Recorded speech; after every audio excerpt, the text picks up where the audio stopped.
Hello everyone! Welcome back to the stream. I'm your charming self-proclaimed yet still humble host Mukluk. Also very punctual host Mukluk, right on time. Took some extra setup today. We are going to be doing a bit of a collab of sorts in a couple of hours. Going to be joining some various people on the EU servers to try and learn CERUS challenge mode.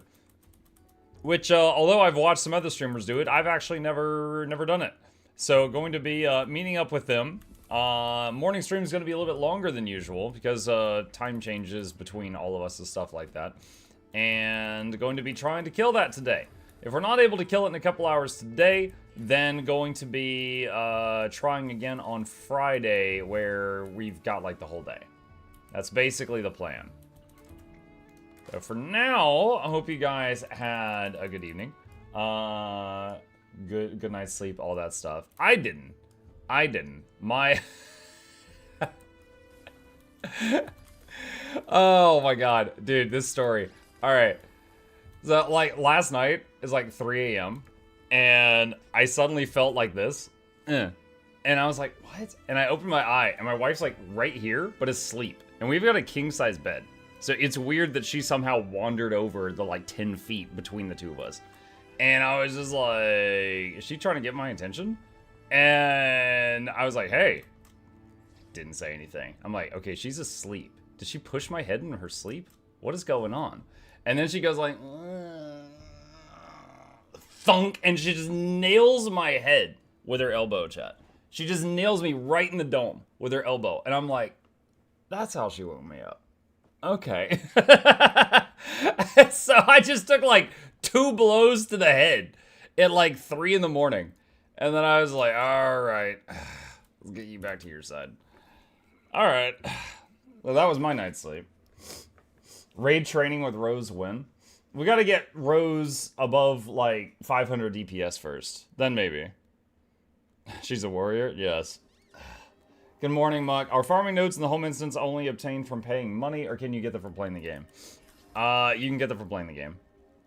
Like, for example, okay, let me explain. So, many of the nodes are for, like, achievement rewards. You just do the achievements, okay? There are some nodes from the gem store, but you could buy those gems with in-game currency once you've been max level for a little bit. Then there's, like, nodes from Living World Season 3 and Season 4. So as long as you own Season 3 and Season 4, then you got access to those nodes. I don't think there's any nodes that require gems, and there's not also a gameplay method to acquire them. And keep in mind, you could also just use somebody else's nodes if you want to, if you really don't want to deal with it. Do you know what you're playing already or still undetermined? If you mean for CERUS CM, Quickness Untamed. So, they basically, when I was talking to Coco, who's the raid leader, she was like, I don't recommend you do healer for this. And she didn't really elaborate. And I was like, okay. Well, I feel confident in healer or boon DPS, and I really don't want to be learning a new class while doing this incredibly challenging content. So how about I go boon DPS? And she's like, alright, yeah, that's fine. So, I don't know why she didn't want... Maybe she just had better healers, and she didn't want me to take one of their slots. I don't really know why. She didn't elaborate. Have you ever played Sid Meier's Colonization? No, I have not. I've not played that. Funny you should mention this. My sister Susie messaged me this morning. She's rudely woken up by her 11-pound count doing a WWE dive off her headboard and onto her chest while she was sleeping, and she said it was like getting hit with a bowling ball. Nah, she doesn't know. No, you hit her with an actual bowling ball, and then she'll know how that feels. She has no idea what she's talking about. Also, for legal reasons, don't do that. That was a joke. Number 3. Healers are usually also in charge of portals on CERUS CM. I thought you learned how to play every DPS and book DPS and healing the game. I did, Lord of Tinder. I did. However, that was like a year ago. And I basically played each of them for a day, right? If I asked you to repeat something that you did for one single day last year at a professional level, I think both of us wouldn't be able to do it. So, yeah, it's been a bit. I'm not going to suddenly be able to log on to my Virtuoso with a year of dust and crank out 40k DPS. It's just not happening. So you're with some people who've already done CERUS CM. Some of them have already done it. Some of them have only done it a single time. And then I'll be the only one there that's never done it. But it's not a group that just blasts through it consistently.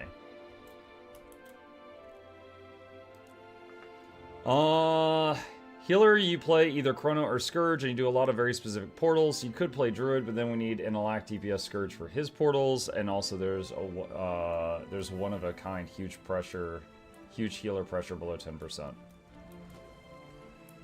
Totally do Weaver. Yeah, I was feeling too useful today. I need to take care of that. You severely underestimate how brain dead Virtuoso is. No, I played Virtuoso, and I remember I very quickly was able to get above like 30k, but the thing is, I do not want to be dead weight. And I feel like if I go in there on a class I don't know well, there's a chance that I'm just, you know, the best thing I can do is not die and get carried. I don't want that. I'd rather not play the game than have that. So I want to make sure I'm pulling my weight. So I've got a few different weapon options. I'm gonna have like spear, hammer, maces, and a few other things prepared. We'll see. I've returned. What's up, RTO? Sounds like good setup. Hope you have fun. Me too. Me too. I hope I have fun. Dude, if I go in there and I'm doing like half the DPS of the other quickness guy who's like a herald or something, oh my god, dude. It's over. It's over. Vert on CERUS can't be that brain dead. You need to pull some DPS while need to not die. Everyone needs to not die. Literally everyone needs to. Dude, I'll never forget when there was that bug with the shatter or whatever that was in the ArenaNet disabled it for like a week. And so Mesmers couldn't turn invulnerable. And all of a sudden, all groups that were doing progress on CERUS CM just came to a screeching halt because they were all reliant on invulnerable Mesmers. I'll never forget that. That's just an example of how stupid it was. Oh, hey, Shypaj, RTO, what's up? I might be your healer today, but I don't know yet. Oh! You don't know yet? You don't even know if you're in the group yet, RTO? Oh my gosh.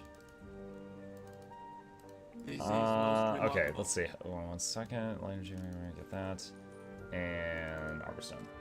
Healers of DPS usually are in safer spots during the dangerous moment, while Verts abuse distortion to stack on top of each other.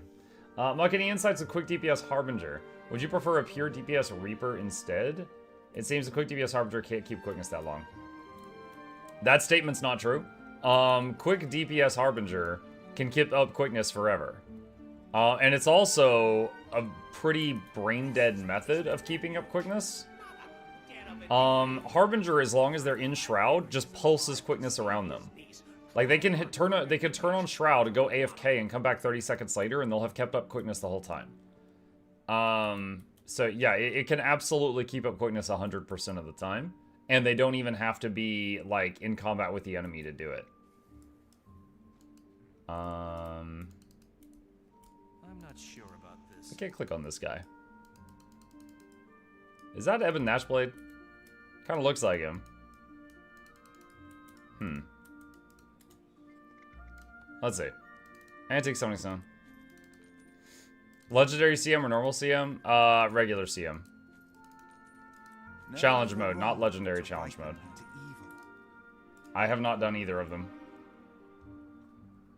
Does Untamed require to hit an enemy for quickness?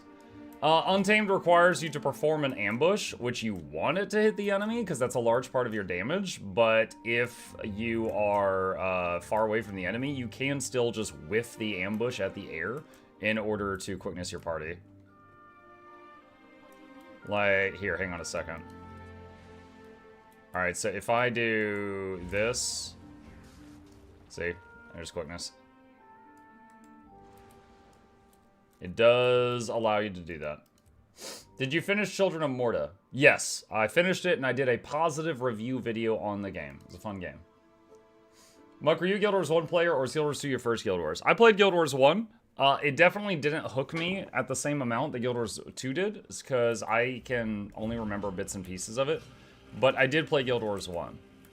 But my memory of it is not as good as this one. You must prove your strength to Ox by becoming the Ox. Thought it might have been a warrior type thing where you need to hit an enemy for quickness.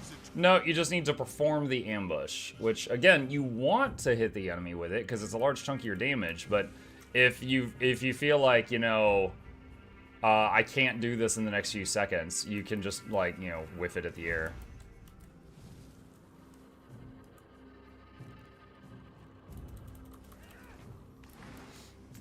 The next thing I want to figure out is, like, what weapons to bring. Because, like, for example, if I go spear and maces, I'll have I'll have a little bit more survivability and a lot more CC.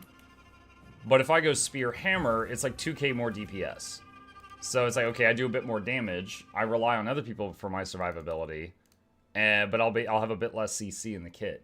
So it depends on what it feels like we need after the first attempt. CSC is only needed in bursts at 3 moments in the fight, and Virtuosos already have a lot. If they have a lot, I might do Spear Hammer. Just for as much damage as I can get.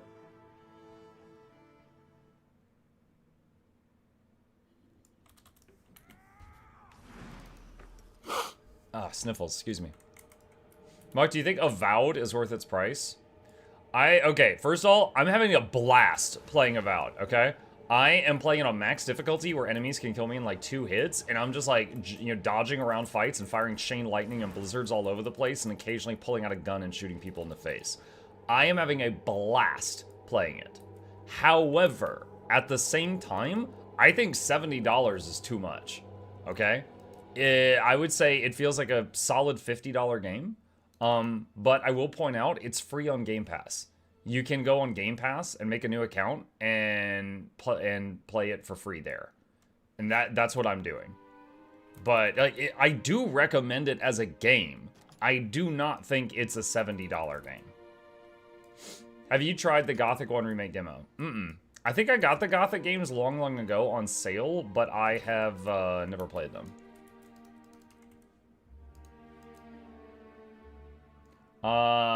Let's see. Reconquer says, do you think ANET will make a quick heal Harbinger a real thing? Maybe with the addition of a dedicated healing weapon. Quick heal Harbinger.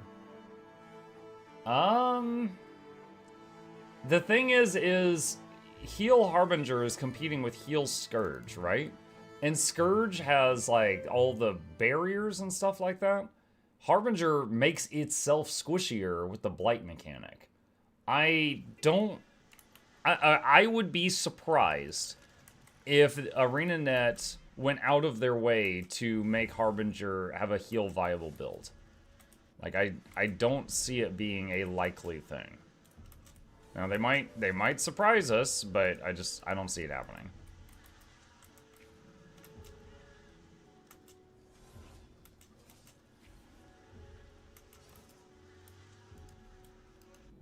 I have a question. Is there a way for Untamed to do lifesteal?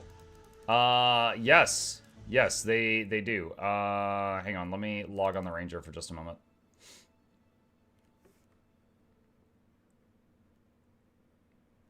Yeah, so Untamed will typically do 2 ambushes every 10 seconds. Basically, every time weapon swap comes off cooldown, they'll do an ambush, and then weapon swap and do another ambush. And let me go to build. Okay. All right, so right there, there's a tooltip for one of the ambushes, right? That's the first line of text that's blue in that tooltip. It says life siphon damage. That's life stealing. So basically the ambushes will all hit the enemy really hard and heal you for a few thousand every time you fire one. So essentially every 10 seconds a Untamed will give itself 2 large heals. So, and yeah, it comes from the ambushes. And it's this trait right here which every Untamed has.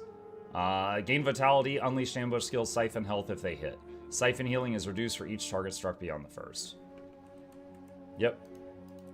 So they do get some lifesteal. Do you think Guild Wars 3 will bring a trinity and tanks, DPS, healers?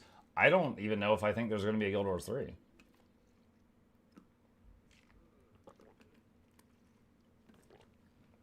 I'm curious if Perilous Gift will work against Empowered Despair. My guess is 80% no, 20% yes. Which move was Despair? Okay, Rage was the big shockwave thing you jump over, right? Or you dodge. Which one was Despair? Big AoE drops on everyone.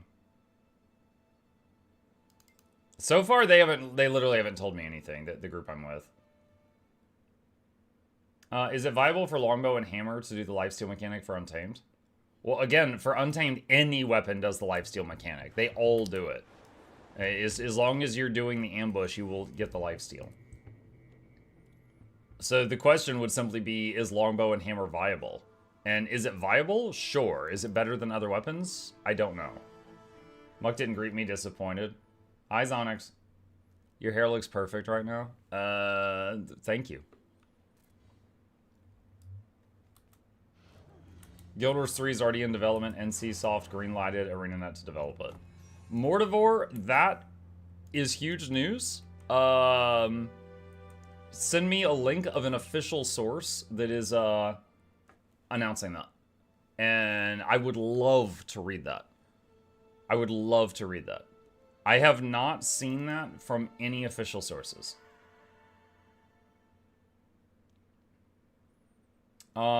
And let's see. When he empowers the puddles it leaves are huge and pulsing damage. It can't be evaded or distorted. Only the initial hit. It's the cause of 90% deaths in CERUS.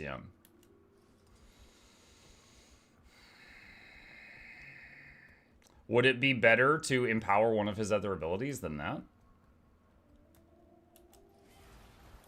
In any case, I'm not sure. In terms of invulnerabilities as a ranger, two things come to mind. Perilous Gift, which is 3 seconds of invuln, or Signet of Stone, which is 4 seconds of no damage from power-type attacks. Mike, only you and mods can make links in YouTube chat. I've told you a dozen times. It is my honor to I mean, they could message me and... Okay, I mean, they could tell me where to go. They could be like, oh yeah, Google PC Gamer article called blah, blah, blah, blah, blah. speak with integrity. Anyway. Yeah, I would not blame you if you got caught in the Guild Wars 3 rumor mill. I've seen a lot of rumors about this that had no basis going around. I have never seen an official source cited for the Guild Wars 3 rumors. If you know one that I don't, I actually, like, no joking, would love to see it. But at the moment, I'm just assuming that you got caught up in the rumors like so many other people did. You could let Coco cover this stuff later. Yeah, but this way we could still panic for like 3 more hours, RTO. That's a lot of time. Like, the American people need peace of mind, and she's telling us nothing. So we're just gonna start making things up.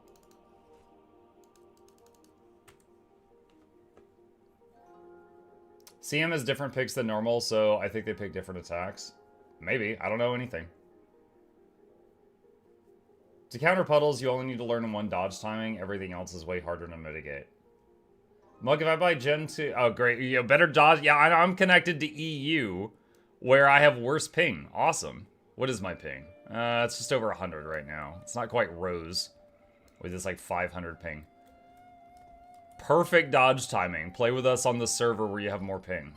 Muck prepping for a legendary CM. Without the L, yes. Muck, if I buy 2 Gen 1 legendary pistols, I can use both on all characters, right? Yes. Yep. One-handed legendaries, you could have up to 4 in case for some insane reason you wanted to have 2 pistols, weapon swap 2 pistols. You could have up to 4 in your legendary armory. Once you get used to it on ping, it will be fine as long as ping stays the same. Yeah, and then I go to NA and then I can't dodge it because I'm used to doing it with lag.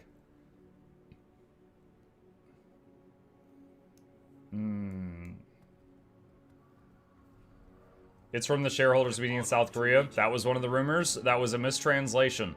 That meeting was in Korean, and once it was translated to English, something was mistranslated to Guild Wars 3, and all of the English-speaking people went... Bruh! And they went crazy. I already know about that one.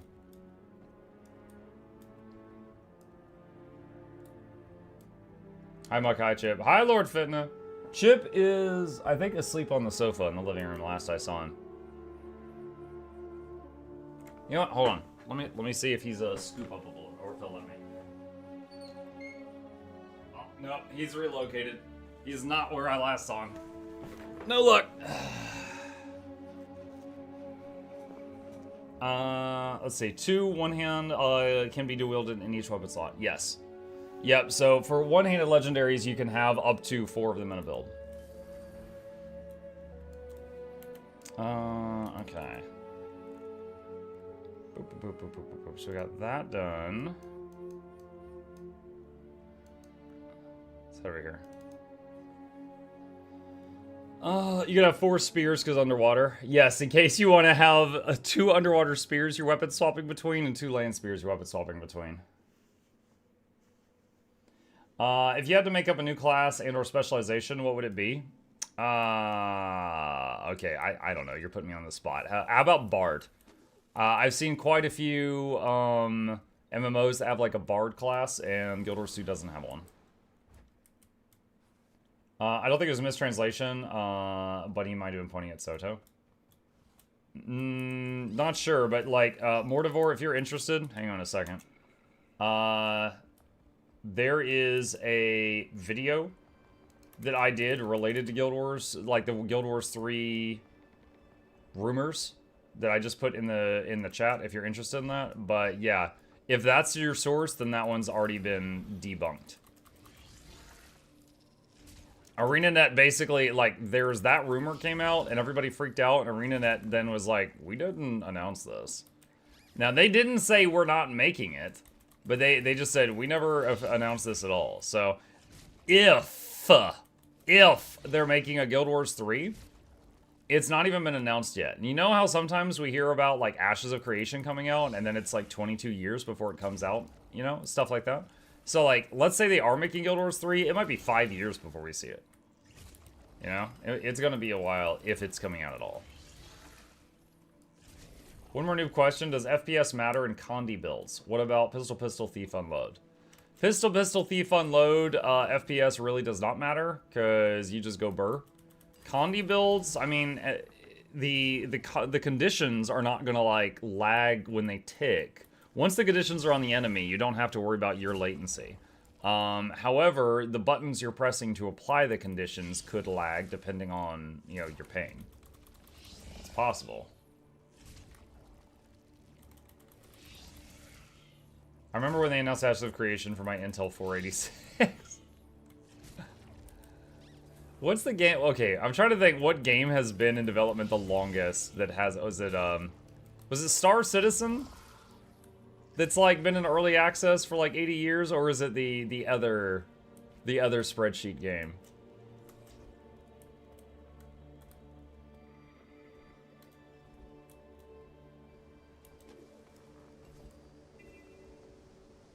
Atmuck, have I? Hey, I have enough to craft either Incinerator or Bolt. Which one would you choose to have for most builds, meaning Dagger or Sword most common? Alfaro, it depends on what characters you play. So I would look at the characters you play. Your guides are currently helping me a lot with getting into raiding in this game. Love the content. Hey Magzino, thank you for the kind words. I'm glad they're helping. If it were me choosing Dagger or Sword Legendary, I would look at the classes I'm actively playing and use that to make my decision. Let me give you an example. I play a lot of Ranger, Engineer, and Necromancer. All 3 can use a sword. The Engineer can't use a dagger. So for that reason, I might lean more towards sword unless I had something specifically in mind for that dagger. Like, that's how I would make the decision. Hey, Monkey Chat. Hi, Heavily.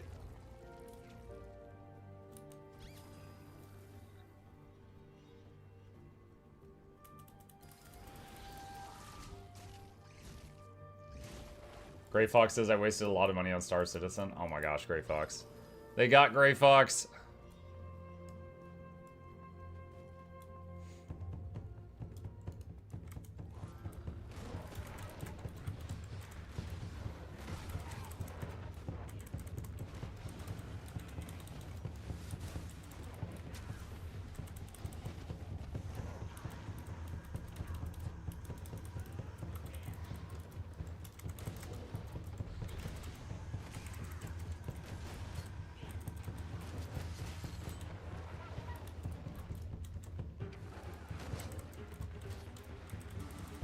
See if I can beat this thing.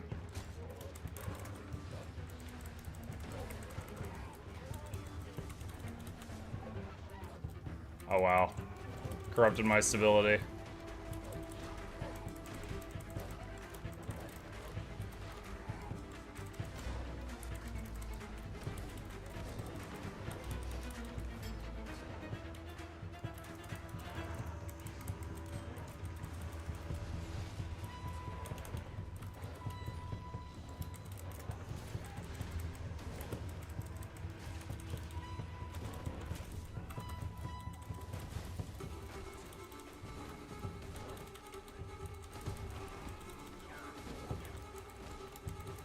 Muck, do you know Epic NPC Man on YouTube? They just released a demo for their game. No?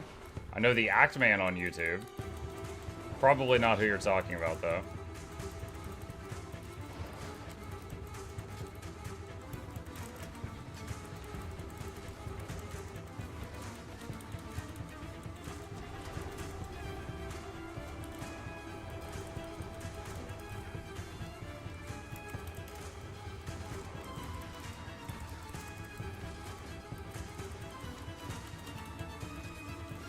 Like I said, it has lifesteal.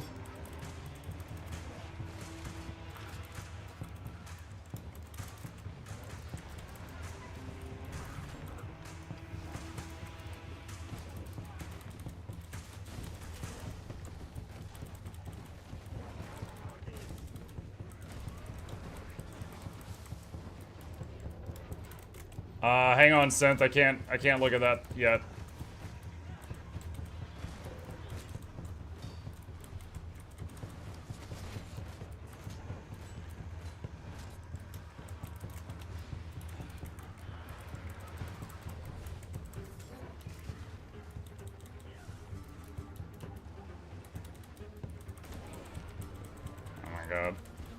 Hey, look, it's so much boon corrupt. Hi, Bertree. So much boon corrupt. Oh my goodness gracious.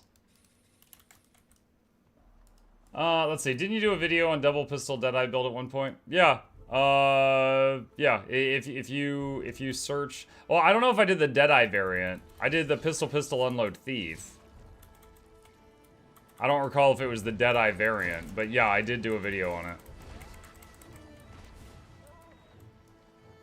Okay, let's see. What is Synth linking me here? Oh, these guys. Yes, I've seen a bunch of their clips. Yeah, I've seen a bunch of their stuff. Okay, what about it? They just released a demo for a game. Okay. Lost Ellie says, Muck, I'm a YouTube follower mostly. I wanted to pop by to ask something specific. In your preference, which one would you prioritize first? I have Legendary for heavy / working on light. Raids. I'm thinking of starting to work towards Relic or Runes slowly. Which one would you say is the better choice here first? Somehow I feel like Runes, but Relic is also nice if you swap builds a lot and experiment. Could you give me some hero suggestions? So Lost Ely, Relic is very simple to make, but takes something stupid like 170,000 dust or something if you want to make it. It's going to take a stupid amount of time. So for Relic, you basically just look at the materials, and then anytime you get those materials, just hang on to them and stockpile them. It's going to take a long time. So while you're doing that, you could knock out runes pretty quick. Glad you're here, I am. Thought Barbell was sending me on an easy hunt just to get a reindeer and all. Something's got this one all worked up. Need to tether it to your journey kit like a salmon before you put it down. Found one of these nifty talkie boxes. It's on the move.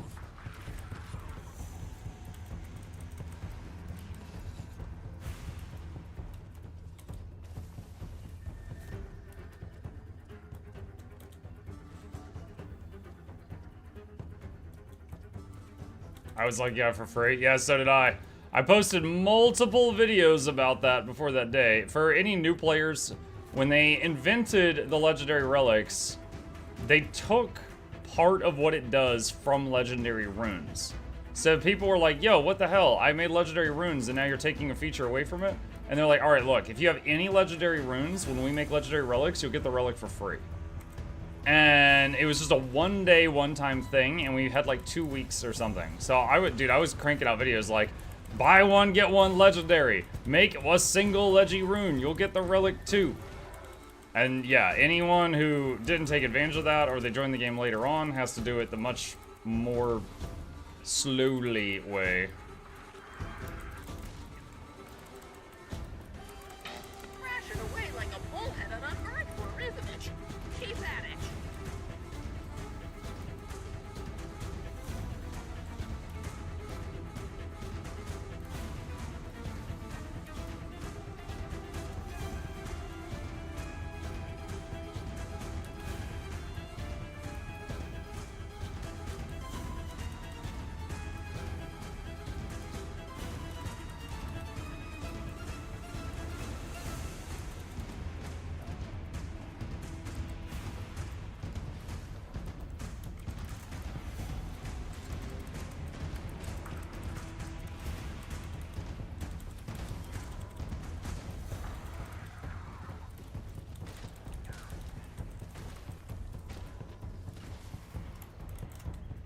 Now, is it going to make us chase it again at 25%? I don't recall. Yep. Tiring out. You almost got it. I was not playing Guild Wars 2 during that moment because I hated Soto. I mean, people have to take breaks. That's life. But yeah, fortunately, I've never had to do the new method. I made a video on it, but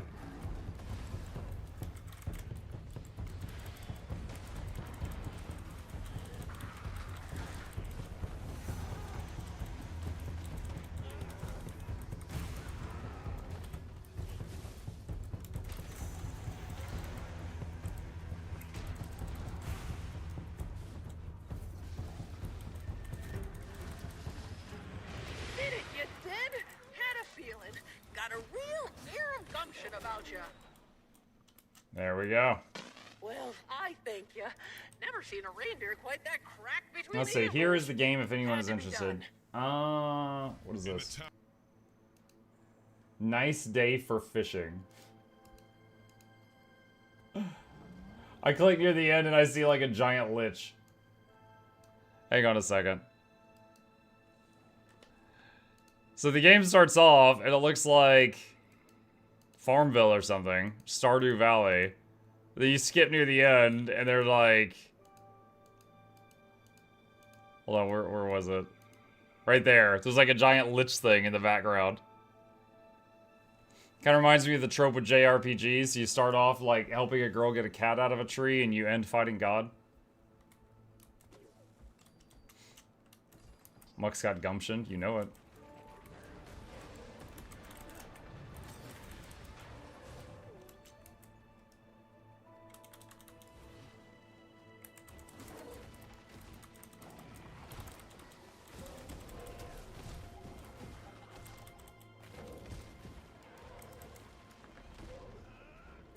I was late on the Legi Relic, QQ.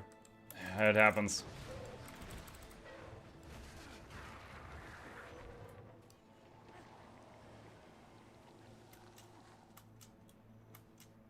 What server are you on right now? I'm on EU. So typically at this time, the EU servers are more active than the NA ones. So usually when I stream at this time, if I am playing on one of them, I'll be usually on the EU at this time. And then for the evening stream, the later stream, I'm usually on EU.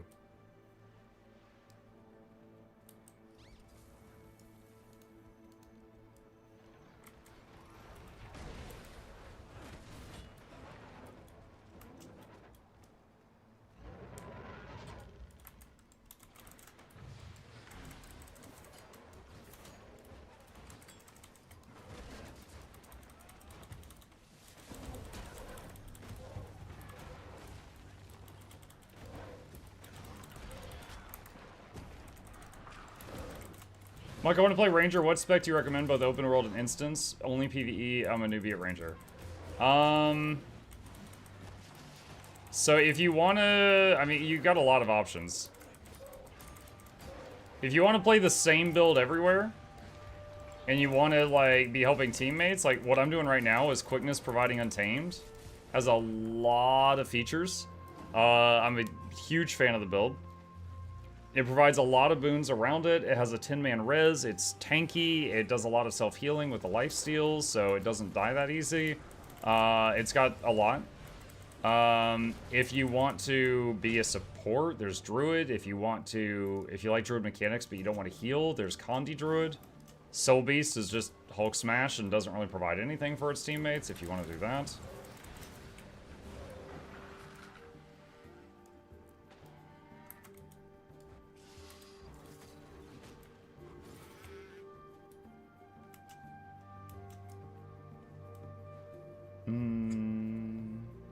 He means NA for the later stream. Did I not say that? Yeah, EU early, NA later. Because right now on the west coast of NA, it's like not even 8 a.m. Like they're not, so it's like some of my NA audience isn't even awake yet.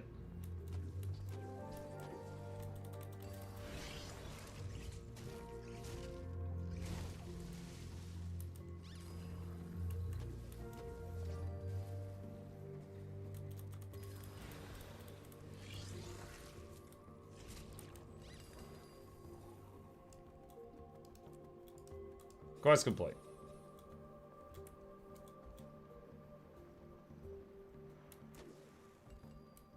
Untamed with high ping could be clunky. Yes. Yeah, if you lag really bad for whatever reason, I would probably not recommend Quickness Untamed.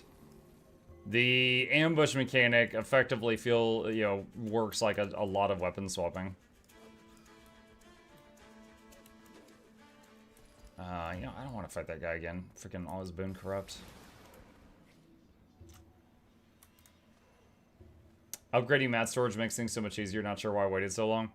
Yeah, on my video where I recommend like top things from the gem store, one of the top 5 was a single purchase of the material storage expander, which doubles all of what you can carry in there, and it's huge.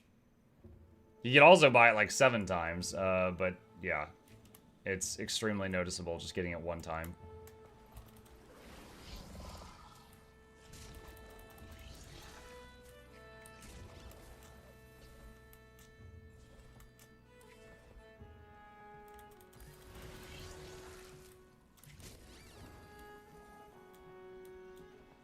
Is there any guide out there for this Untamed build?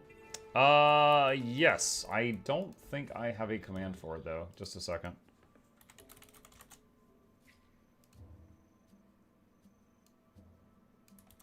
There it is. There we go.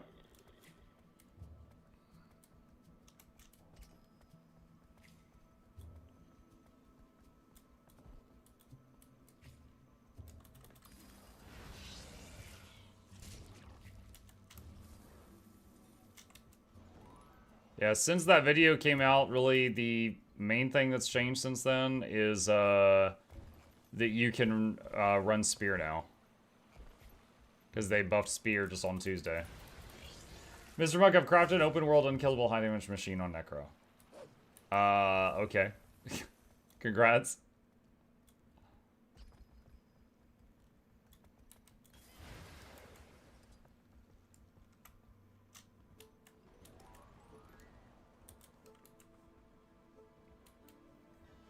Isn't that just every Necro? That's most of them. Let's see, what events are going on right now? Missing Monsters, still got a while. Aetherblade Assault. Don't know if anyone's doing Aetherblade right now. Valraven's up.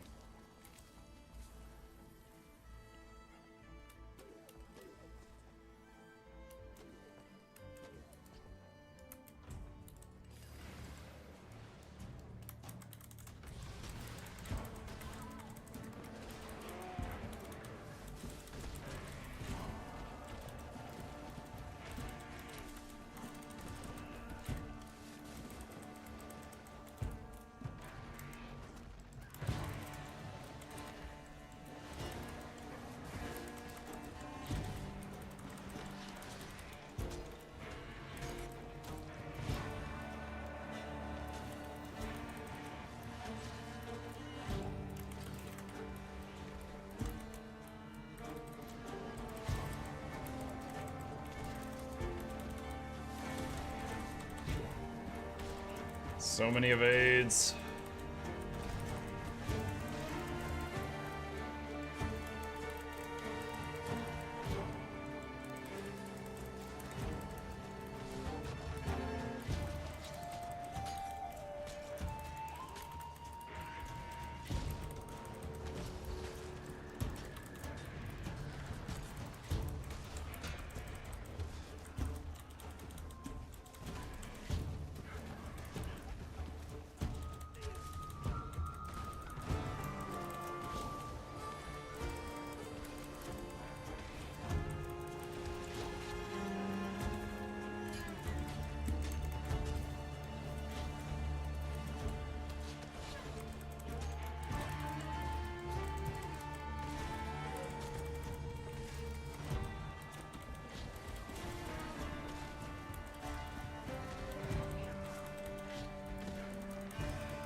Ah, evaded that ambush.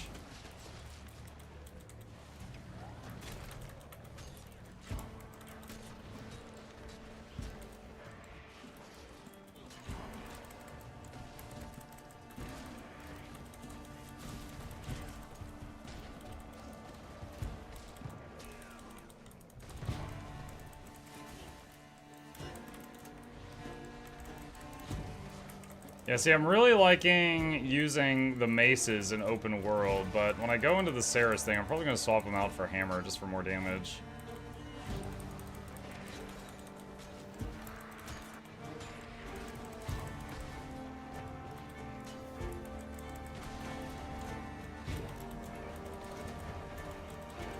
I had to swap pets. Chip was about to go down.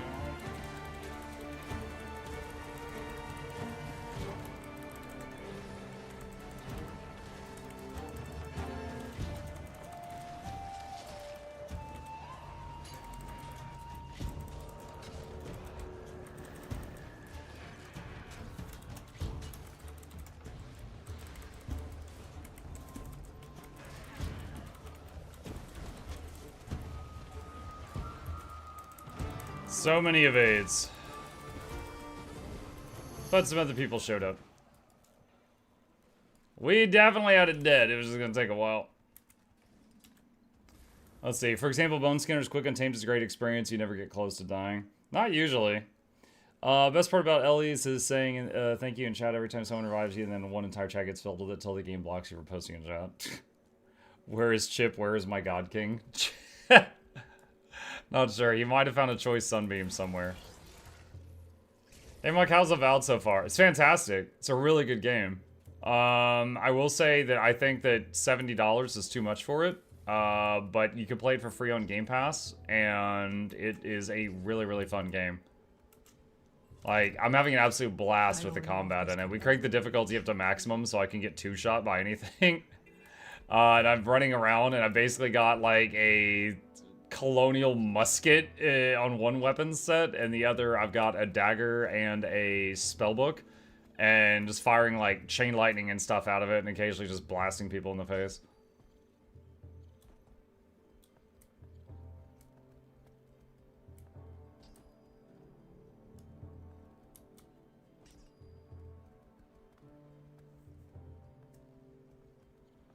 Yeah, actually, I feel bad for the Avowed team, because, like, there's so many big content creators like Asmongold that are ripping it apart and giving it a lot of bad publicity. And it's just, like, it's not that bad. Like, a lot of people are like, oh my god, it's the new Veilguard. And I'm like, no, it's not. Like, having played both Veilguard and Avowed, it's a whole nother level from that. Like, in graphics, in sound design, in combat, in building your character, in the story. Like, the writing, like, it's better in, like, every metric.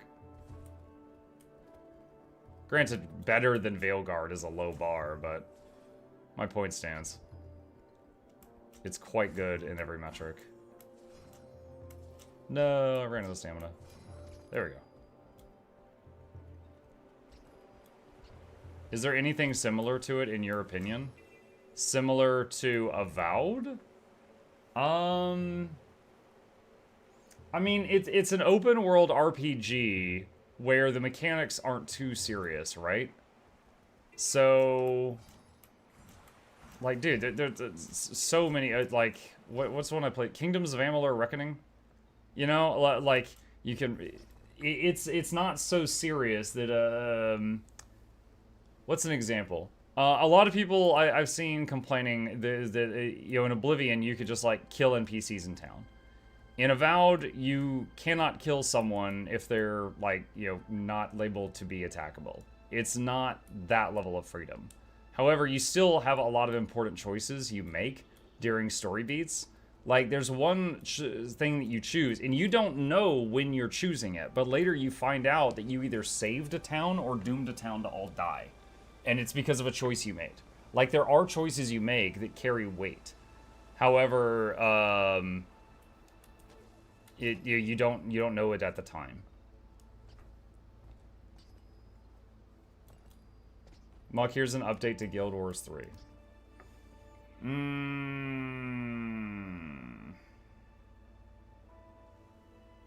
I got a warning when I looked at that link.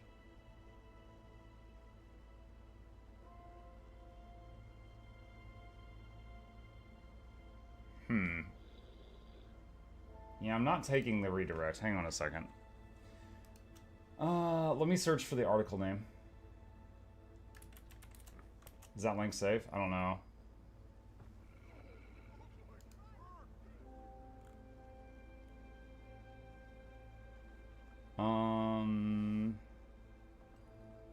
When is this dated? March 2024. This article is a year old.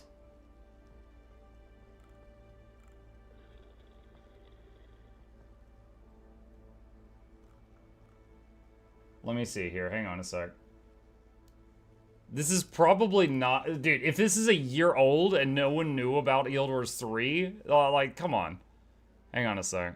South Korean financial West Guild Wars 3 recently received the green light. It's unclear for the report whether they literally... actually, production is commencing. So in 2019.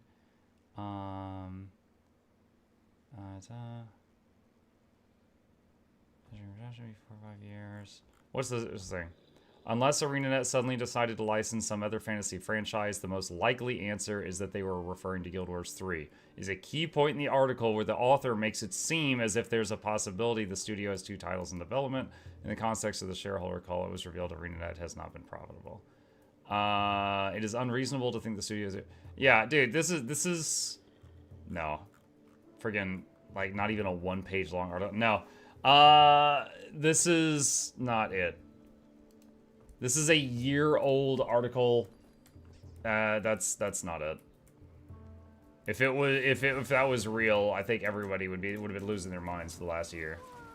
Read the update at the top of the article. What update? Fellow South Korean website Inven transcribed the whole investor as spotted by massively OP meeting, and as it turns out, acting chairman Park Byung-moo specifically mentioned Guild Wars 3, so it's official now. Yeah, cool. Where's a link to that? Hang on a sec. They do have a link? Alright, let me open this on another monitor. One sec.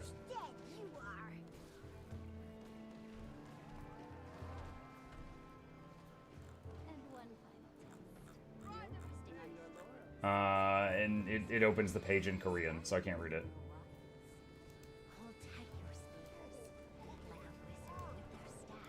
Look, here's the thing. I've said this before. Maybe they are. Maybe they are making it, and, you know, it's in development, and they just can't talk about it, you know? Maybe they've got an NDA or something.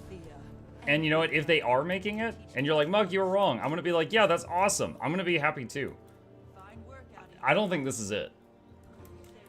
Like, a 1-year-old article getting a pin to the top of it? Because, like, if this is a journalistic website, that Guild Wars 3 would be massive news, and that would be like a, you know, a front page article the next day. But they just did a pin on a 1-year-old article. Like, it's really hard to take that seriously.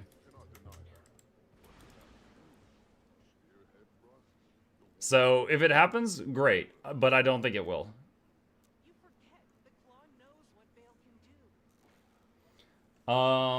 Let's see. Guild Wars 2 has jiggle physics, so we're already there. Guild Wars 1 had jiggle physics. I remember laughing so hard. One of my only Guild Wars 1 memories is when you first meet the Asura in Guild Wars 1. I'm like, wow, this guy looks haunting. And then Lydia walks in. And the only part of her frame that jiggled was what you would expect. And I was laughing so hard because they, you know, everyone looks like basically stickmen in that game. And they added a jiggle for her. How many groschen for you to quit Guild Wars 2 and play Spider-Man? I'll be back on Spider-Man tomorrow. Even if Guild Wars 3 was greenlit a year ago, the earliest we'd see it would be 2034, 2035 minimum. Yeah, possibly. I've seen around forums and Twitch a group of people who think we won't get a 6th expansion and instead Guild Wars 3. I'm not in that group, but I've heard talk lately. I mean, if it happened, I'd definitely try it, for sure. In a time where the only fun new mainstream MMO is Ashes, Guild Wars 3 would command a lot of attention. I think WoW has done a good job of, like, getting everyone's attention again. With the Season of Discovery and, like, the hardcore servers and stuff like that. Dude, imagine if Guild Wars made a hardcore server. Oh boy. I'm gonna message Ana and be like, hey, can you guys spin one of these up for me? That'd be great. A server with no elementalists.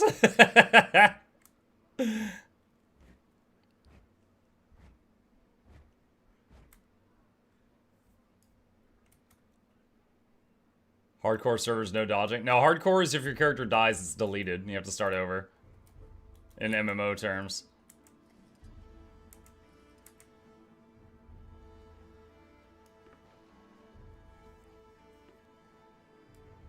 I miss WoW, was too addicted, I had to quit. I actually went like a year without missing it. And, sorry, not a year, 10 years. Very different. So I basically stopped leading the server first raiding team when Gabe was born. And he just turned 13. But the first time in the last 13 years I was actually tempted to go back was seeing all the other streamers have a lot of fun with the hardcore server.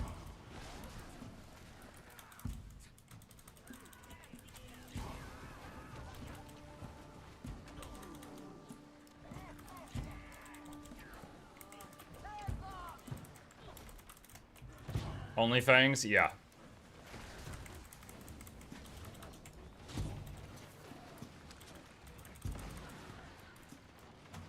Oh my god, ow.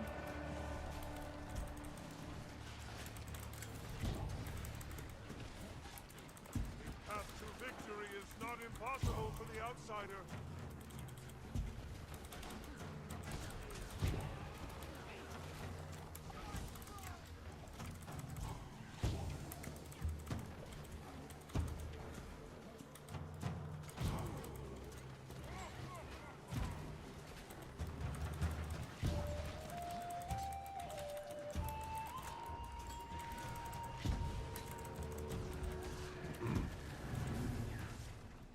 Nice. What are you doing this Jan 3 content for? Any specific plans? No, honestly, I'm just biding my time. In about 2 hours, I'm starting a learning CERUS challenge mode with a group. And I was just kind of doing this without thinking about it while I was chatting with you guys. My brain on autopilot just starts farming for more club journeys. Yeah, for those that don't know, that legendary spear they added in Janthier, I've been playing Guild Wars 2 essentially for 10 minutes a day, except on Tuesdays I play it a lot, right? And with that schedule, I have made 3 of those legendary spears. One that I have equipped, one in the bank right here, and one that I recently sold. And you can see here's all the mails full of gold. Can I get another one out? Okay, there. So I've got a bunch of... It's going to take me 6 weeks to get all this gold out of this mailbox. But I've made 3 collab journeys since the expansion came out. They're so easy to make. So I was like, all right, maybe I'll make a 4th one. So yeah, whenever I'm just chatting with you guys and not thinking about it, I just start making more legendary spears. New Fable has been delayed to 2026. I still need to play the original Fable. On the the game recommendations webpage, Fable is voted pretty high. I've never played it. No idea how good a modern version of it is, or if it's going to be a nightmare to patch or anything. Like, anytime, like, I have no problem playing old games, but I'm afraid to sometimes. For example, getting Fallout New Vegas to work was a nightmare. That was awful. And then sometimes in old games just have like terrible controls, you know? So I'm happy to try it, but just hoping and fingers crossed that I have a decent experience. No thoughts, only bear spears? Yeah. If it starts at 2 hours, are you extending the morning stream? Yes. Yeah, I'm extending the morning stream by an hour. So we'll go until like 4 hours from now? No. Yeah, 4 hours from now. Yeah, because basically we've got people all over the world for this group. So we're going to be doing it for 2 hours today, and if we don't kill it today, then Friday until we kill it. The original Fable sucks. It sucks? You're the first person. Dude, usually I talk to people that have played Fable, and they are like gushing about it, you know? You might be the first person I've ever heard be like, it sucks. Will tonight be CERUS as well? No, just because of scheduling. Like, for me, this is going to be like mid-afternoon. For some of them, it's going to be like the middle of the night. So no, we've got a 2 hour window today, and then all of Friday. If we don't kill it today. Thing is, the other people in this group have killed it, but quite a few of them, as I understand it, have only killed it a single time. So it's not like they have it on farm. But I'm the only one going in completely blind, because Coco won't tell me anything. So, yeah, hopefully I don't drag the group down. We'll see. Oh, isn't this the lady that, like, grabs you by the throat and slams you in the ground if other people don't CC? That means I'm gonna die on this. I'll start with Claw and Fang to keep this fight fair. Provide a challenge. I'll up the ante. Shockingly, Barb Vale sets her spear aside. That's her choke slamminess. Choke slamminess.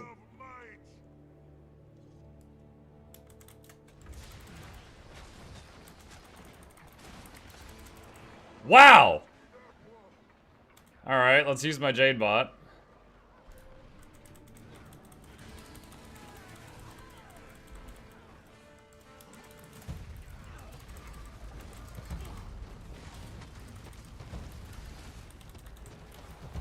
Lady, please.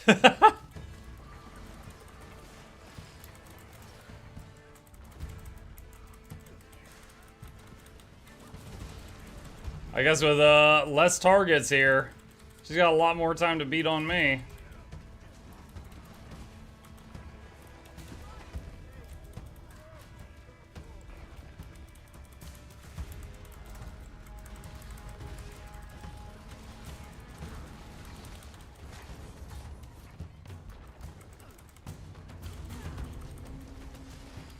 No, I'm out of stamina.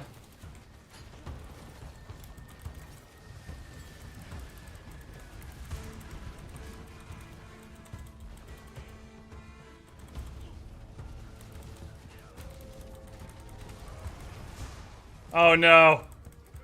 No, I saved my CC so I could save them.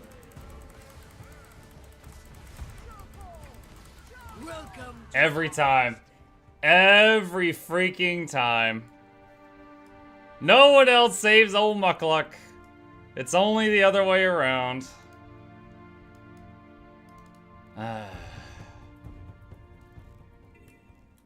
Plug the plushie. I will plug the plushie. Got two weeks until the campaign starts.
This is one of those uncommon moments where having Boon Rip on my Ranger build is useful. Because she keeps giving herself a lot of buffs. The Wayfinder is getting an up-close look at the lowlander culture of friendly competition. But rude hosts we meet. Dang, almost. Diplomatic immunity. Why did I get popped?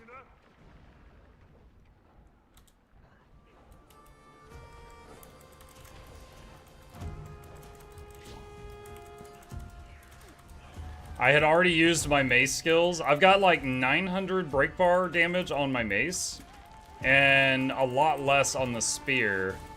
So when she went into the choke slam, I used Storm Spirits, swapped to the Gazelle, had it use its moves, and then used the spear skills. So I had access to maybe 1000 CC instead of 2000, but I'm pretty confident there was quite a few other people here that did 0.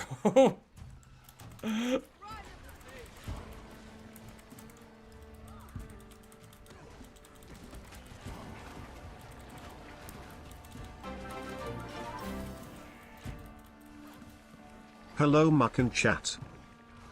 Hello! Who is that? Bjorn, thank you for the resub. I appreciate you. Welcome.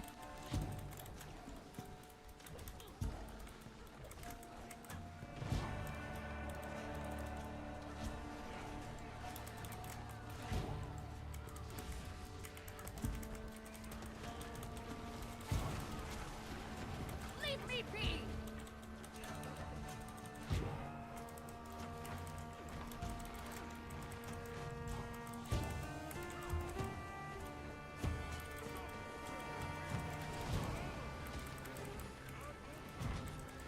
Had enough? Yeah! Wait, did we save him? I'm not even sure if we saved them or not. I think we did. It looked like it was barely. You didn't? I choose to think that we did.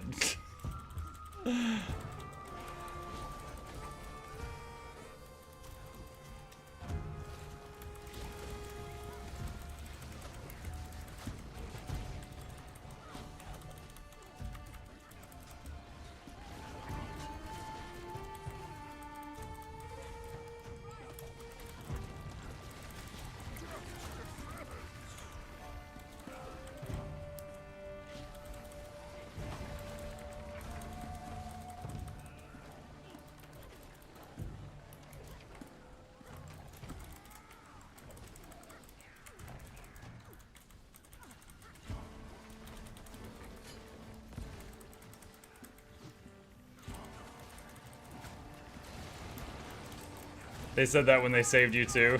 I mean, I didn't see a corpse on the ground, so that means that they were fine. Boonrip will be good on CERUS. Yeah, Untamed. Basically, what is it, like every 10 seconds? Yeah, every 10 seconds. Rips 3 boons. Or converts them to Condis, actually.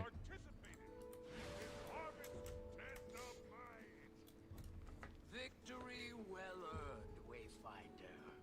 I pity the poor beast who crosses you. Alright, let's see. What's going on right now? Missing monsters in a few minutes. That's like 10 minutes away. Could do that. No convergence today then?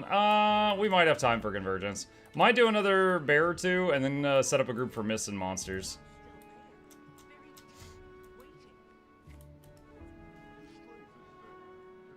EU doesn't like Muck, but NA saves him. Do I need to start keeping track of how often the EU versus NA bears kill me and other people save me from the chokeslam?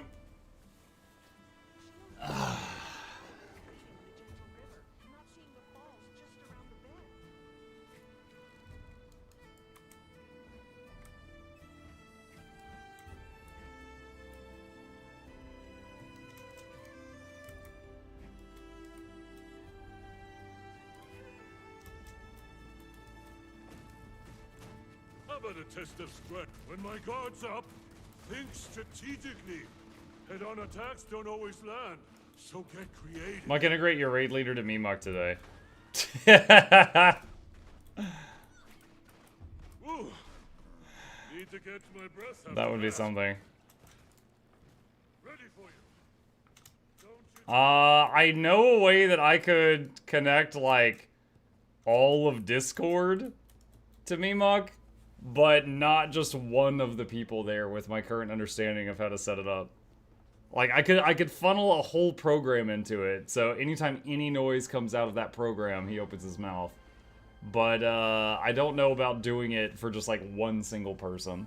Do that, I'll take that too. That would be, if multiple people are talking, it would just be it would just be weird. I probably set him to, PopCap mode, so his mouth opens really wide. Give me just a second, chat. I'm gonna get something to drink, and then we'll continue this. I'll be right back.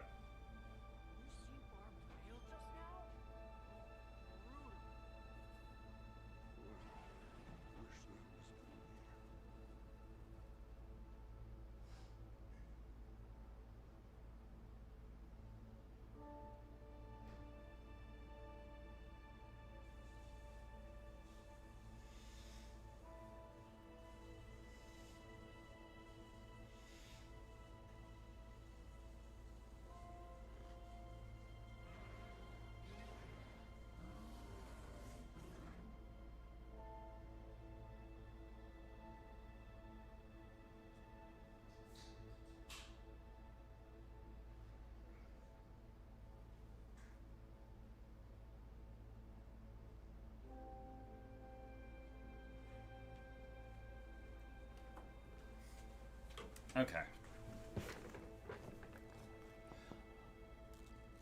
Give me Muck a coffee. And bye. Has anyone tried Divinity Original Sin 2 multiplayer on the Switch? I have played it on PC and it's a fantastic Jinxie game. Mail raided my stream with 19 viewers. Hi Jinxie, thank you for the raid. Appreciate that, welcome. I've played DOS2 on PC many times. I have not played it on the Switch. Are you getting a headache again, What? No, actually, I mean, just... I wasn't giving you details, but I was blowing my nose, and I was getting a drink. I am okay, thank you. I was trying to reduce the sniffles. I got a soda. Yeah, probably after the next bear, I'll make a group for Myths and Monsters, get the meta done.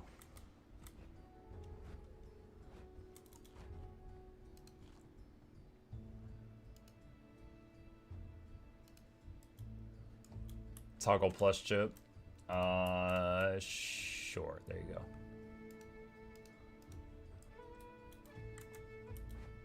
Want to make sure you're taking care of yourself?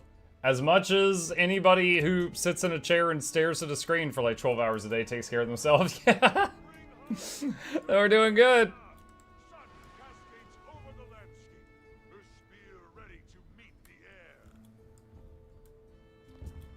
Just like the first dance of spring, eager and swift.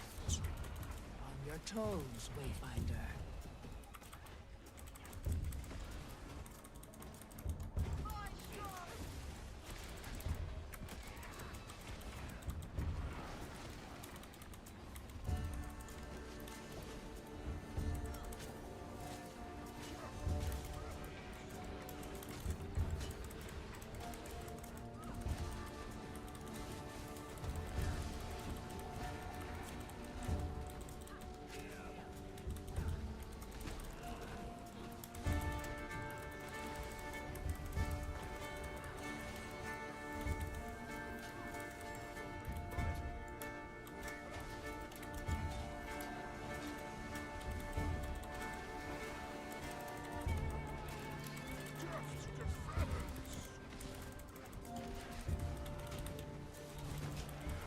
The audience is going wild.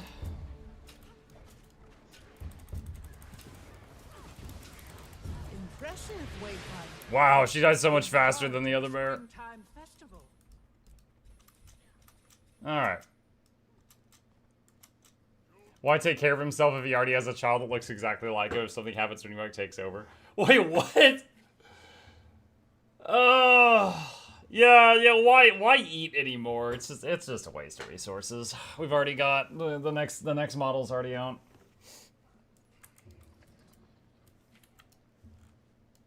Let's see. Alright, over here. Is there something new in the gem store? Not that I've been told about. I can check.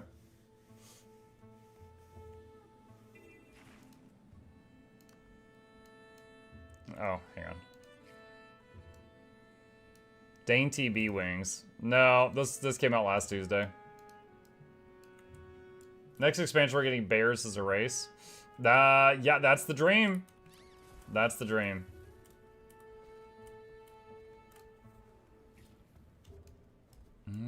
Let's see. Group Finder. Janthier.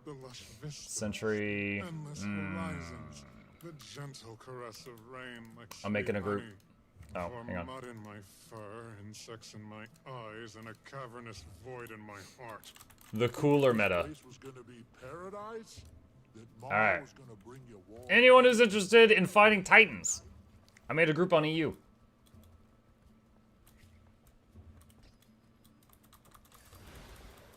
What happened to them giving us Tengu as a playable rave? Playable rave? I don't think they ever said they were giving us Tengu. I think players just said they wanted Tengu for like 10 years. And ArenaNet said, too bad.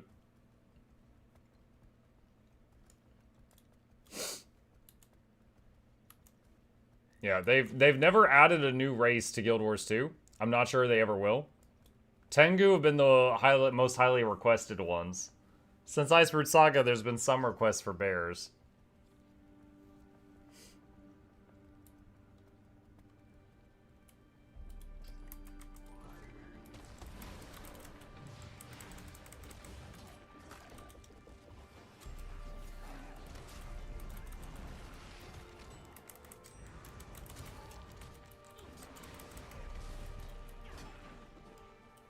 Better Tengu than Quaggins? Oh my gosh.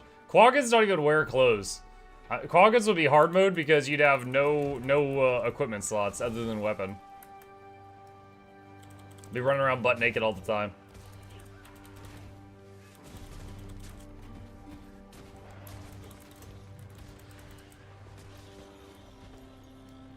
My favorite idea for a new race that I've heard is like 3 Skrit. Like 3 Skrit that are really close together, and they share gear. So like, let's say you get a pair of boots. One of the Skrit gets a left boot, and a different Skrit gets the right boot. And like, if you're low health, you might see like one of the Skrit go down and be like, remember me! And then the other 2 just keep running. And when you're full health, you see like all 3 of them. Kind of like a Warcraft 3 sapper team, you know? Like, it's one unit, but you see like a little group of dudes running around.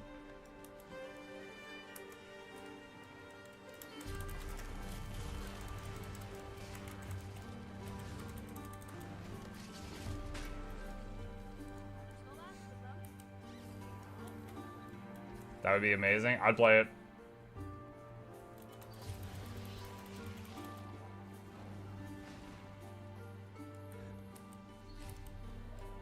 Three Skrit in a trench coat? I mean, the trench coat's optional, but you could. I am stuck in combat with something? There we go.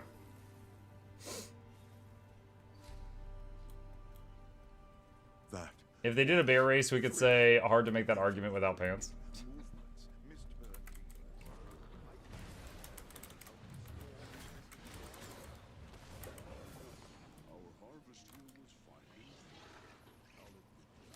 What other races do we have enough lore built around to make it playable? In Guild Wars 2? I mean, I think having enough lore is not really a requirement. I want to remind you that Sylvari are only a couple years old. They have the least amount of lore as anything in this universe. Because they're like the youngest race. Like, I don't think there's a race younger than the Sylvari, and yet we have Sylvari. And don't get me wrong, the Sylvari's cool. Can't think of another MMO where you could play a plant. But, yeah. I think having the lore is, optional.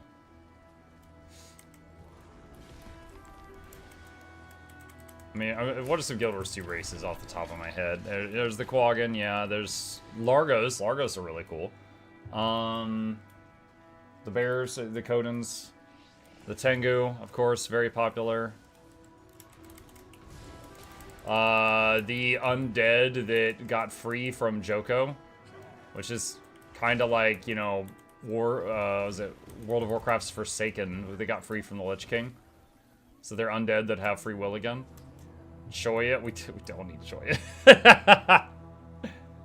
Choya are like ArenaNet's mascot monster.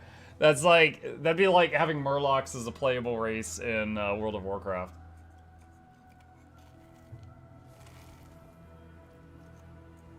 We want Choya. We do not need Choya. Alright. Let's figure this out.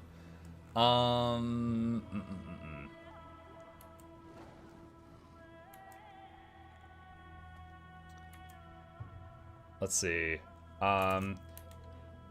Split between North Decima and South Greer.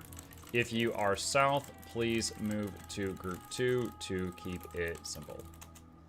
The winds are pulling another So if storm you to are at nightfall. Greer, can you drag yourself to Group Strangers 2? will emerge from Just their so we can tents easily once see how many more. people are at each Get side. ready.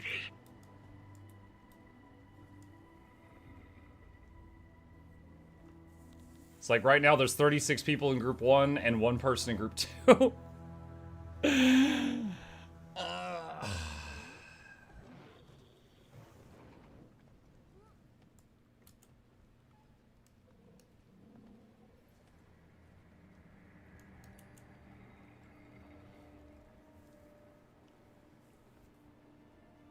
Choya is like an exploding fruit, right?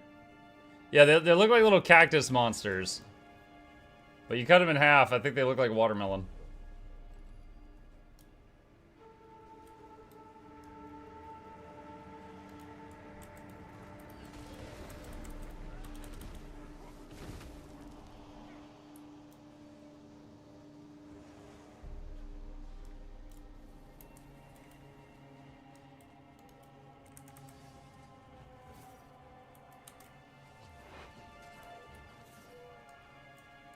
Dredge have lore? Dredge do have lore. I don't really know it. Like, I know they're an underground race, kind of like the Asura originally were. But they're a bit more steampunk, kind of like the Char are. But, they hate more people.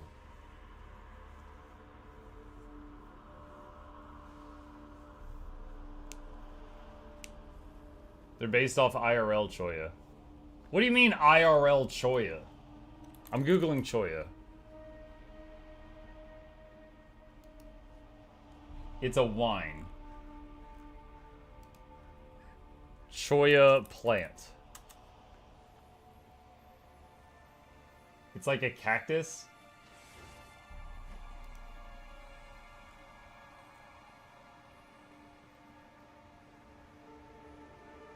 The jumping Choya.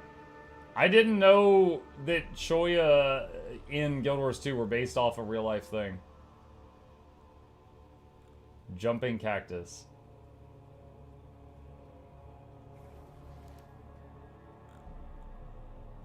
Species, fire production. Sharp spines, leaves grow, those fever sheets getting the spines, make level. Prickly pears, ranged habitat.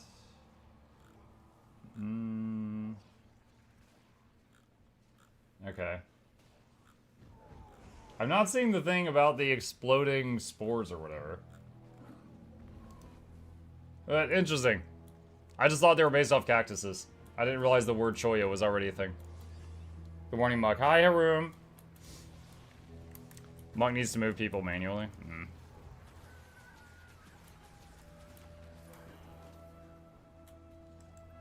Muck, how do you decide which game you'll make Is It Worth It videos? If I feel like I have something to say.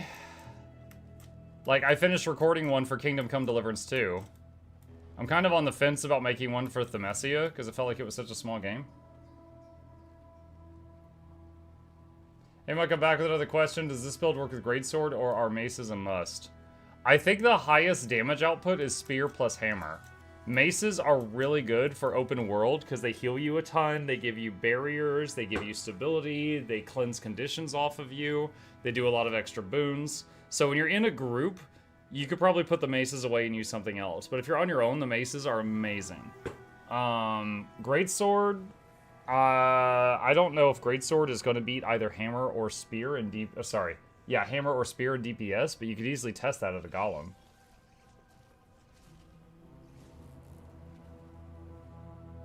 What happens is if you get anywhere near a real-life Choya, the sections break off and walk their way up until they get stuck. Lancira, thank you for the Prime. Welcome. I appreciate that.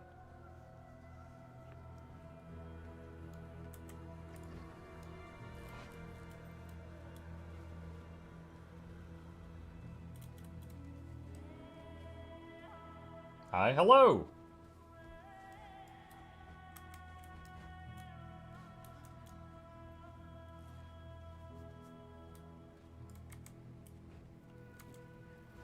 I had out of people knitting while sitting in a swimming pool lot. That's strange, Zonix.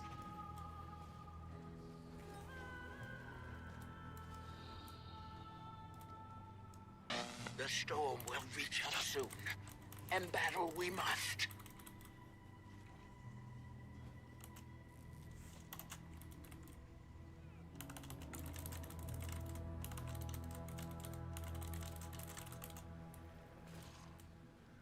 Alright, so once again, if you're at Greer or heading to Greer, drag yourself down to Group 2 just so it's easier to see how many we have at each side. Right now, the split looks awful.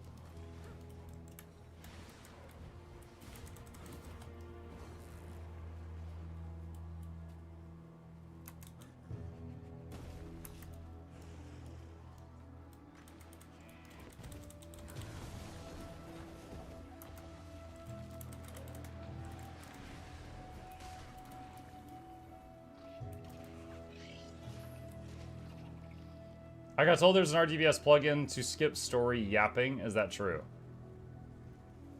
I don't know of one. I know there was one for Blishhud, an overlay thing that could skip any kind of cinematic pop-ups if you wanted it to. I don't know one for Arc DPS. Mythos says they know about it. I'll let Mythos take over.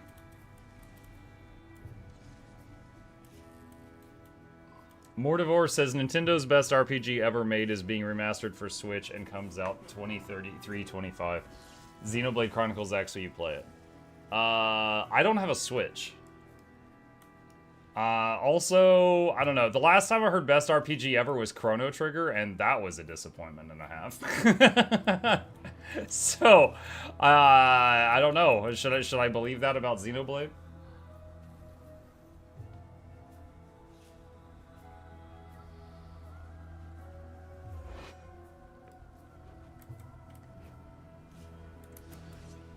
Someone shoot me.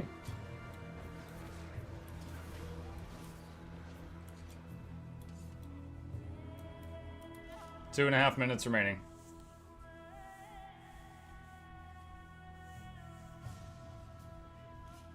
Chrono Trigger a disappointment. It was, dude. I got like 90% of the way through it and I had to put it down. I couldn't even finish it.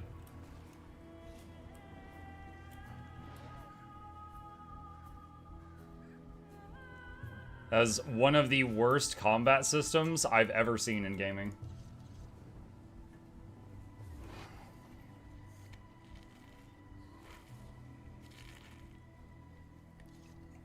Speaking of JRPGs, one that someone gifted me, they wanted me to try recently, that I agreed to, was Dragon Quest XI.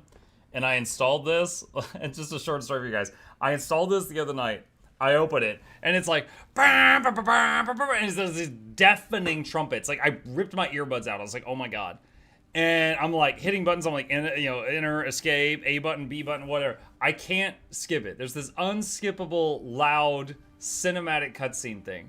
And I have to sit there with my earbuds in my hands like 5 minutes to get through this.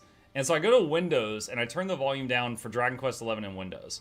And I, like, get to the main menu. There's no audio options at the main menu. I have to start a game, then there's another unskippable, like, 5+ minute, opening movie, Then get through that, earbuds still in my hand because it's loud. I get into the game. There's a cutscene of like a cat stuck in a tree. I skip that, and I get into the game where I could play it, and I open the options menu, and I turn down the volume. I'm like, finally. So I turn the Windows volume back up. The game volume is down. It sounds about right, right?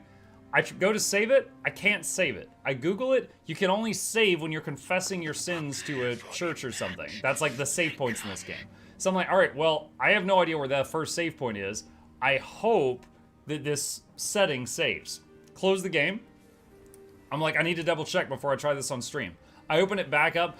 Bam, bam, bam, bam, bam, and I'm like, ah! So in order to get the audio turned down for Dragon Quest XI, you have to play at least 15 to 20 minutes to get to a save point to save the fact that you turned the volume down.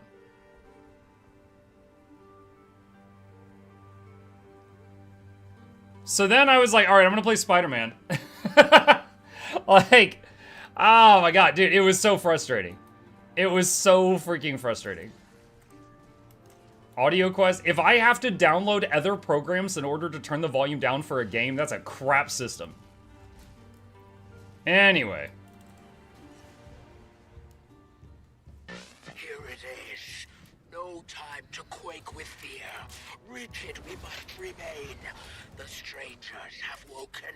They've Come to dance in the rain. Our one and only goal is to protect the camp. Every claw and spear. Raise them All right. to the air. One thing to remember is they gotta die at the same time, so you keep an eye on their health bars. Win. Brave small things.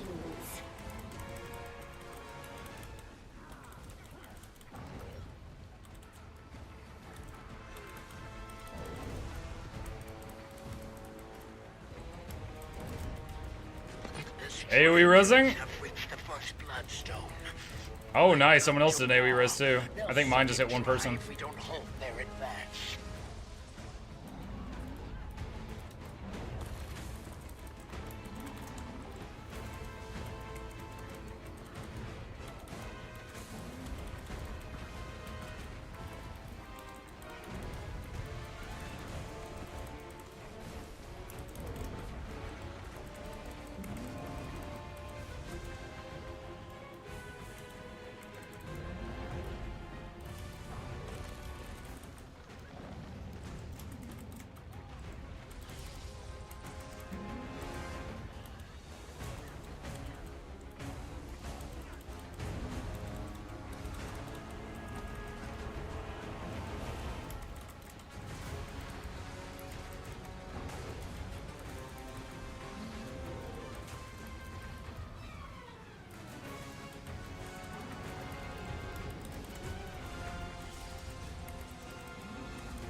Wow, I'm 4th on DPS right now on boon support.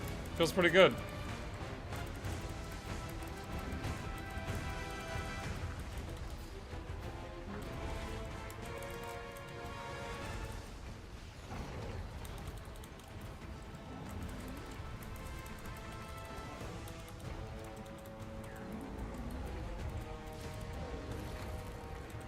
When do you do guild training? What is guild training? I don't think I do that, because I don't know what you're talking about. Raid training. Oh, I haven't done that in quite some time. I used to do that, like, once a week, and I kind of phased it out, and the reason for that was I felt like when I did raid training for someone, like, I would spend a lot of time trying to get the group through a boss, and then by the end of it, I will have taught 9 people to raid. You could, maybe if you assume everyone in the audience was paying attention, then I taught like 300 people a raid, right? However, if I make a video guide on how to do a raid boss, then I would teach like 10,000 people how to do the raid. So I started, rather than doing the raid training in-game, I just started focusing on video projects. So at this point, I've got a video guide for every single raid boss in Guild Wars 2, if you have need of it. Yeah.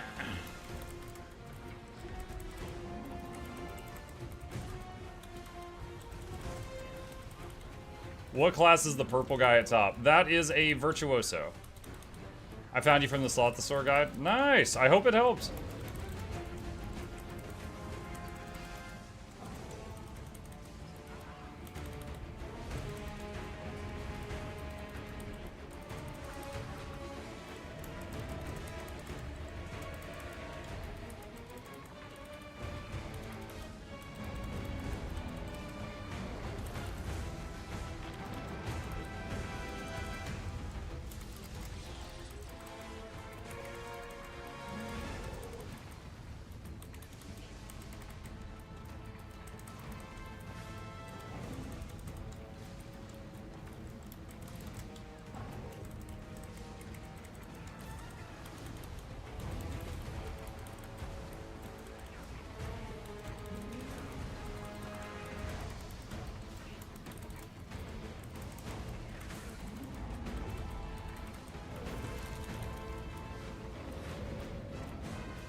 Doing pretty good so far. We got a little less than 10 minutes.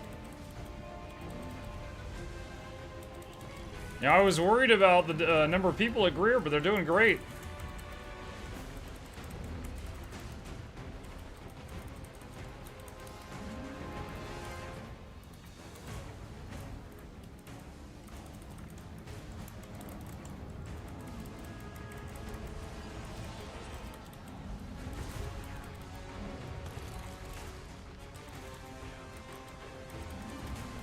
I'm gonna AoE res here. There's 5 people down.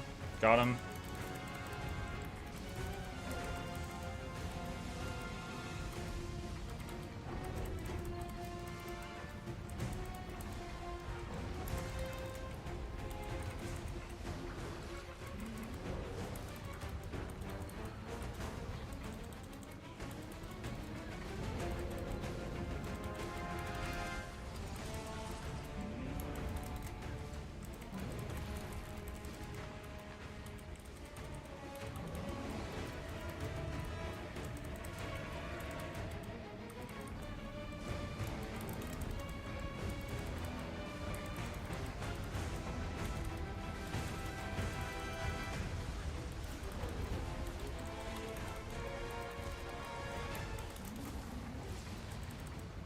Just in case there's any new folks here, when Decima does that huge slam and there's like the bright red circle in the center of it, don't try to dodge there. I'm pretty sure that will clock you even if you're evading.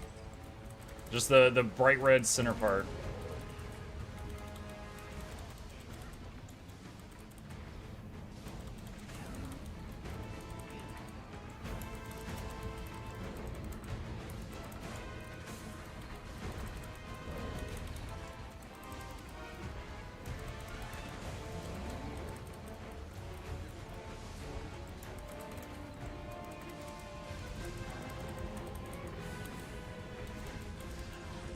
How do you get the DPS chart in your game? That's an add-on called Arc DPS. If you do exclamation add-ons, I've got a web page that'll come up that's got guides for a bunch of different ones. And again, this is Arc DPS if you want it.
Hey, we resing?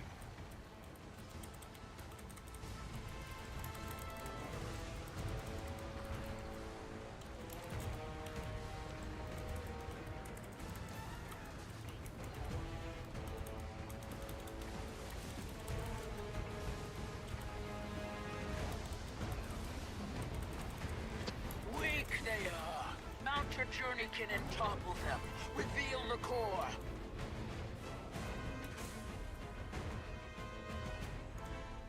Muck, which button is high priority in Ranger Spear? The two, okay, so when you hit 5, you get the stealth bonus, right? And then if you hit 2, 3, or 4, they get changed based on what the stealth bonus does. The 2 is the highest damage. So basically, anytime you can, you hit 5, 2.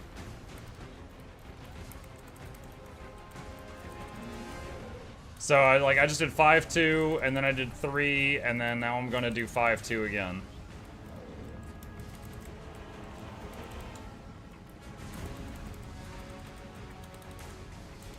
Is it today that there's a new map update? No, the next major update is... Chat, I want to say March 11th. Please tell me if I'm wrong.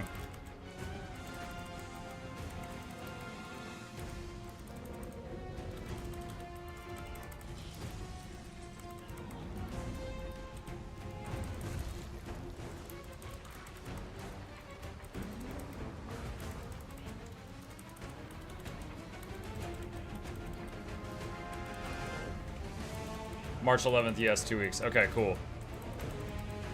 Also, Freakin', thank you for the sub. I really appreciate that. That's a huge help. Thank you.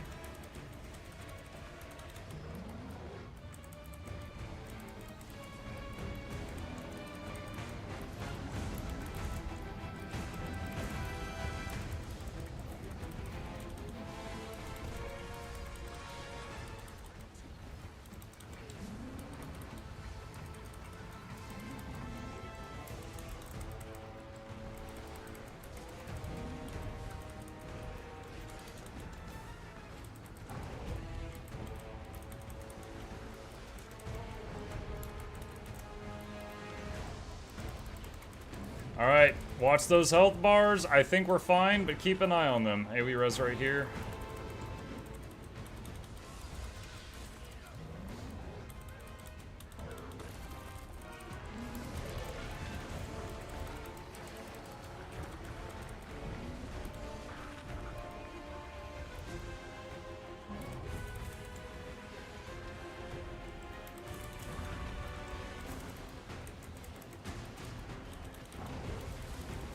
Kill them both, kill them both. Insulting creatures. Nice. That's better. GG, that was very good. When we heal, and we will heal, I will send a bolt through your skull.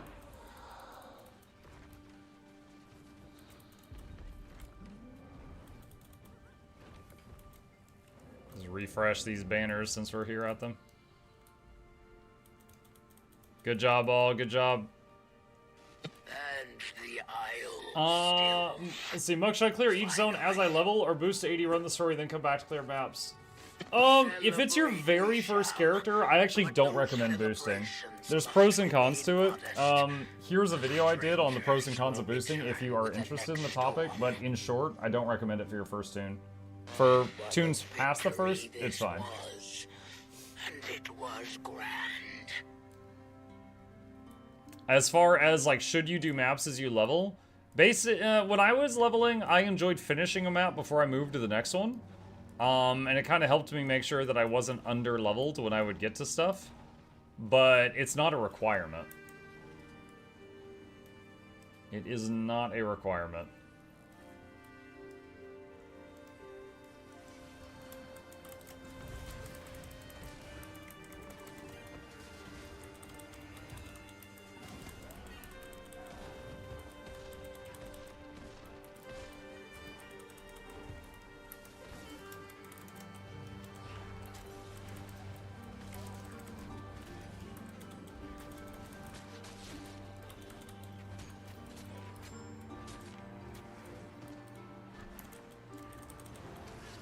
snuff you out, I will. Mark, do you have a guide on how to make a guide? Yes. If you do exclamation content, there are videos on how to make videos. You thought you had me with that one, didn't you? Mike, I've just seen your video on Quick DPS Untamed. I really don't get the simple rotation with the Unleashed stuff. If there is time, could you showcase it really quick? I'm so sorry. No, it's fine. Yeah, I can do that. I'm basically just doing whatever I want for like another hour, and then I'm meeting some other people. Easiest place to do it would be on the Golem. Let me go to the training room.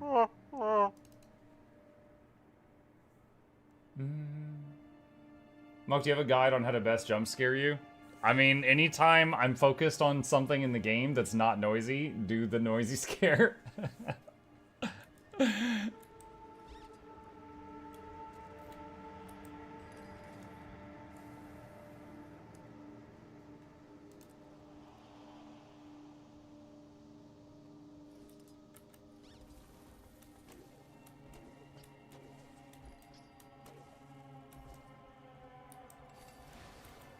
All right.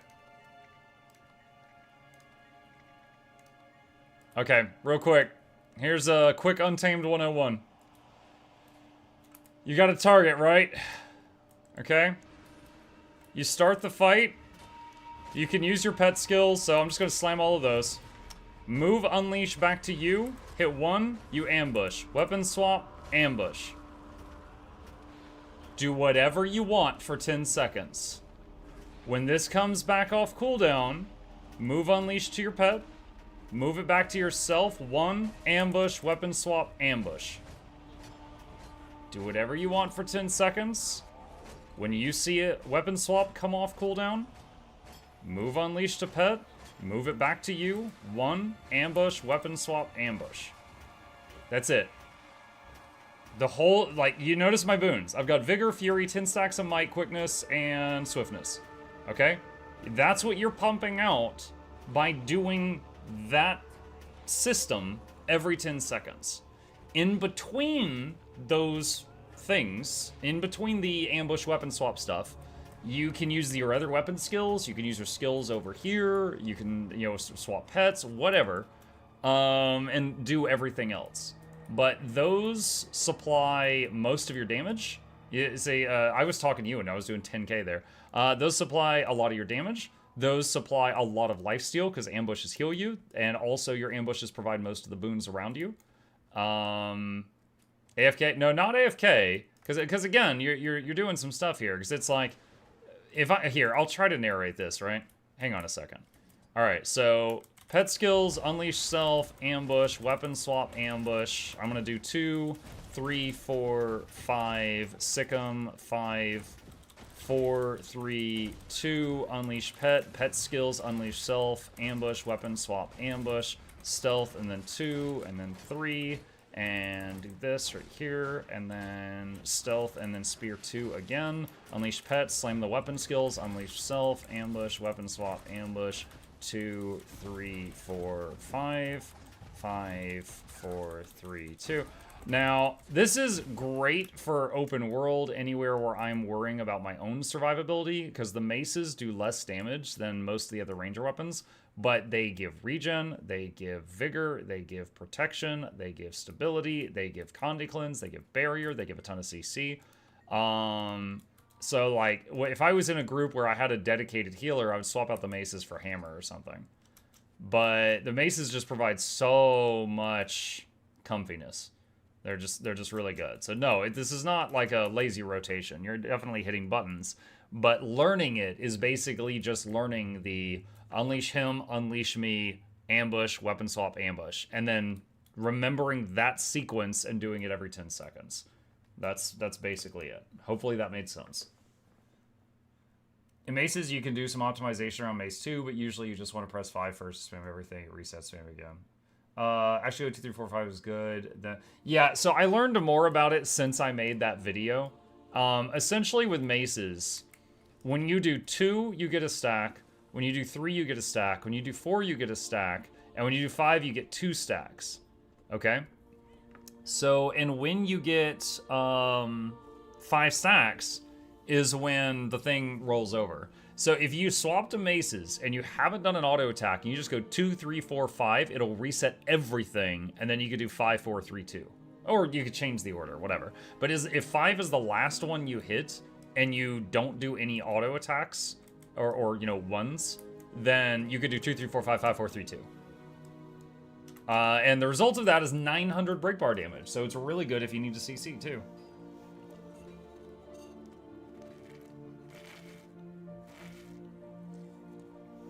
With the new Untamed myself, some of this clicked last night. I didn't realize weapon swap let you double ambush.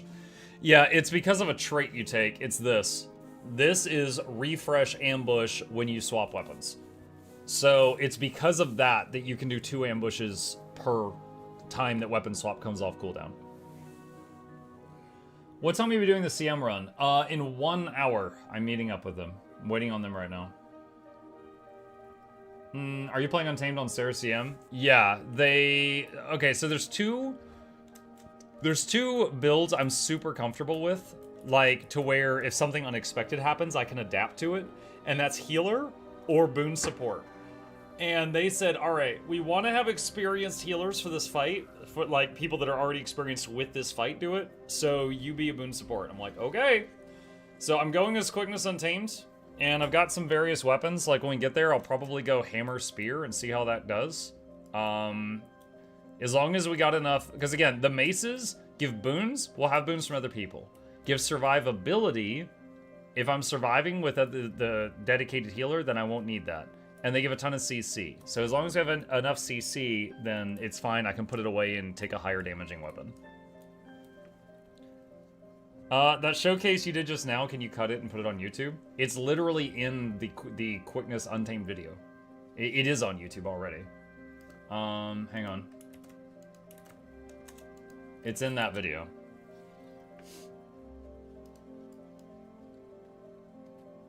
Yeah, the reason I did it again is because someone in the YouTube chat said they watched the video and didn't get it, so I just said it again.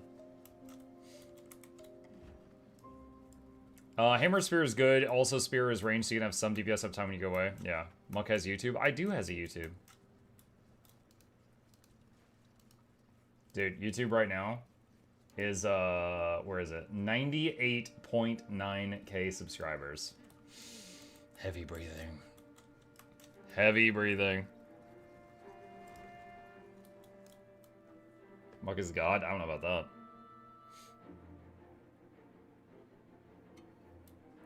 Muck has 2 YouTubes. It's true! Why did I just get a mail? Fractal Rush. Get out of here.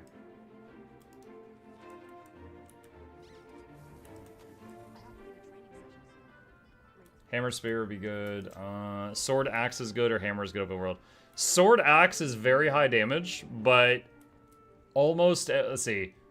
Almost every button on Sword Axe locks you in place, and you can't control your character until the move is over. So I don't like the feeling of playing it, because it very, very much lowers your mobility for small, like, moving around in a fight. But its damage is very good if you know how to do it. Getting sweaty today for CERUS CM? We'll see. I literally have no information going into it. I wish I'd been given a few scraps of info before we started. Like, oh, this mechanic is new. You're going to need an invulnerability. You know, we're going to need projectile block. You know, we're going to use portals. I literally don't know anything. I'm going with some experienced people. They know what they're doing, but I'm completely in the dark right now. So at the moment, I'm just taking a class I'm comfortable with, and we're going to see how it goes. On the other hand, in open world, it's nice for leaving an enemy, since you often kill stuff quick move to the next target. Yeah, it's okay.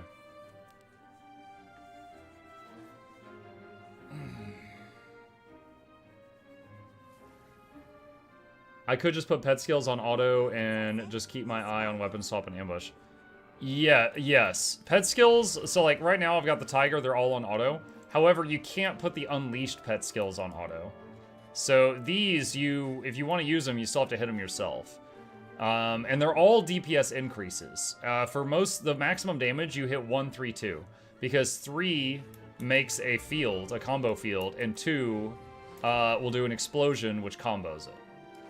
One just does some damage and gets it to the target.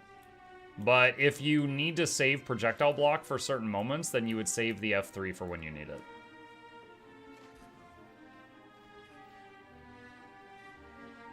Just watch Mux get to the point guide for Sarah CM. Wait a minute.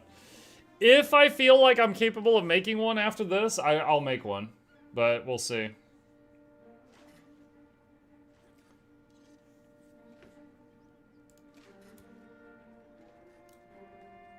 We will see. Because the thing is, let's pretend I make a get to the point guide. Like, when we get through this, I'll guarantee understand my job.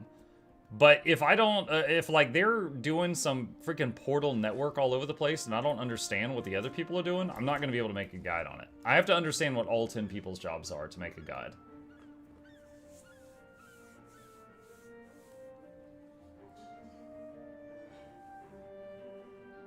No new release today. Yeah, the next big release is in 2 weeks, March 11th. What stat type is Zerk with Vitality? Is that Marauders? We will be teleporting a lot.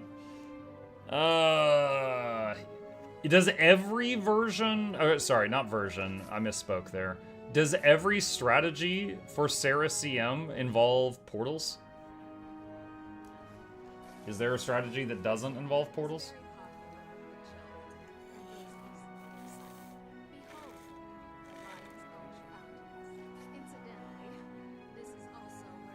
Ah, that's a bummer.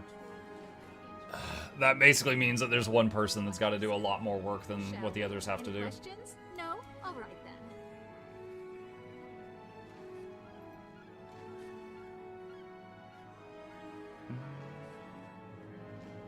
It can be done without them. Those are usually challenge type comps when they want one class.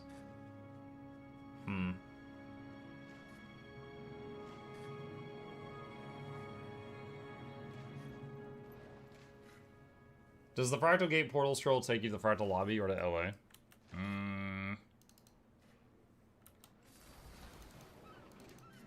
I don't know. It says I can't use it. It says teleport to the Fractal Abyss entrance of Lion's Arch. And when I try to use it, it says I can't use it. Maybe I can't use it because I'm in Lion's Arch? Can you put Soul Beast merge skills on auto attack? I don't think so.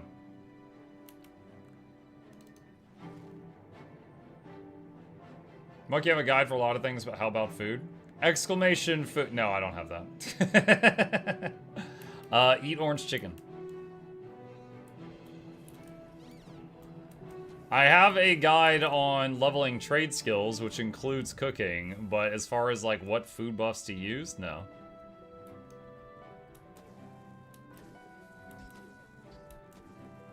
Checkmate?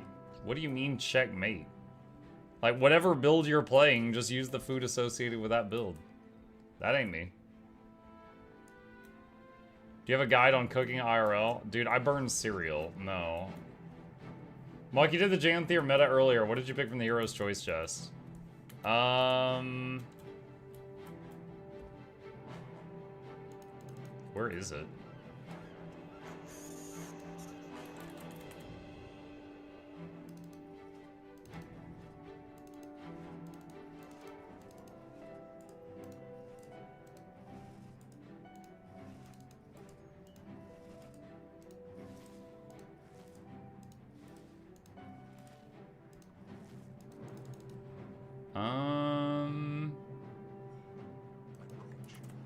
Search hero. There we go. Usually I just get whichever one of these I've got the least of. So for right now that's honey flowers. So I guess I'll just take honey flowers.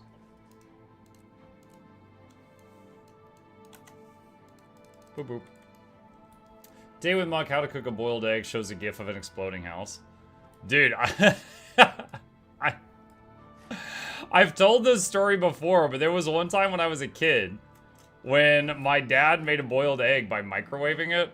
And for those of you that have never done that, don't. It pressurizes the egg, apparently.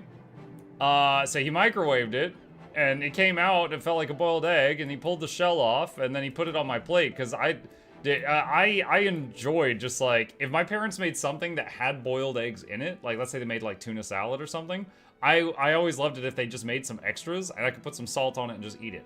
I liked that.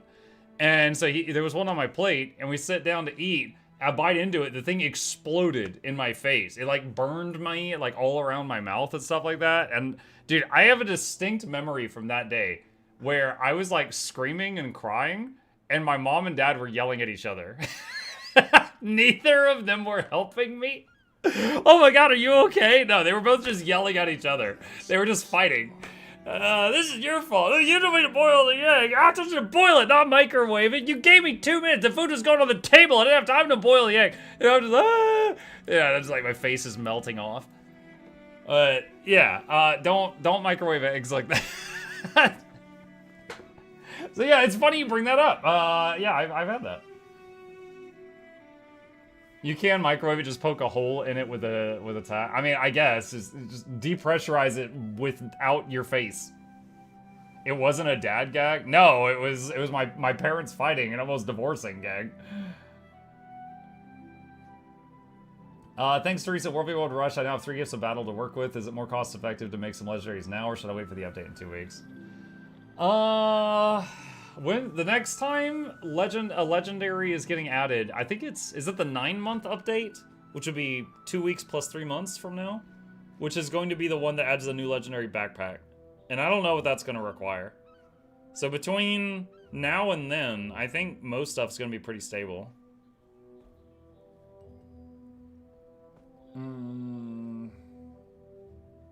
Claim your astral coins. I admit, oh gosh, I gotta spend them on something. Oh gosh, what should I get? Dog bench, I don't care. So just there, okay. There we go, alright, I spent them, and I have a dog chair now, I guess. Alright, when backpack drops, Call Johnny will most likely open in price because they'll share materials. Possibly. The main thing I'm thinking of is those, what are they called? The Mursat runestones? Those are the main thing I think might be involved in the backpack that might go up in value.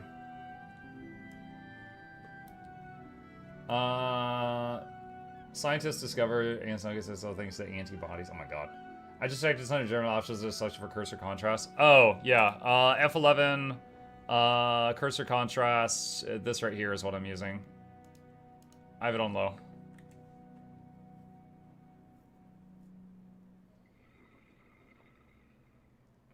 I don't recommend boiling water in the microwave, nevertheless boiling an egg. I don't know of any negative side effects to boiling water in the microwave. I used to do it a lot, and then my wife got like a proper kettle, and now we just use that. But either way, I don't know of any side effects to that. But I'm not a nutrition expert. You make angry water? Angry water. A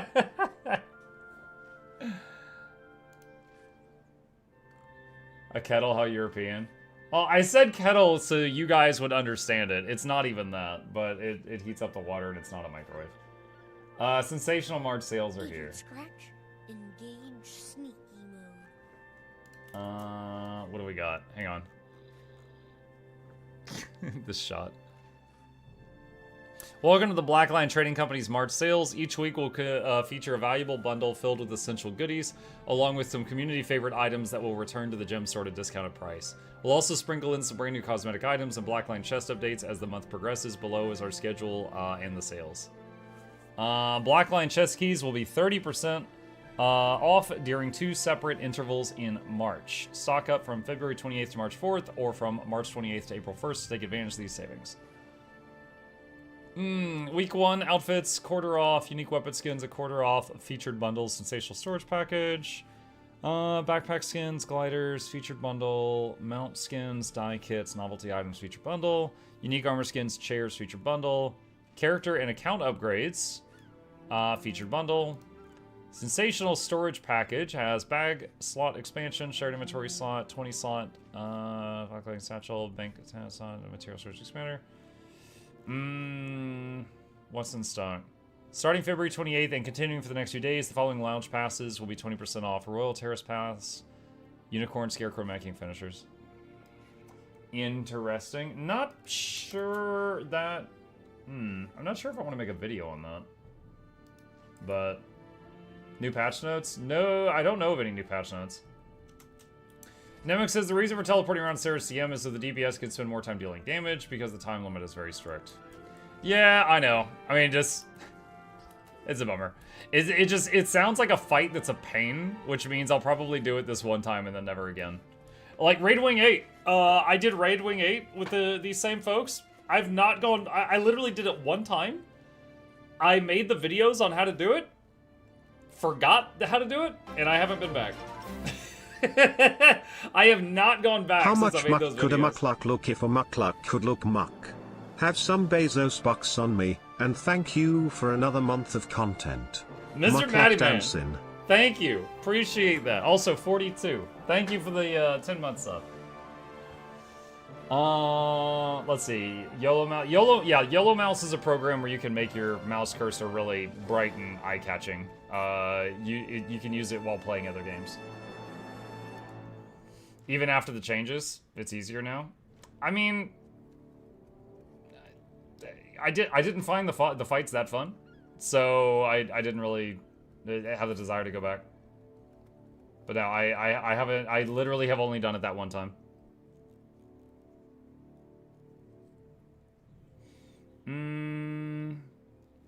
Let's see. If there's no nucleation sites, the water can't produce bubbles and can get hotter than boiling point. Sure, if you look for microwave water explosion, you'd find a report a video about it. What?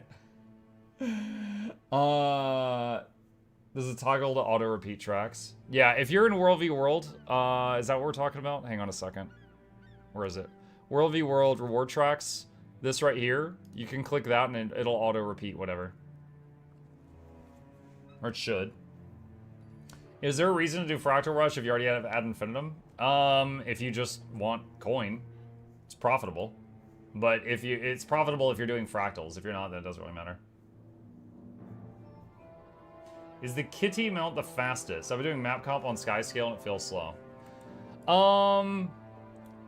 When Janthier Wilds came out, they did a overhaul on the Warclaw to make it a bit faster. And also it has the air jumps now if you've got the masteries, which is nice.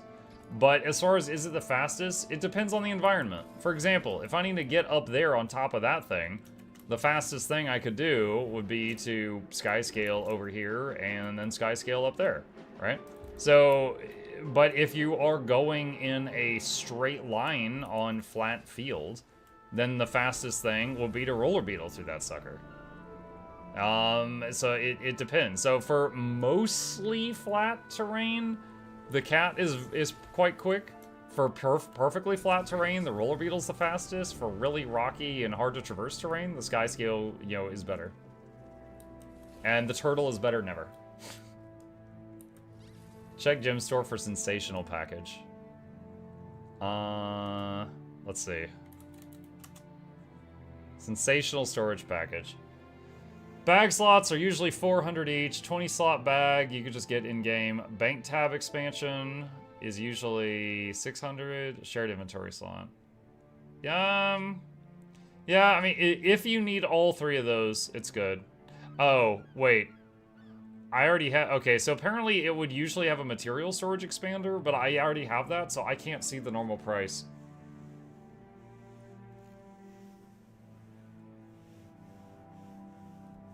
It's normally 1,500? Okay. Respect the turtle? No. The turtle is good for spamming the one key to CC Bram and Dragonstorm. That's it.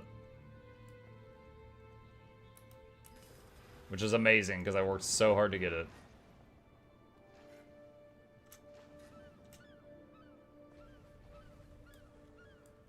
Warclaw has more CC now. I mean, yeah, Warclaw has good CC too now. The storage package seems quite good. Yeah, if you need all those storage things, it's a lot of bang for your buck. No skin for turtle. Yeah, I don't think I have one. That's fine though. He looks fine. And like I said, never use it. It'd be kind of like me buying a skiff or a skin for the skiff. What would make turtle good then? I mean, the main thing it's got is it's a passenger mount. It's the only passenger mount in the game, right? For water, the turtle has, you know, its speed, and a skiff is faster than that, and a skimmer is faster than that. So turtle is like, okay, it can go in water. On land, there's tons of mounts that are faster than it on land. It's also really clunky and hard to steer. It has the weapon systems, so like the guns and stuff, so you could toy with those if you wish to for some fights. But, and then for CC, it was the best CC, but now the Warclaw is better than that. So I'd say the number one thing it can do that the other mounts can't do is carry someone somewhere. It's an Uber. Plush Sky Scale is best. I have Plush Sky Scale. This area is very popular with the children and those easily excited. Buff damage. Behold, But to what end? You can't use it in, like, any major content. Like, in most raids, as well as, like, strikes and fractals, you can't mount. So, I mean, if you buff the damage, it'll just be an open world thing. Only use turtle on a hot map when playing with people who don't have the mount. You have Plush Sky Scale because you know what's good. I know what's good. It's useful in Drizzlewood. Let's see. Siege or car might be going on. Let's check.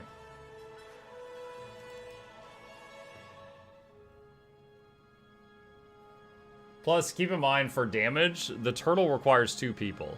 So it would need to do... Let's a low ball and say each person can do 20k DPS. For it to be worth it to be on the turtle instead of 2 people on feet, you need to be pulling... It needs to be doing 40k DPS. I do not think they're going to give the turtle 40k DPS. Like, I don't think there's a chance in hell that they're going to do that.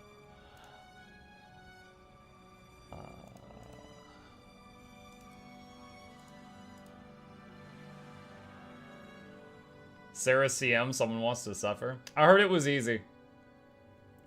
I'm sure I'll be fine.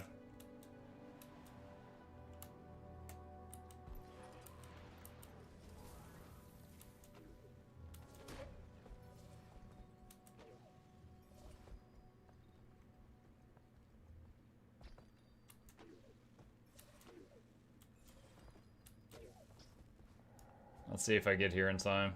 It says Javi's still leading the assault. It's stealing magic from the lost spirits. Now get in there and cut off the source. Wolverine. I feel their power. Michael, we're talking open world metas. The low ball DPS, the average players are like 1k. Yeah, I know. Get in there and cut off your car before it's too late. Believe me, I'm aware. I'm playing Boon support, which in any real content, I'm last on damage. But in, like, open world stuff, I'm often top on damage. I am distinctly aware.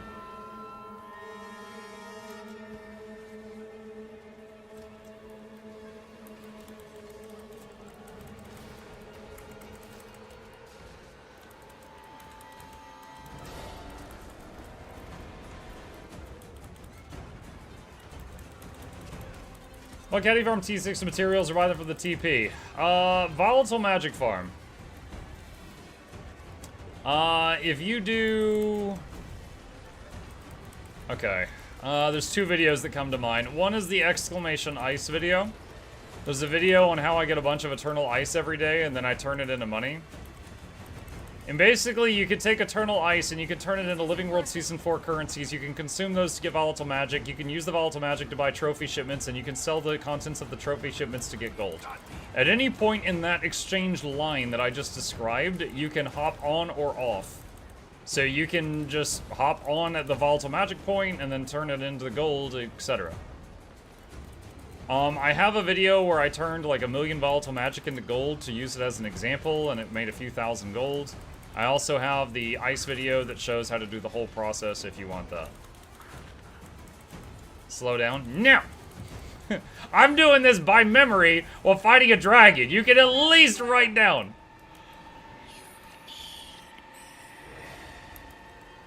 Well, not a dragon. He's like a baby dragon. Oh no, you don't. Hello, Mike. Hello, Chad. Hi, Mazzy. Here.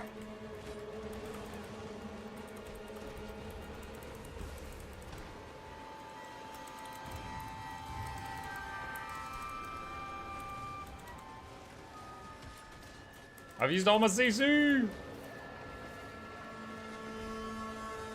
Okay, open that Raven Gate and hunt down. The gate's open. Now get in there and cut off the source. Okay.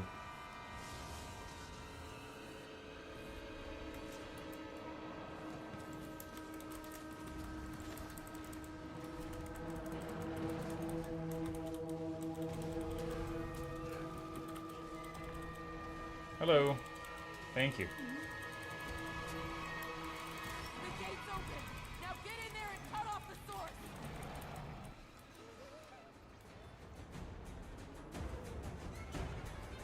Sandwich? Yeah, sandwich. Eating lunch a little early today because I have to go die to CERUS at normal lunchtime. You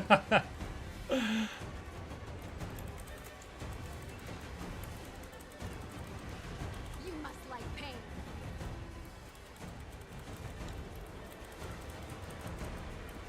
You must like pain.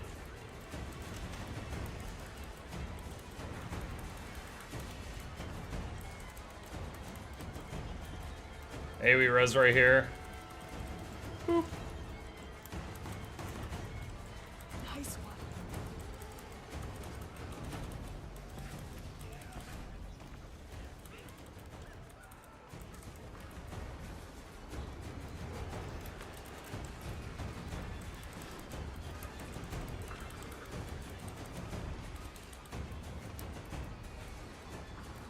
It's back in the ice. Atmok, don't you love the base game final boss? It's so interactive and the fight is so good, man. So much to do. Yeah, I haven't heard that joke for 10 years. No, it's not a good fight.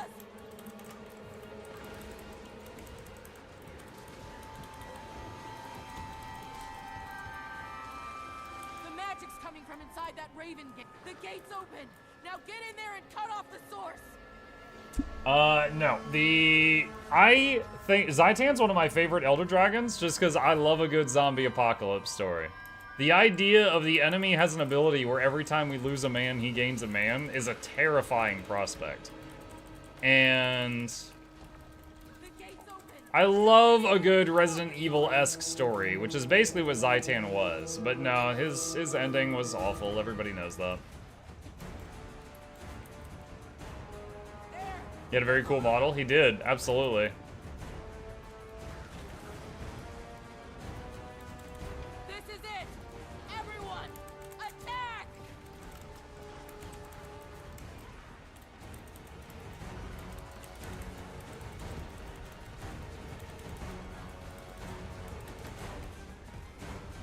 Alright, AoE res there.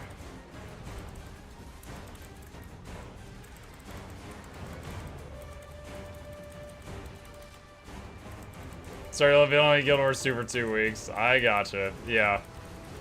Yeah, it's it is a blemish on the game. It is an unfortunate thing.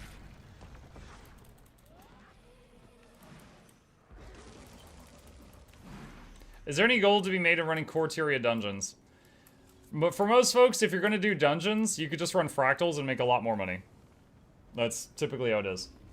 Impietuoso says, Muck, I don't play PvP that much. I discovered a map you can only play in custom arenas called Map Courtyard. In the wiki, it says they removed that map from the conquest list. Do you know why? I did not find a reason for the wiki. The map is Team Deathmatch, and I find it really fun.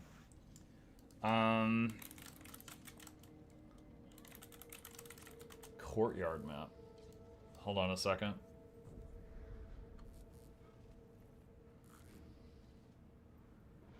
Huh. I actually do not know this map. Was added in the April 15th, 2014 update. Later was removed from ranked and unranked. I know in unranked there's that one map with the capture the flag mechanic that is, it's in unranked, but it's not in ranked. This map I'm actually not familiar with. This courtyard map. I don't know this one. Capture the Orb of Impending Doom and keep it close to the center of the map to earn max points. You can be played either in Murder Ball game mode or Team Deathmatch mode. Yeah, I don't know. I don't know.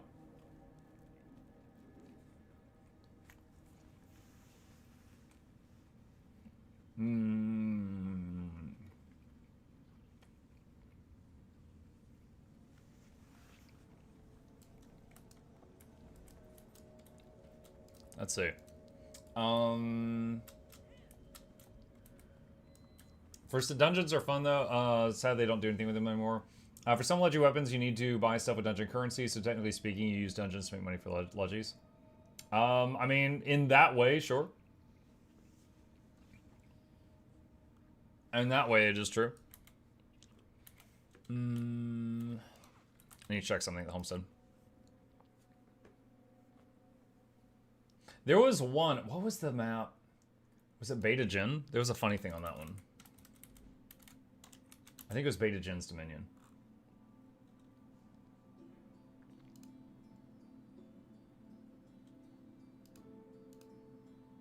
Ah, found it. Okay. It's still there. Yeah, I pointed this out like a year or two ago. I did like a YouTube video about it. Okay, Beta Jin's Dominion, PvP map. Okay. If you look at the screenshots for Beta Jin, there's one screenshot that was uploaded that someone was trolling around on.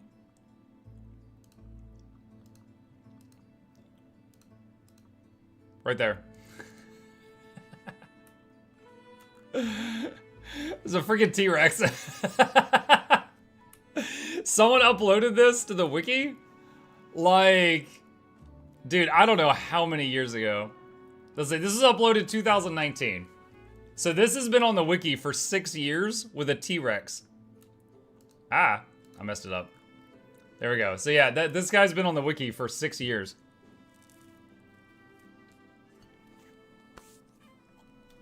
That's my favorite part of Beta Jin, the sudden T-Rex attacks. Yep.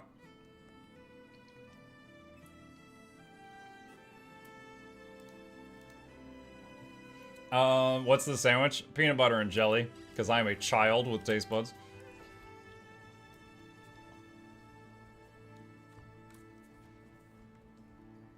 Muck, make a guide on please.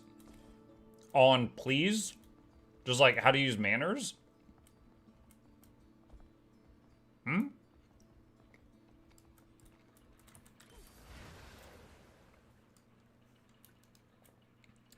Let's see. Club Johnny. Homesteader. Okay, I've already got that. Alright, so this, I've got all of this ready to go for Club Journey number 4.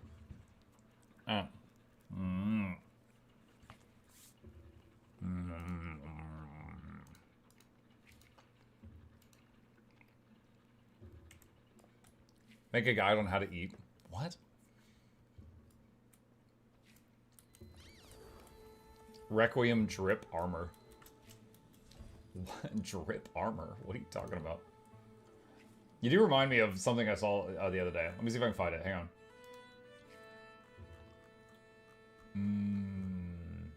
Ah, found it. Here we go. There we go. Military uniforms. 2025. We need camo to avoid being spotted.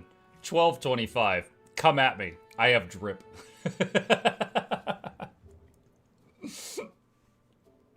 We need to go back to those days. The most dangerous people are the most fancy dressed.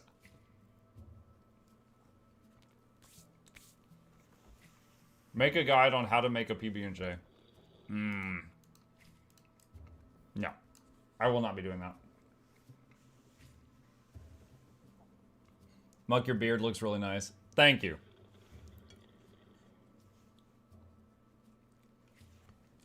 What are we doing? I'm eating lunch right now. In about 20 minutes, I'm meeting a group to learn CERUS CM. And I am not looking forward to it. There will be pain and suffering. And I'm hoping we one-shot kill it. And then we're done real fast. We'll see. Flower strat? I don't even know the strats. They didn't tell me anything. I don't know anything. What's the reason behind growing the beard? You've been shaving it for so long. So a couple, I don't know how long ago, there was a charity stretch goal or something that we were doing, and there was one thing where a bunch of people were like, oh, if we raise, you know, $500 for the children, I'll dye my hair blue, I'll dye my hair pink. I feel like I've seen so many mug shots of people arrested because they were too close to an elementary school and they had blue or pink hair. I cannot look at blue or pink hair with a clear mind. Unless it's like an anime character. If it's like a real person, I look at them and I'm just like, oh gosh, you know, do they have a record? So I'm like, I'm not dyeing my hair. And I don't want to shave my hair because, you know, my hairline's already retreating. So I was like, all right, I don't want to do anything with my hair. And I was trying to think of a stretch goal for this charity thing. And I was, you know, some people are like, oh, I'll shave my beard off. And I'm like, okay, well, I've never grown my beard out. I'll do the opposite. I was like, okay, well, I'll do a stretch goal or I'll grow a beard. And I had a thing, it was like, I'd grow it for a month.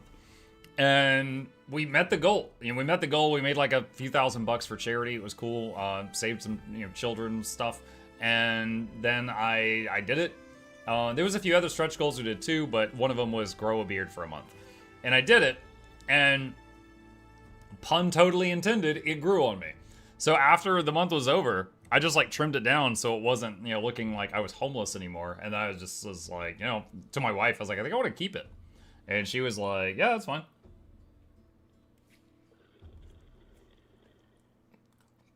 What does your wife think?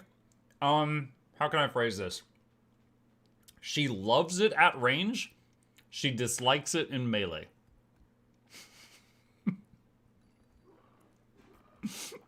That's the summary.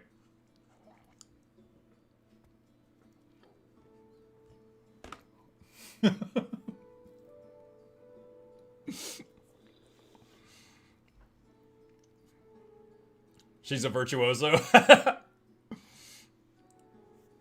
I just shaved my mustache for that exact reason with my partner. Yeah.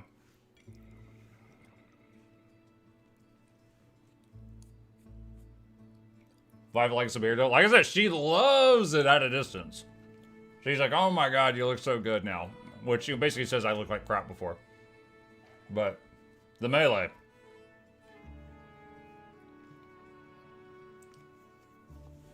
At Muck, get a legendary face so you can swap skins.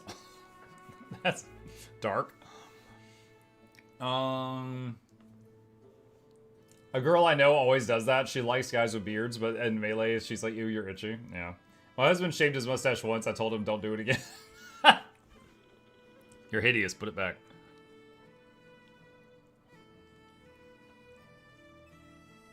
Mug, do you have some guide you consider troll? Yeah. Yep. But I clearly marked it. Hang on. Now, I immediately have one that comes to mind. I gotta find it, though. YouTube is being really slow. It's the one that's called How to Make 100 Gold in Minutes. Some of you probably have seen it. It makes fun of the Lunar New Year.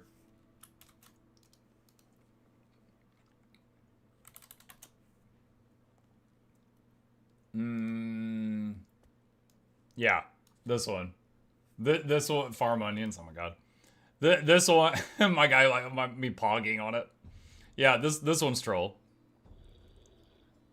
Hey gamers, Mukluk McDuck here, and today I'm going to tell you how I earned 100 gold in minutes. This quick, short, fast, rapid, and to-the-point guide will leave you stun-locked that you ever could have overlooked at such incredible money-making possibilities. Be sure to like and subscribe now, because if you wait until the end of the video, you won't be able to do so due to the euphoric coma these money-making possibilities are about to leave you in. First off, before we can execute the few mouse clicks that will leave us absolutely rolling in cash, we need to perform a few small preparations. Step 1. Max out your magic find. This can be as easy and simple as using a magic find boost, item boost, birthday boost, black lion boost purchased from a black lion statuette, guild magic find banner, spirit banner, New Year's gift, magical enrichment and an ascended amulet, eating some longevity noodles, oil up with some pumpkin oil, and consume 300 magic find worth of luck, which should only take a few years of gameplay to acquire at the most. Once this small task is done, you're going to need to acquire 6 6,000 exotic luck. This can be obtained with low effort by simply saving all of the luck you acquire from thousands of hours of gameplay and using an artificer character to condense it into its exotic versions. Next, we visit the Lunar New Year Festival in Divinity's Reach and use that luck to buy 6,000 lucky red bags. This is where that magic find comes into play, my friends. Now that these small preparations are complete, start the timer because it's time to make 100 gold in mere minutes.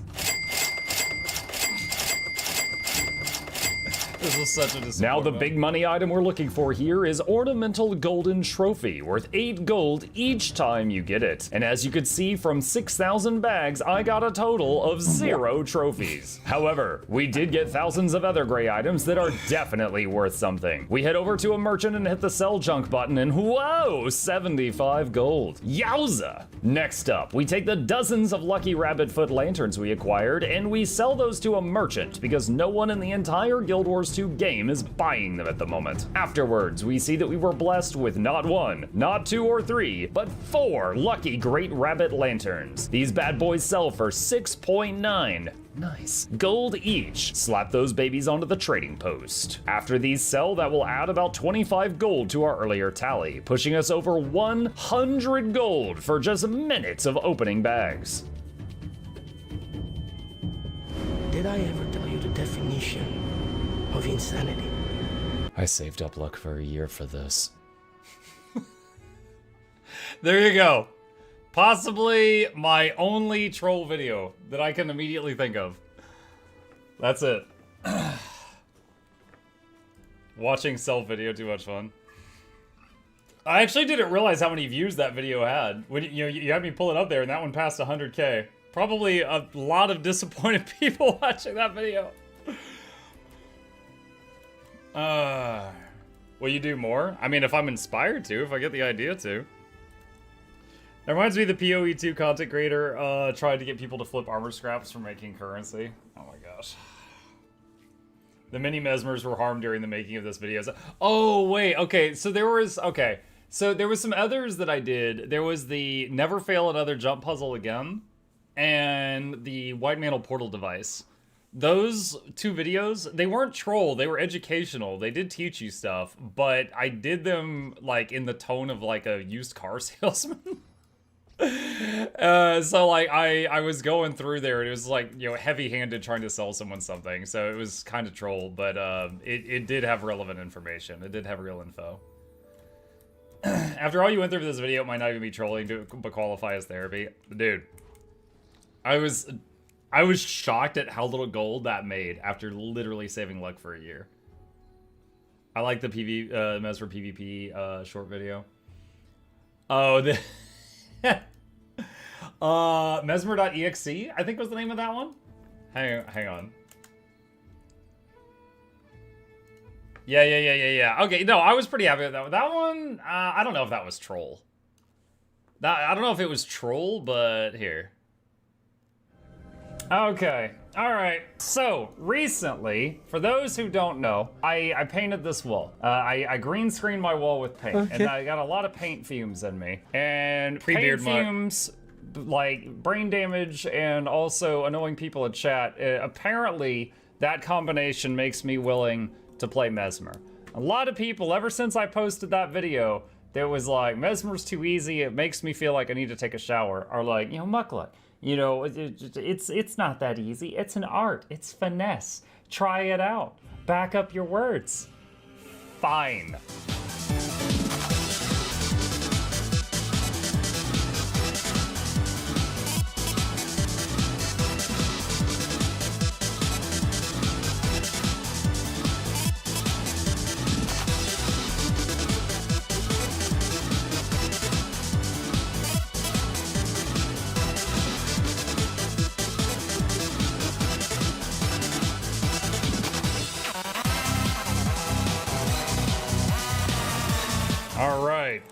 There we go. Okay, how did I do? Top damage, top kills, 3 deaths. I gave that to them, whatever. I felt pity. Top revives, leave match. Not doing this ever again. I need a freaking shower.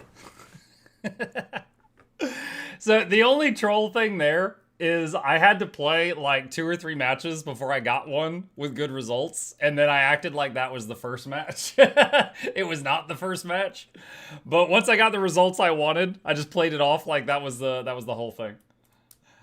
When do we get Chip Professional Streamer Cat Volume 2? When we generate enough content that is chip related for him. Is it true that people only play Asura to have easier time in jumping puzzles? No. That's not why I play Asura. I just like little dudes, big hats. Let's see. Alright. Man. Some voice lines.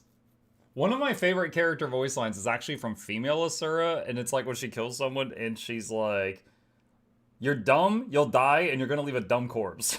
Or something like that. That one always gives me a chuckle.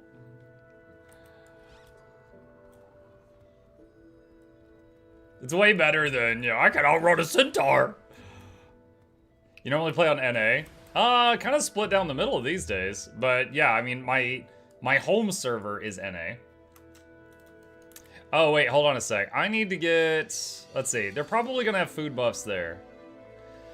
What's the best power DPS enhancement item? Is it still Superior Sharpening Stones? Hold on, let me ask Snowcrows. I have to go try hard for this. Ranger... Power Quick Untamed. Yes, Potent Superior Sharpening Stone. Alright, so that's fine. And then the Susvidi Steak. Alright. He likes the Asura because they're dummy thick. Dummy thick? You're mistaking me with Flute Girl. No, that inventory is hurting me. Oh my god, Mythos, look. Here's enough space for you and your opinion. Shut up.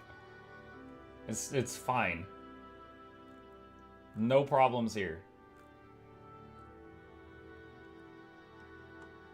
Let's see, it's right here. Let's see. Solve if your hit point drops below the threshold a lot. How do you have that much? Baggy waggies. Exclamation bags if you need a guide on how to get some bigger baggy waggies. See, that one wasn't troll either. I had a lot of fun with that one, but it wasn't troll. There was real information in that video. Do the intro. Oh my god. Like, here, for a minute. Oh, these, my baggies, my massive mucking satchels, my super stuffed pouches, my honker bonker baggy waggies, my canvas stretching loot containing gravity welling loot bags? You mean these super duper ultra hyper goddamn 32 slot mucking bags? You click this link. There you go. Anyway, the rest of it's educational. That part's not. Let's see, Relic of the Claw. Yeah, we've got Claw. It's funnier if you know the origin of that meme. But if you don't, I ain't teaching you. Yeah, I turned that intro also into a short on YouTube. And now it's floating around the shorts feed and random people are being exposed to it. And it's always fun imagining them like, what the hell is even this? Yeah, right here. When the newbie asks how to get bigger bags. Vernacular isn't that different? No. The best one is the one where Vegeta's saying it. How do you get the legendary relic? Exclamation legend for a webpage with guides to every legendary everything in the game. And just find the video on relic on that list. Hammer now? Yeah, I think so. I think so. Force and impact.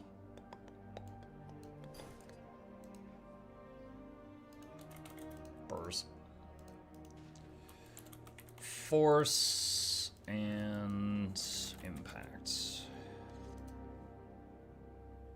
And I just want to change the animation because I like it. That's my favorite one. That one's got some heft. That one's good for bonking.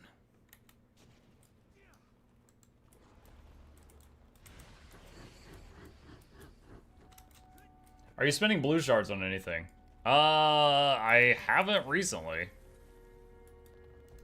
I have not recently. How many blue shards I got? I got 17k blue profit shards right now. Bro, is everything legendary? I do, basically. Like, the only legendaries I don't have are ones for slots that are, like, for characters I never use. Like, I don't think I have a legendary scepter, but none of my main characters can use a scepter, so it doesn't matter. But yeah, I've got full light armor, medium armor, heavy armor, accessories, the weapons I use, stuff like that. This is why the other day Rose was like, he's like, you're only rich because people send you gold. I was like, Rose, I've beaten the game. There's nothing I need. I just use everything people send me for giveaways. I don't need gold. Necro uses scepter? True. True, Necro can use it. My ranger and my engineer cannot. Morty says, I've gone through all your builds. I can't figure out which one is the best for a new player with no weapon swaps that struggles with keybinds, so low intensity for open world that can be taken to group stuff. The Pistol Thief is basically full auto attack, and you can take that to group stuff and do respectable damage if you want. Muck's only rich because he's played since day 0. Not true, HLZ. I took I played the game for the first month, then I got bored and quit, and then I came back after Path of Fire. So I took a little 6-year break, or something like that. So like, when I first started really streaming this game and playing my second month of the game, it was after, it was like in the middle of Living World Season 4. So no, I have not played since day 0, but I have played for like 5 years. What are we doing? Waiting. Between now and 10 minutes from now, the rest of my group for CERUS CM is going to log in.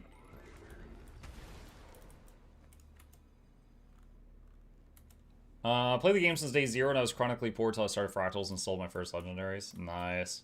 Yeah, dude, like, once you understand the, like, okay, the new legendary spear that came out in Janthir, right? I am logging in for 10 minutes a day to do my daily routine. 10 minutes a day. And then Tuesdays, I play many hours. Tuesday is my Guild Wars 2 day, okay? With that schedule, all right, I have made 3 legendary spears since Janthir came out.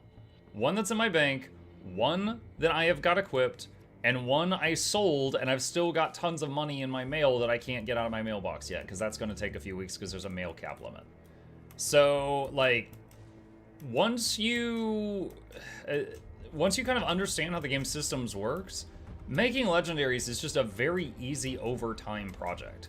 Again, I'm playing 10 minutes a day, and then I'm only really playing like 1 day a week. 5 years, do you not have your birthday cake? I do, because I played the game at launch for 1 month, and then I, like, moved on to World of Warcraft or something. I do have the 10-year birthday presents. My account is 10 years old, but for 5 years of that, I didn't play. You sold off the TP? No, I sold it to Guild MM in Overflow. Guild MM, he totally spoils me. He's another content creator. And he's actually, like, hadn't logged in the game for a month, and I didn't realize that. I messaged him. I was like, hey, before I go to someone else in your community, do you have any interest in buying a Legendary Spear? And he's like, I don't really need it, but I could buy it off you if you just need to liquidate it. And I'm like, okay. And he's like, what's the TP price right now? And I sent him a screenshot, and he's like, all right, I'll pay you that minus, like, a couple of gold. And I was like, okay. And so he's like, do you just want gold? And I was like, yeah, I know it'll take weeks to get it out of the mailbox. And so he sent me all of it. So yeah, one spear is one legendary spear I'm saving for a giveaway after YouTube gets 100k subscribers, because I'm at almost 99k. And then one I have equipped right now, it's on my back, and one is now gold. Boomer complaint, the 10-year birthday present sucks. Yes. Was it 9-year, I think, was the cake? Which was, although it's a crappy food buff, it's an infinite one. So anytime you don't want to spend materials on a food buff, you can use it. That's nice. But yeah, the 10-year one was like nothing. Oh snap, you're right about CM. Are you sure about LCM though? Wait, what? No, we're learning CM, not LCM today. Okay, so sometime in the next couple of minutes, my teammates should start logging on. I'm gonna put my dishes away so I don't turn my desk into Asmongold's and use the bathroom, and then I'm gonna be back and hopefully we'll get this started.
Okay, I am back. Let's see. Can confirm starting legendaries is easy. After 10 years of playing, all it took is chalk egg sack dropping twice for me to start collecting them. Chalk egg sack, wow. That's crazy. Who's inviting me? Is this the correct group? There's a Coco in this group. I think it's the correct group. Okay. Alright, let's see. Do you want to join our Discord, or do you prefer a more public Discord that you already have? I do not care. Where do you want me?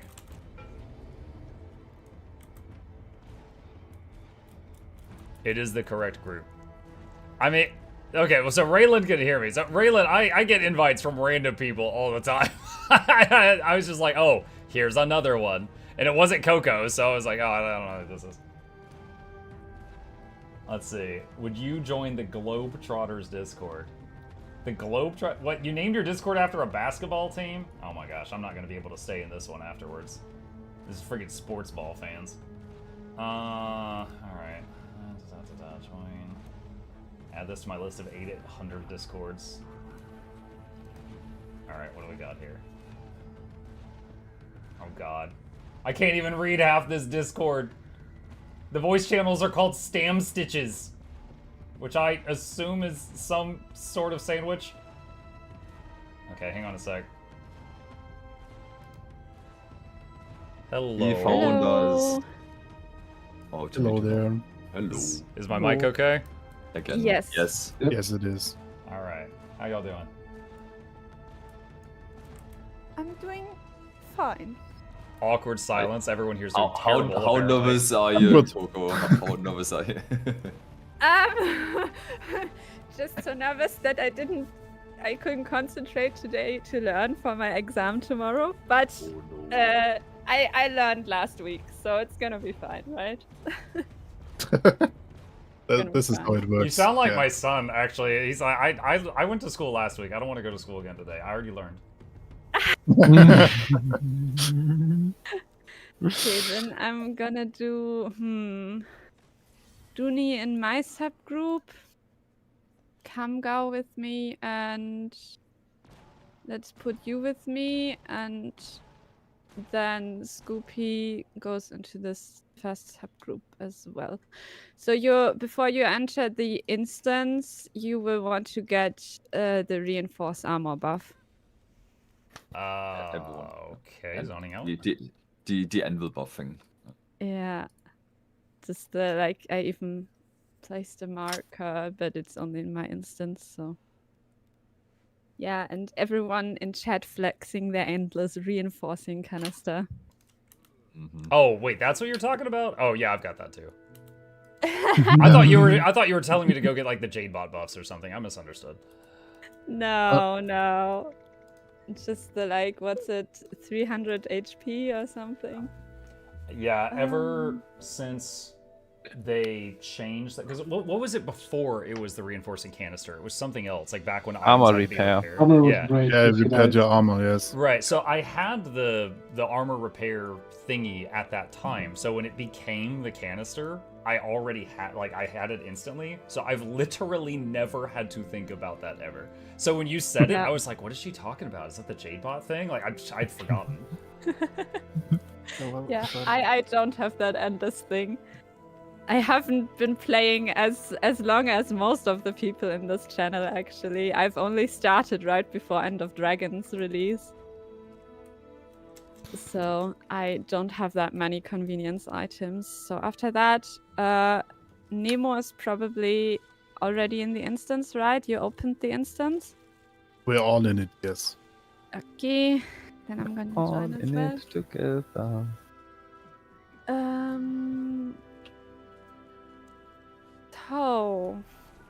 You know, I told my chat before I zoned in here, I bet this group's going to have 8 virtuosos, and I gotta say I was close. Yeah. Yeah. Though I might switch depending on. We're gonna play the strategy that works with the virtuosos. There is one that people made very recently that allows for more It's melee not builds? that recent. It's actually Flower Strat from Remagic. He first started doing it when Distortion was disabled for like 1 or 2 weeks. Oh, or that. Okay. Back then, he started doing it and trying it out, but he also only like took the strategy or parts of the strategy from other people. So it has existed for a very long time, but it's just not popular. It's like it's really difficult for strategies to become popular if they're not already popular. Like it's really hard to change the meta once it's settled down. Yeah, so I sent you a document, Mukluk. This is mostly for you, so like I tried to write the most important stuff down so you don't have to write while I'm talking if you want to take some notes. And then you can just take some additional notes if you want some more notes. But I wanted the ideas and the facts and the mechanics to be written down already so that I can that we can concentrate on explaining the other stuff and you don't have to concentrate on writing some stuff down. Okay. All right. Yeah, I've got it open in front of me now. Yeah. Okay, so for the beginning, I always say to every member that joins actually my static, just tell me if you have any questions, if you feel uncomfortable, if anything is bothering you. I'm just gonna repeat that for now. Like, Sorry, I was just I just seen Mukluk's face when he opened this. Oh man, okay. Why are you trying to get me in trouble, man? keep going. Like even if you hear words, they're meant for you. If you see faces, they're meant for the audience. There's a separation. Yeah, okay. Samu, you get your circle. I will give you your circle. So much appreciated. This guy just marked with a circle. He already felt alone without the circle. Okay. What did I want to start with? Right. I am gonna this is a progression to learn as much of this fight as possible, basically. So I am gonna explain something, and I want the rest of the people that already know what else is happening and what reasons there are and everything to not just keep talking after I'm finished and just information dump on Mukluk, but I want to give limited information to Mukluk, and then we go in and we try some stuff out. We put some pictures to the stuff I explained, and then we can elaborate further, and I will try to always give the opportunity for everyone to be like, oh yeah, did I forget something? Do the others have something to say that they want to share? So I want to kind of stop the total information dumping everyone in the squad probably can do. But I don't think that would be helpful. So let's try to organize that a little bit. There is already some oyster soup. Mukluk, are you power or condi? Power, quickness, untamed. Okay, I'm gonna place you some steak. It's peppercorn steak. I also have flatbread for myself. And do the healers need food, or do you guys have like 56 hours left on your food? 2.5, but thanks for asking. Okay. I see. So everyone has food. Don't forget to eat some good utility. And then we can start explaining the fight. The fight is a very structured fight in the way that every time you will go into this fight, almost all of the things you will see will have like the same structure. They will always happen at the same time with some very minor stuff that can vary. So you always have 4 phases. You have 100 to 80%, then you got a break bar, you got a split phase, then you got 80 to 50%, you got another break bar, another split phase, you got 50 to 10%, you got a break bar, and then you immediately got 10 to 0%. This is like the overarching like structure of the fight. And then the difficulty in this fight is from mostly 6 mechanics that happen throughout the fight. Each of those 6 mechanics has like a normal form and an empowered form. And the empowered form is most of the time way harder, some of the time just a little bit more annoying. So it is more difficult to deal with. As we progress through this fight, mechanics will appear more often and more mechanics will get empowered. So after the first split phase, you have 2 empowered mechanics, and after the second split phase, you got 4 empowered mechanics. If you were to do the embodiment of sin achievement, you would have to actually do 6 empowered mechanics, but luckily we don't do that. Okay, I will start slowly, let's say that. We're gonna go in, I'm gonna explain like the first 3 or 4 things that happen, and then afterwards we will GG, and we're gonna do that a couple of times to get used to the mechanics that are happening, and then as we progress further, we're gonna go a bit quicker. So we're gonna fly in, Sarah's gonna start spawning in the middle, just like in like normal mode. And we're gonna have a green. Green is just stacking together, needs 5 people. Since we already want to stack because of boons and everything, it's not hard to do. Afterwards, there is gonna be the paddle mechanic together with the malice mechanic. What we're gonna do is we're gonna have a scourge portal. It's gonna go to the south. Not directly to the south, a bit left of the south. You're gonna take it. Everyone's gonna take it for now. I'm gonna explain a bit more afterwards. Everyone is gonna take that paddle, that portal. Mukluk, you and me, we will go a little bit to the side of the portal, so that we don't stack with everyone else, but we're gonna have like our own spot. And I'm sorry, at what point in the fight is this? Directly in the beginning. Just directly in the beginning, we're gonna go in, there's gonna be a green, and then there's gonna be a portal. Gonna take it. We are gonna stack slightly to the side. You don't want to stack behind, but if you don't want to stack with everyone else, you stack to the side.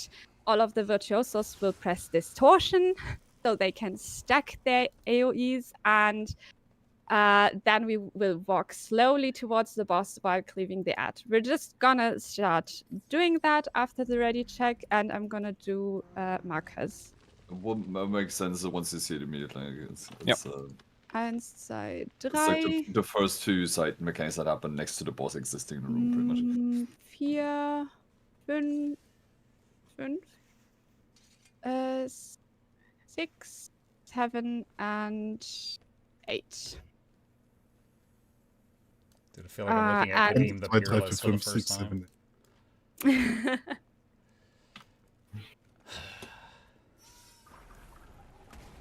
Okay, we're gonna fly in together. As soon as you see that CERUS appears, you can stop gliding if you want to and start giving quickness. And now everyone just does their opener. I have the feeling that a certain chrono does not have the quickness trait. Yeah. Okay, we had the green, and next thing, there is a scourge portal. It is slightly to the left. You take it, you stack a bit next to the stack, and then you stay together. Okay, we're just gonna GG and we're gonna do that again. Okay. Nemo's gonna change to quickness. So, question if I may? Yes. Okay, so I thought you wanted me to run with you to a spot next to the stack. Do I need to take the portal, then move off the stack? Yes. Yes, you take the portal and on the other side you move off the stack. The purpose of that is only that you don't get all of the damage of the other puddles of the people that are stacking on the end of the portal. Okay, so take portal, follow the red commander tag a few feet away. Yeah. Okay. Since we have since we have the spare drops already, do you want to go over the dodge timing, what to look for already at this point? No. No. Or not, Not yet. No. Okay. What about the invulnerable? Okay, never mind. Nee. Okay. Good. Yeah. You just get used to the start for now. Okay. I can feel everyone being like, I want to get rid of my information. But what about this? What about that case? But what about that? Nah. Okay, after the green, there's gonna be a Scourge Portal. Slightly to the left, maybe. Everyone's gonna take it, and we just move to the side a little bit. And then we stay with the stack. So, you sidestep the wall to the left, otherwise you get all of your boons corrupted, and then we cleave the shadow that spawns. Okay? And GG. Oh, okay. Okay, so, you might have seen it, but there was a malicious shadow. This is one of the mechanics that will happen throughout the fight. Whenever there is a malicious shadow, 1 and with the empowered variant 3 people get targeted. They have a note appearing in the middle of their screen that they're targeted with that mechanic. They will also, I believe, have an orange border. Am I correct with that, guys? Yes, Blue should be. border? Yes. Okay, Yep. blue border. And you should get an audio notification. A pling. Yeah, pling. Yeah, there are multiple ways to see that you are targeted. You also have like a kind of really small clockwork above your head. This ticks down for 5 seconds, and afterwards a shadow spawns out of you. Real quick, is If this you the don't- exact same as normal mode? As far like you get Yes. the beam on Yep. you back away, Alright. shadow spawns. Yes. Okay. All right. I know. Yes. What you're Except talking that about. We need to kill this shadow before it merges with CERUS. So in the following attempts, you can stay with me in the front because you are boon DPS, and you will only have to take the portal if you have the shadow mechanic, the malicious shadow mechanic. If you don't have that mechanic, you can stay in front with me. We just go 2 steps back from the boss so we don't drop our paddles there, and then we can keep hitting the boss because we're boon DPS and we're not required to cleave. We're like the cool guys. You wish. Yeah, we can greed a bit more. If you have the shadow mechanic, you still have to take the portal. That's why I let us do that. After the part we just did, there is gonna be like a short phase of damage, and then there is gonna be another person having a malicious shadow. That person will also take a portal. It's gonna be a new portal. There is generally throughout this fight almost always gonna be a portal when you get this shadow mechanic. The portal will also always be under the boss. So you have to trust your healers on that one. So if you get that mechanic, stay under the boss, look out for a portal, or listen to that ringing sound that the Mesmer portal makes. Question. Does yes. the portal always lead to the same location, or are they repointing it to different positions throughout the fight? Not always the same location. Quite Okay. complicated, actually. This is like 80% of why playing healer on this fight is actually complicated. Okay, that's all I needed. Yeah. So if you got that mechanic again, you take the portal. If you don't have the mechanic, you will not take the portal. We're gonna get spread again, and we're just gonna spread a little bit around like you would do in raids or something. Don't drop the paddle on the boss, just spread around, okay? And we're just gonna go until then. This time.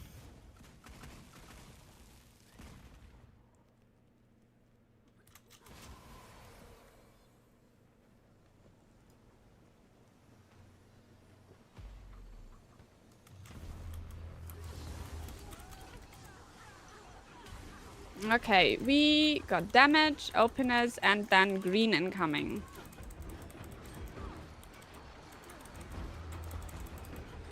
After the green, we just move back a little bit. And everyone else takes the portal unless you got malice. If you got malice, you have to take the portal. And then we stay on one line with the group, and we can do damage again.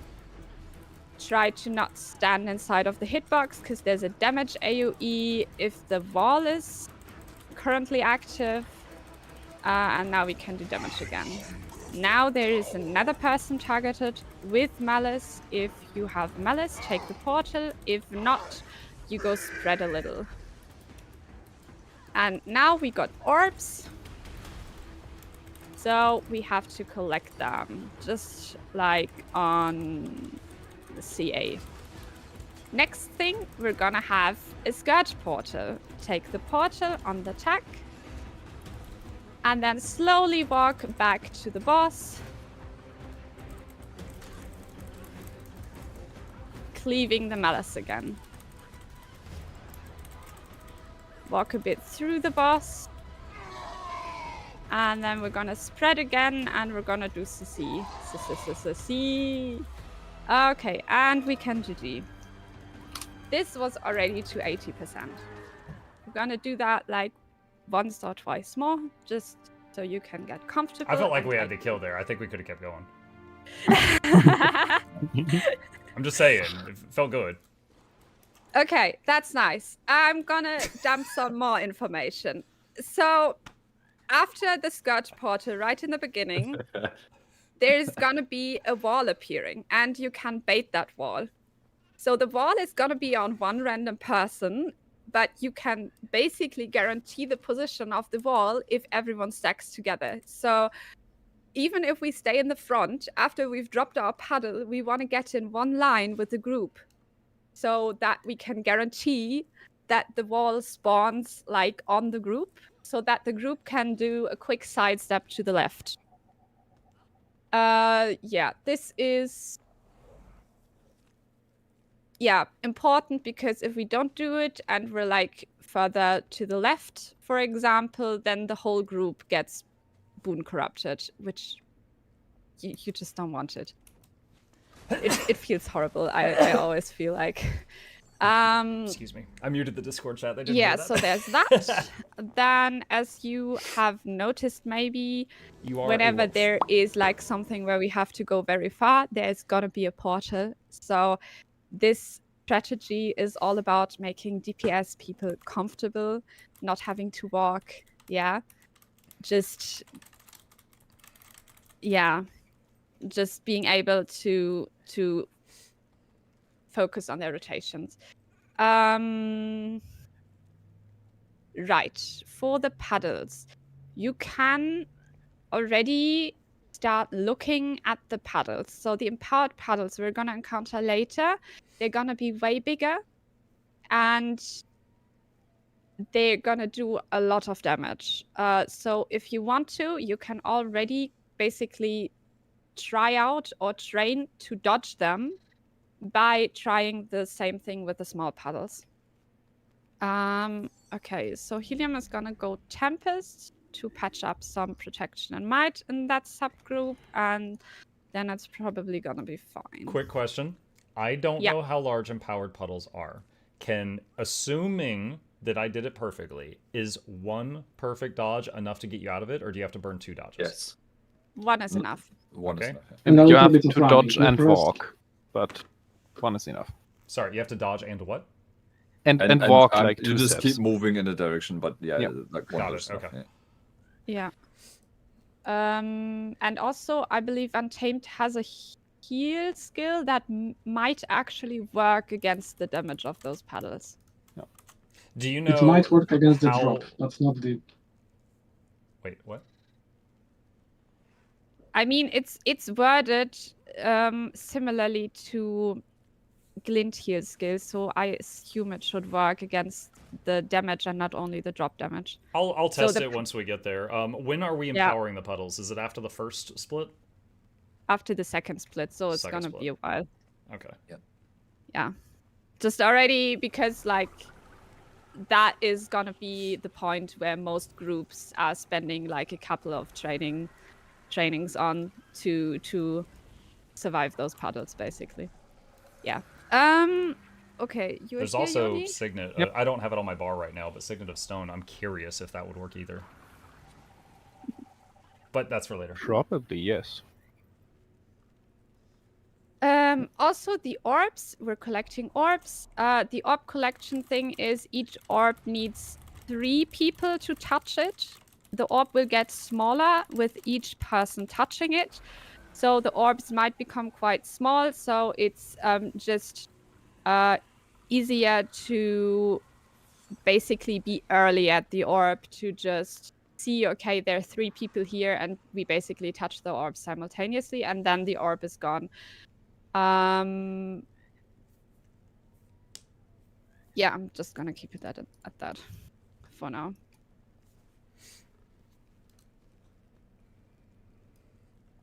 Okay.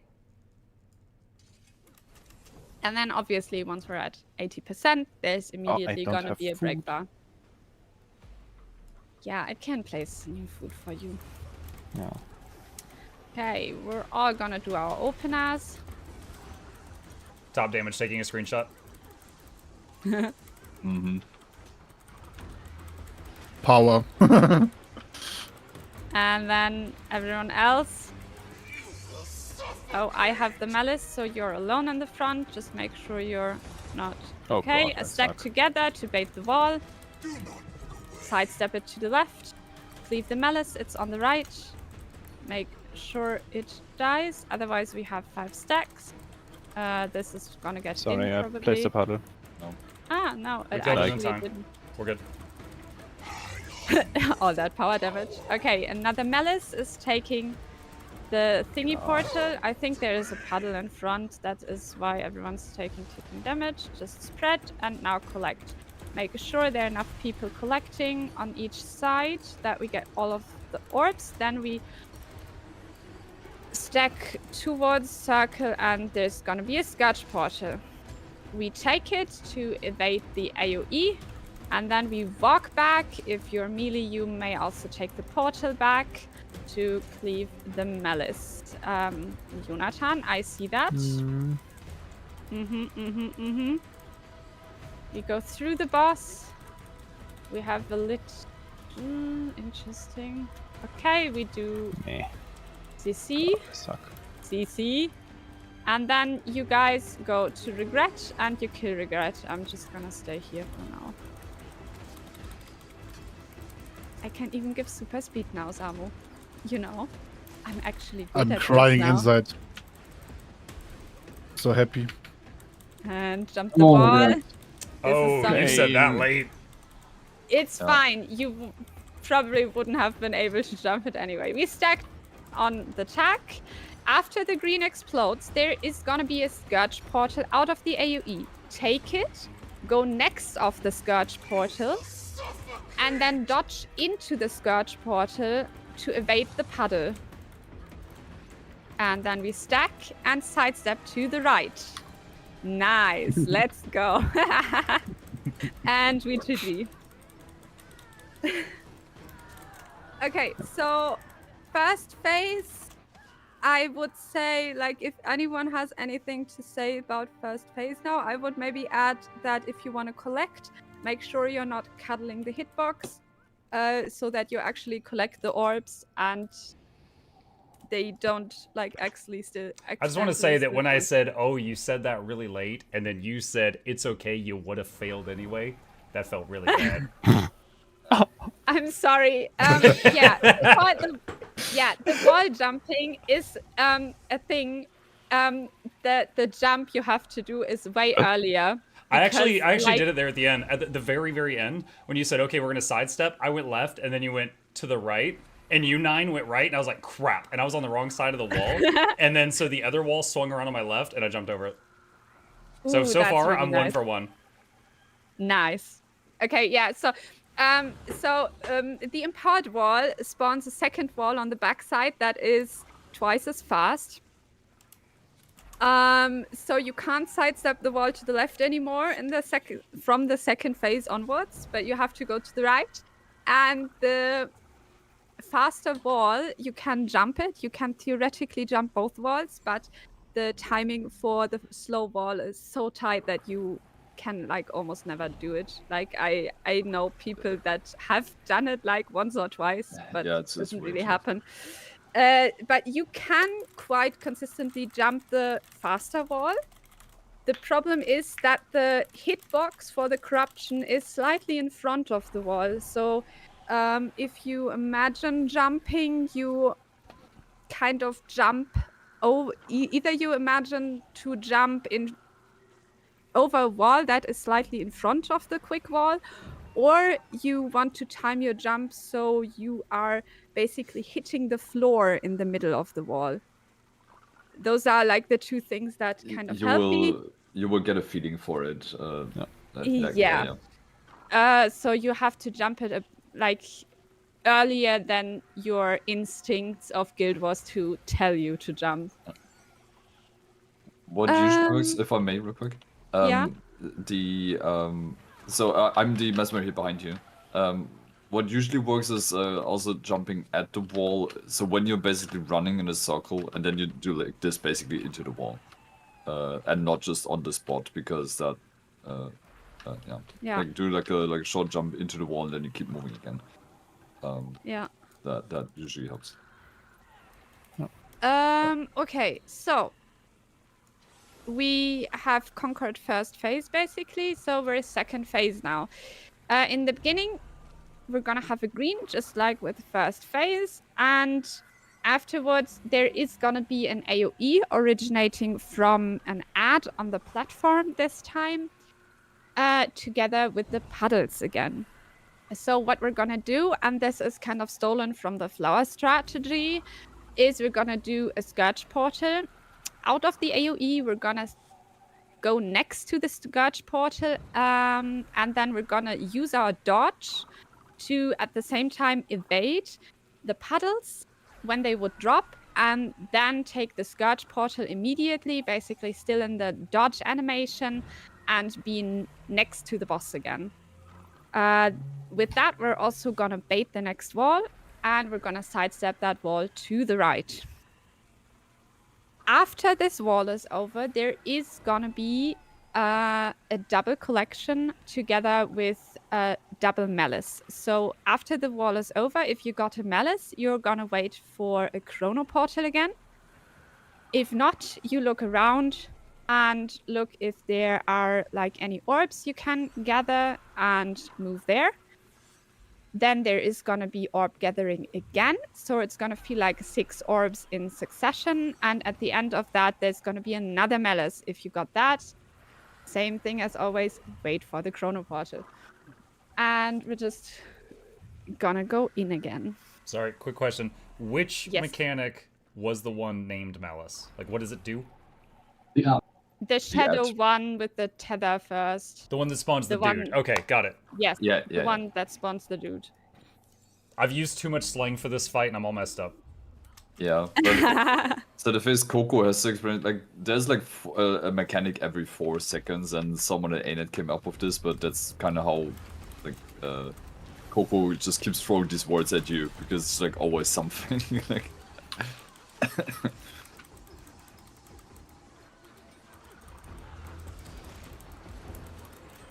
Okay, backpedal if you don't have malice, otherwise take the portal if you got malice. Go in one line with the group. Oh, shite. Sorry, that was me. I know you weren't alone there, but everyone careful. Yeah. There is That is one that, puddle it's in the lane. Go to the right very far, because the wall was baited weirdly. And if you got malice, take the portal. If you haven't got malice, then you can start spreading. Afterwards, collect, use your own brain to see how many people are where, and we got a stack on the boss. This is not good, but it's only one stack. Scourge portal incoming. Stay together. There is a Scourge portal under the squad. Take it, and then if you melee, you may take it back. If not, you have to cleave the malice. We're at 83%. At 80%, there is gonna be CC. Walk through the boss. Make sure not to camp in that puddle on the other side. That's someone conveniently placed. Make sure to be safe from the wall. And CC, I'm gonna go collect. I'm gonna explain that like in the break or something. And see, pass speed. One in group. You great, Zamu. It did. You can do that more. I feel rejuvenated if you do that. Oh.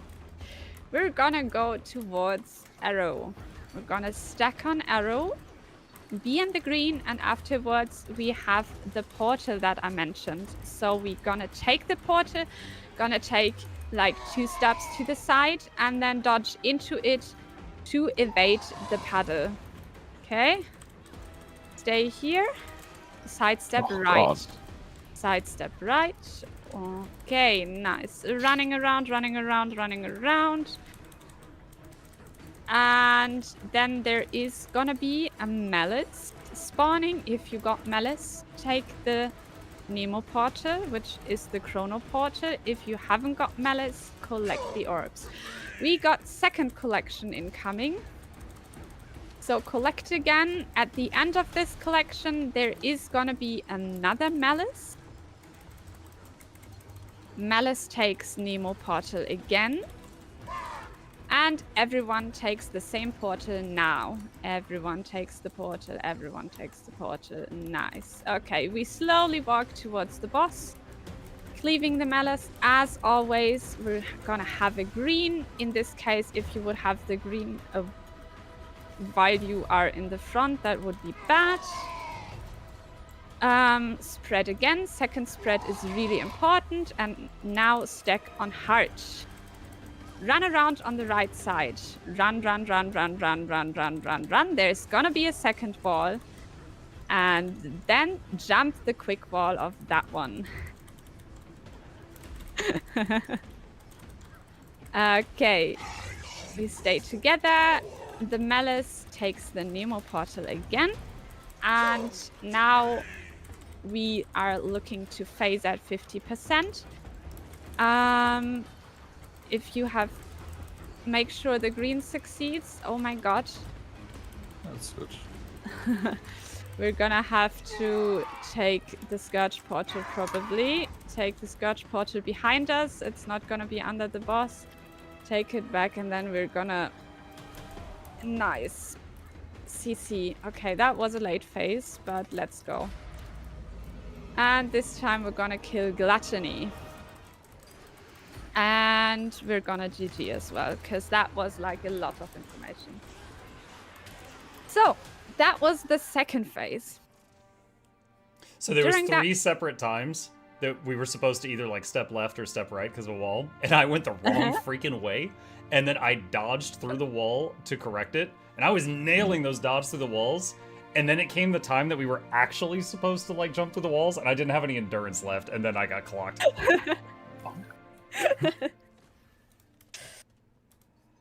Yeah. Yeah, for double wall, when it's double, just always go right. That's like... Yeah, so from 80% onward, it's always gonna be right. That's helpful. That's good to know.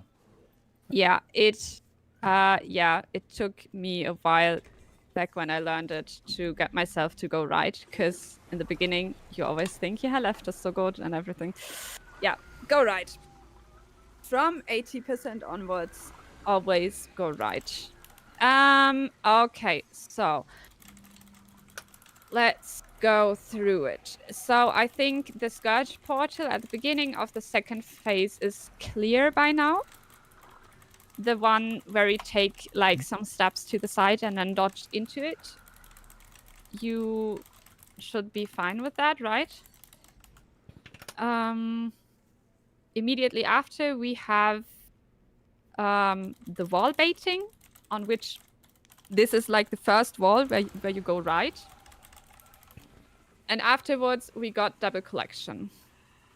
Now for the collection, some interesting facts to know is first you want to be outside of the hitbox, like really outside of the hitbox. Don't just almost hug him, really be outside of the hitbox. Second thing, if you got Aegis or blocks, then those blocks will actually block your touch with the orb. So if you got Aegis and you walk through an orb, that will not count towards like you touching an orb. It will just strip the Aegis. Sucks. And then you can actually make orbs disappear if you take 2 orbs in very quick succession, which mostly the healers do because they got some movement skills. Yeah, but that is something you like can still do as DPS if orbs spawn really close together. Also, the orbs apply a debuff to you personally. If you touch them, that means that you will take damage over time, like you're taking damage. If you got more stacks of the debuff, you will take more taking damage. So it is up to every personal, every person to make sure that they don't have too many of those stacks. So you definitely do not want to have more than 6 stacks if you are a DPS or wound DPS, and definitely not one or more than 9 or 10 stacks if you're a healer.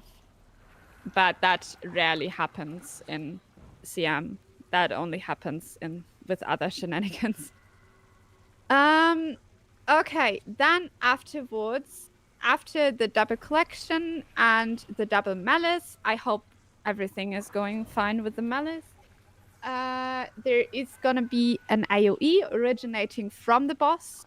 We will port out of that, as you have seen. And then if you're boon DPS or melee, then you can take the portal back. If you're not, so if you were to play Virtuoso, you would have to stay back and cleave the malices again.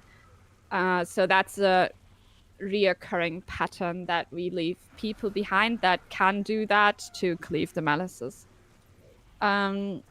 There's gonna be a green. Green is always cuddling. Afterwards, there is gonna be double spreads again. You want to make sure that...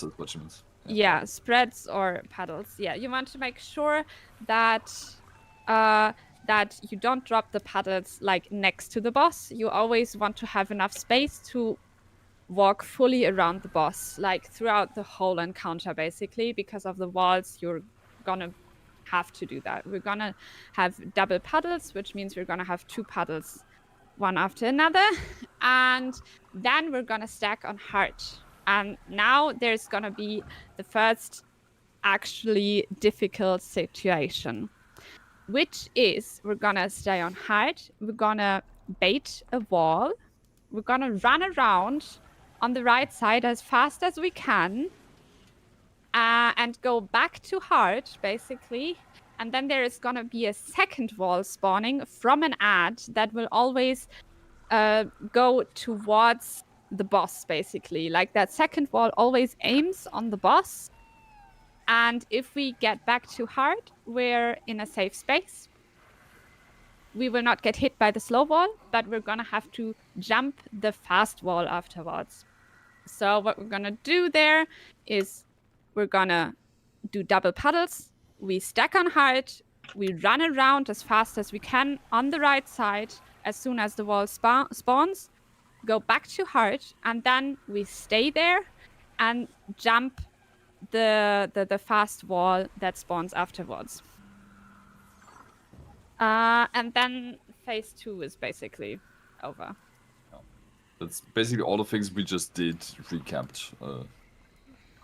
Yes. Yeah. I'm gonna be 100% honest. I need to see it, so I'm ready. Yes. Yeah.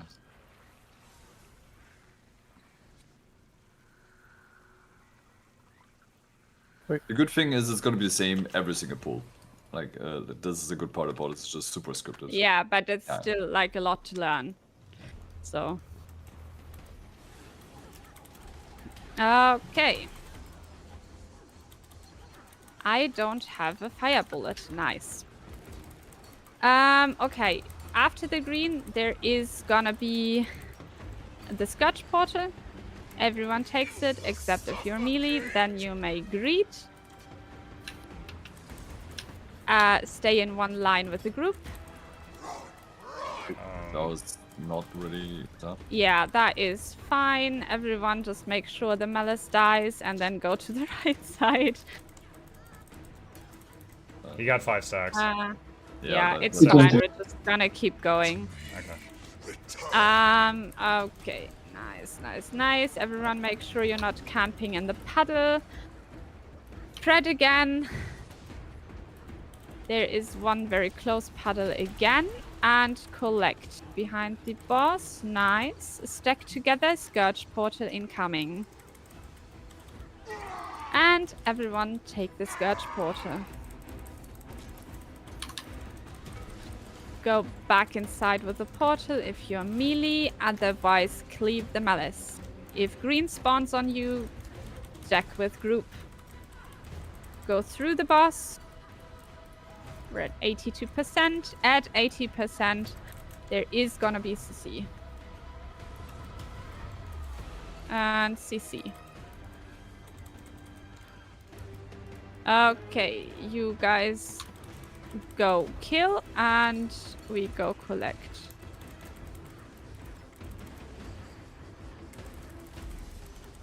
Me be zooming. If you get a malice here, just stay with the group and it's all gonna be like fine. Just drop it in the hitbox of this regret. We stack on arrow.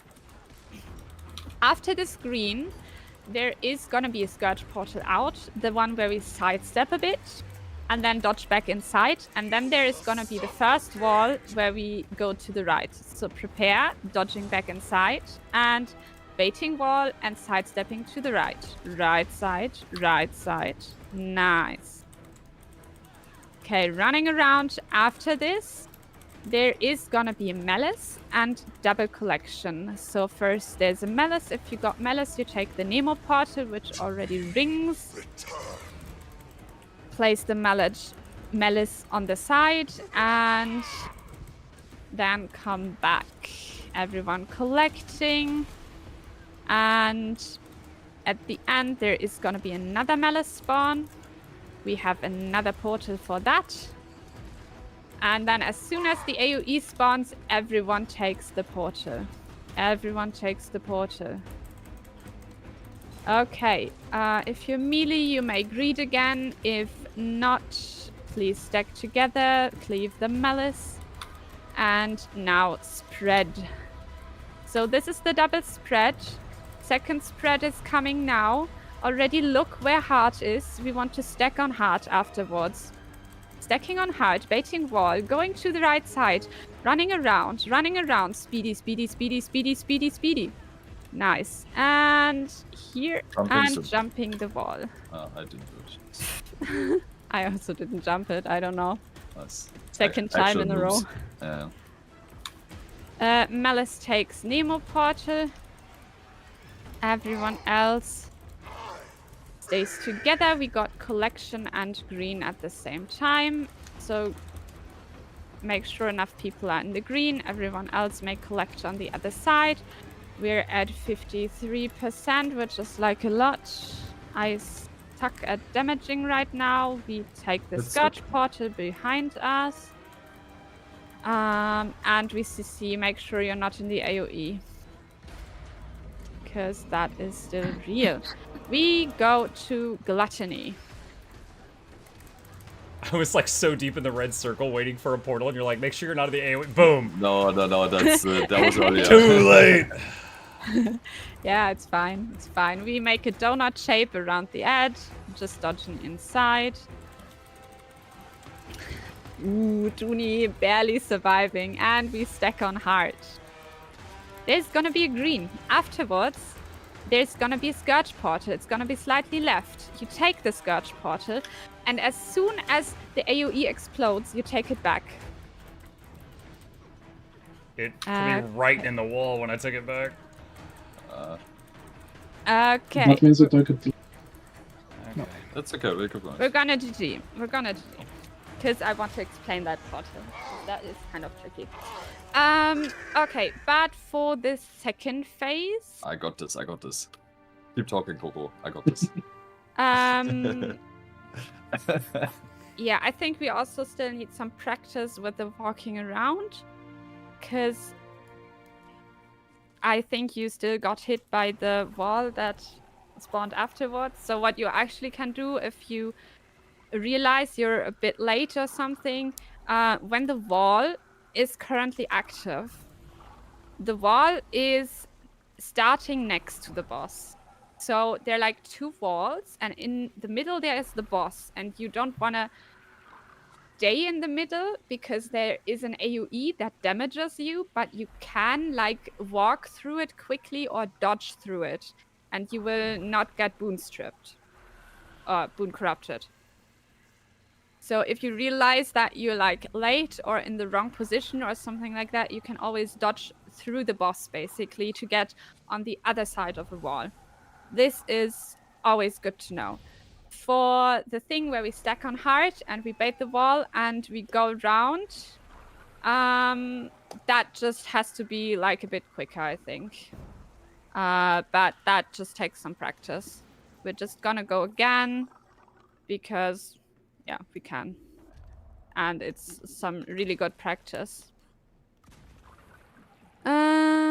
Let's go with the ready check. Jumping the wall is, by the way, something that happens only twice in the entire fight. You have that time, and then you got a second time in the third phase.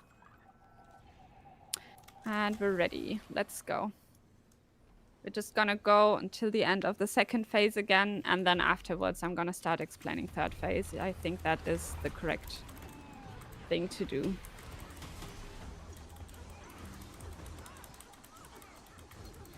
Okay, we got green.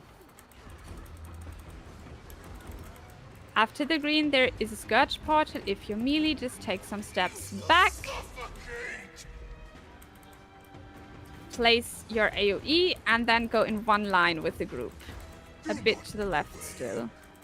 Sidestep wall to the left, because this is early wall, but you can also walk around. Cleave the malice. Nice, it died. If you got malice, take the Nemo portal. If not, start spreading. There is gonna be the second AoE thingy, spread thingy. And then we have collection. Everything from one side, which is really nice. You can just stack together, because there is a Scourge portal next. Do I still get that fire overload through? Yes. Okay, if you're greedy, like my husband, you can go back to the front. And if not, you can stay and cleave the malice. Go through the boss, and we phase. Nice. This is like our usual phasing. Nice, nice, nice. I like that. So we collect, you guys kill the ad. Wanna group? Nice. Okay, triple green. Make sure you're not in too many. Someone was in too many. It's okay. Yeah, it's fine. No, it would have failed otherwise. I'm pretty sure it wouldn't have, because Really? we were 3 people. Okay, then I didn't see correctly. God, I always get my bullets wrong. Okay, take the portal, take some side steps. and dodge back inside. Sidestep wall to the right. Right side.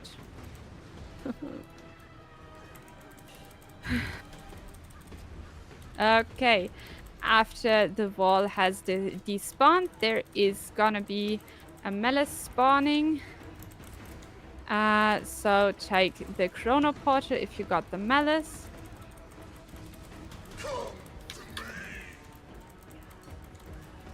If not, collect. And second collection, same thing again.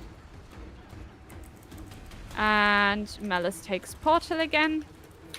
Everyone else takes portal now. Take it.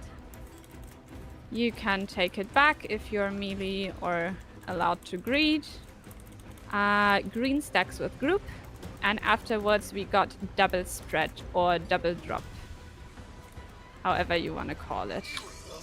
Okay, second spread is really important and already focus on heart. We stack on heart, and we run around on the right side. Running around on the right side. I gave super speed.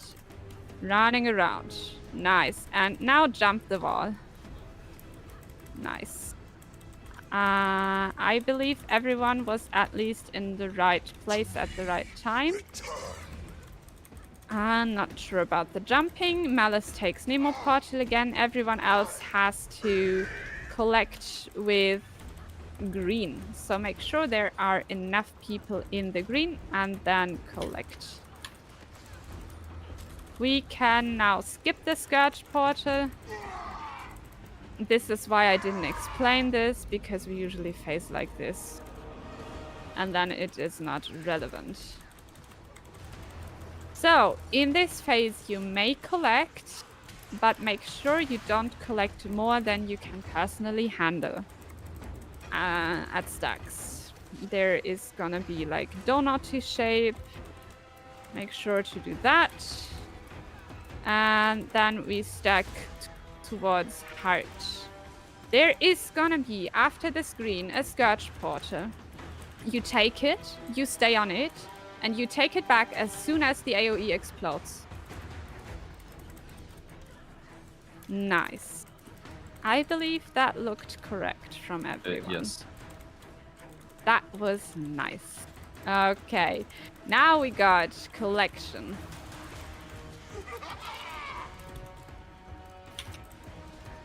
And then we're gonna see the big puddles for the first time.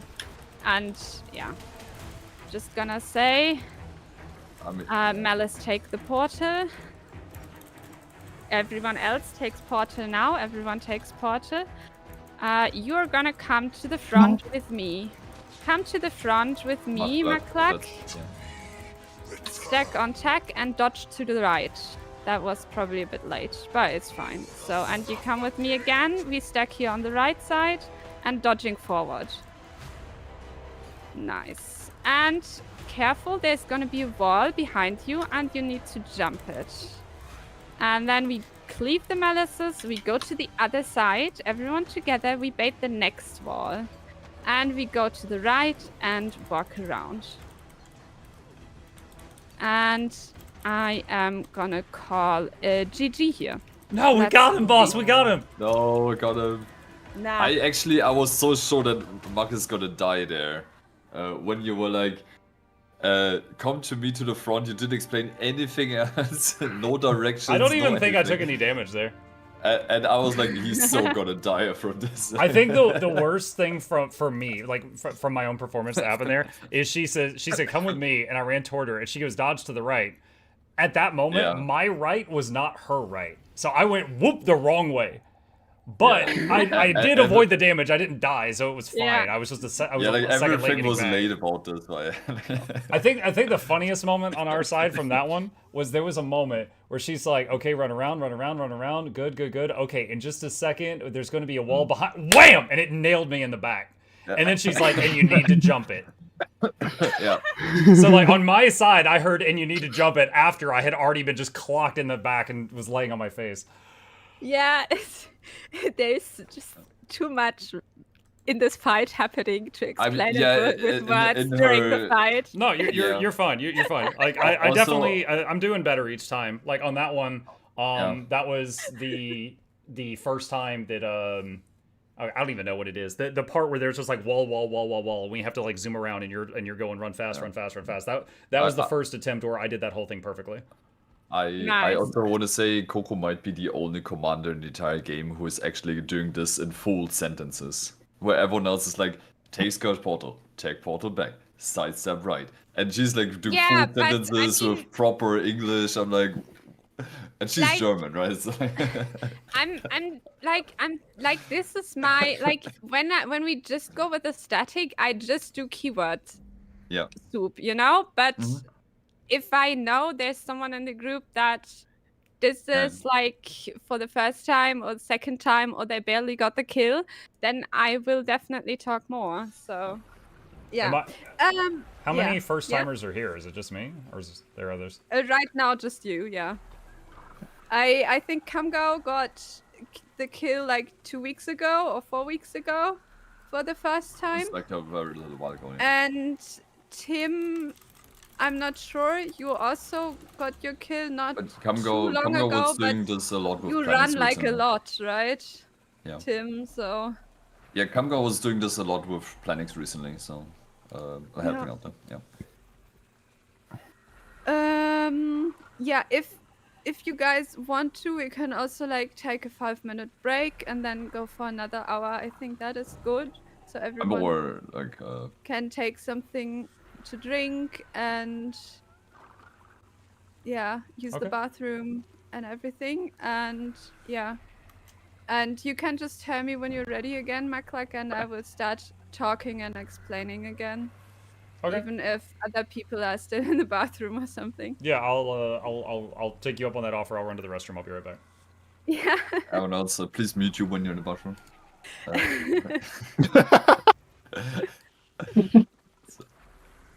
Yeah.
Okay, I am back.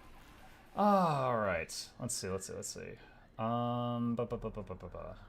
to Discord. And... Yes. Yeah. I can't stop thinking of her. No. Nina and I, we I'm back. when we played League, like we hit her with all the ambience dialogue of the CERUS fight. Yeah. With the damage trademark and stuff. Someone in your chat asked for, because they said they need like an actual like CERUS CM guide and stuff. But the thing is, we've seen now, I think for the strat we're doing right now, there has been easily like 3 or 4 iterations now over the last year. Where it's always like people throw in like a portal here, they skip a portal there, right? It's like minor things are very different all the time. I don't see myself right. making a CM guide for this. Because one... And also these are still like being developed as balance patches come out and like all this kind of stuff, right? The thing is, any of the Get to the Point guide series, any of those videos, I need to have a decent understanding of what every single person is doing. And most of those fights, it's like 3 people have a special job and 7 people just unga bunga, right? But here, like, there's so many portals going out that are just going to like God knows where, and I would have to rewatch this fight like, and I'm not doing it. I would have to rewatch this fight like 800 times to figure out where like what every single virtuoso is doing with these portals and stuff like that. And I was just like, I really don't want to do that. So I mean, I'm just here for the enjoyment of it at this point. All of the virtuosos and boon DPS people are just taking the portals. Most of them don't know I've seen where some they're Mesmer going. portals, so. Yeah, in the beginning there was a strategy where there was DPS portal as well, but by now, I think was that like the triple green strategy that had DPS portals. No, we had double wall, but triple port on the virtuosos. That was like that was wild, that thing. But that was too difficult to teach people like 3 different portals. And then, Yeah, back then there were also like DPS portal roles on the CM server and everything. Yeah, Coco, I do have one question from our previous attempt. Yeah. Is your husband one of the people in this raid, or were you just taking a chance to take a shot at him? No, it's one of the people in this group, actually. Okay, the way that you, because knowing that I know nothing about you, really, I wasn't sure if you had like just gone through a horrible divorce and he took half your stuff or something like that. Yeah, and you're just like, and he's greedy like my husband. I was like, oh no. Someone in chat probably heard Coco needs a new, less greedy husband. Someone in chat heard that. Yeah, the other Tempest right now that gives the rest of the protection and might for your subgroup is my husband. And he loves big DPS numbers, so he greets at any corner he can. So, yeah. Yeah, so phase 2 went well. So we're moving to phase 3, and even though you did the portal, the Scourge portal in the beginning right, I'm gonna explain you the reasoning behind it. So we're gonna start, and we're gonna, as always, we have a green in the beginning. Right after that, we're gonna have an AoE where we have to port out. And while we do that, we're also baiting the next wall. So our Scourge, our lovely Scourge, is placing the portal in a convenient position so that when we like there is like a second or half a second, a bit more than half a second, probably like almost a second, in between the wall being baited and the wall actually appearing. So we bait the wall, and then we take the portal back before the wall appears, and then we're safe and we can just run around. The timing for that is that you don't wait for the indicator to appear or anything, but you just immediately take the portal back as soon as the AoE disappears. So once the AoE has hit, you can take it back as fast as possible. This, though, also means you cannot greet for too long on the boss, because portals have like a really short like cooldown where you can't just immediately take them back. So you don't want to take the portal last second outside, but you want to take it as fast as you can back inside. I hope that made sense. Afterwards, there's some running around, and then we got collection, and then the really hard like couple of seconds are gonna, I'm gonna place food after I'm done talking so that it actually holds up for the last hour. Then there's gonna be like the really scuffed part. 10% to so 0, we're gonna have that portal, then collection, and then at the end of the collection we're gonna have triple malice. So 3 people, because it's empowered malice. 3 people are gonna get targeted to get a malice, and they're gonna take the portal. Everyone else is gonna follow as soon as the AoE appears. So we're gonna be outside of the AoE, and afterwards we cleave the malices, and then there is gonna be a double drop. This time it's gonna be the empowered drop, and you now saw how big the puddles are. They are quite big. So what we're doing is we're gonna basically build a line looking inwards, so looking towards the boss. We're gonna build a line, and if anyone like can join me back here. Nope. So in the back we're gonna have the healers, and then on me there's gonna be the DPS people, so all of the virtuosos with distortion, and the boon DPS are standing in front. Mukluk visits Coco. So you would stack with me. Yeah. This is because all of the DPS people, they have distortion. So what they're gonna do, they're gonna press distortion, and then they're gonna dodge to the right. To the right side, because like in front we are, in the back the healers are.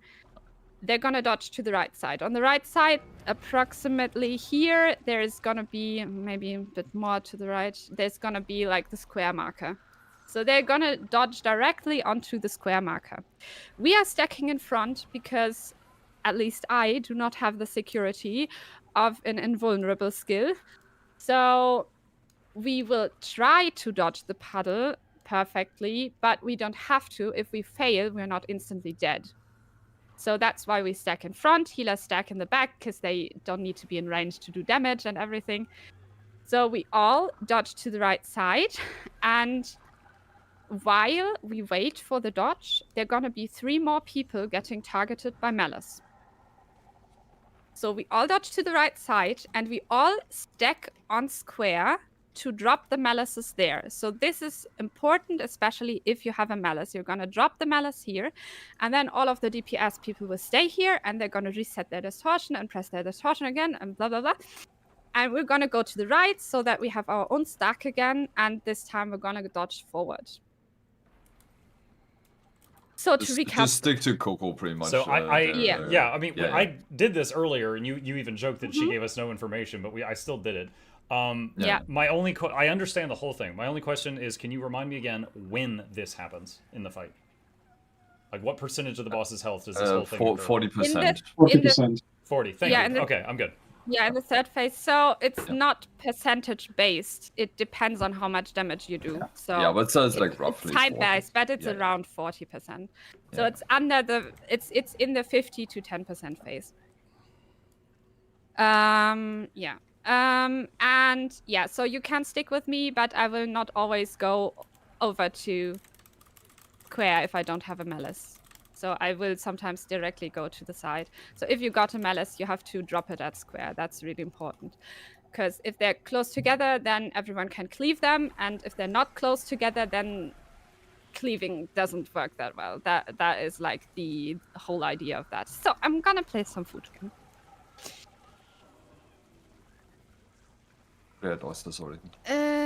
Oyster is there. I'm gonna play steak for you, and then for me flatbread. Yeah, it's funny you mentioned you're like, although I don't have an invulnerability, which I'm pretty sure mine did work. However, as you said, there was 2 of them back to back, right? There was like 1, and then a few moments later there's another. I don't have an invuln for both.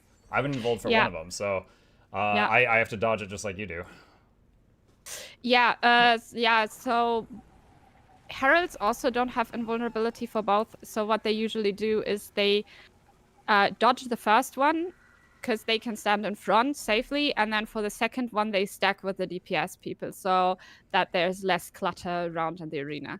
But that is like the only thing. So this is like when I said this about class choice, as you see, you can have people that don't have an invulnerability and they can still be safe and everything, but not everyone could do it. Like you have to have like a weird majority of people that can do the dodge really well for the whole thing. Out of curiosity, because maybe by luck, but on the last attempt I did successfully avoid all the puddles. how hard these hard-hitting puddles that you're involving? How hard do they hit? Like, what kind of number are we talking about? Like one-shot Three kill will or kill like you. 10k or 20? So 3 will kill you, 2 will put you at like 10% health. Yeah. So if you're getting hit by one puddle, you're at like 10% health. If you get hit by more than one puddle, you are basically dead. So I can stack with you because I'm Ritualist gear, because I have some vitality. If I would go full Viper, Tempest is actually one of the classes that actually gets one shot by one puddle, even by the small ones in the beginning. The reason I was curious, like I am of course going to try to avoid them, but I was just curious because Untamed naturally has very high hit points. I've got 21k health right now, and I'm in full Berserker. And I was just curious if that gave me any kind of advantage there. Could I possibly like survive a tick? Yeah, you can definitely survive the stack with me and probably Helium, right? It's You're stacking with me Yep. in front. Yeah, Yeah. there's also You two can- different things of damage that happen. One is the drop damage when it drops. That is the one that hurts a lot, and then they tick damage afterwards if you just move through them, right? If there's a part in a Yeah. weird space and you just run it.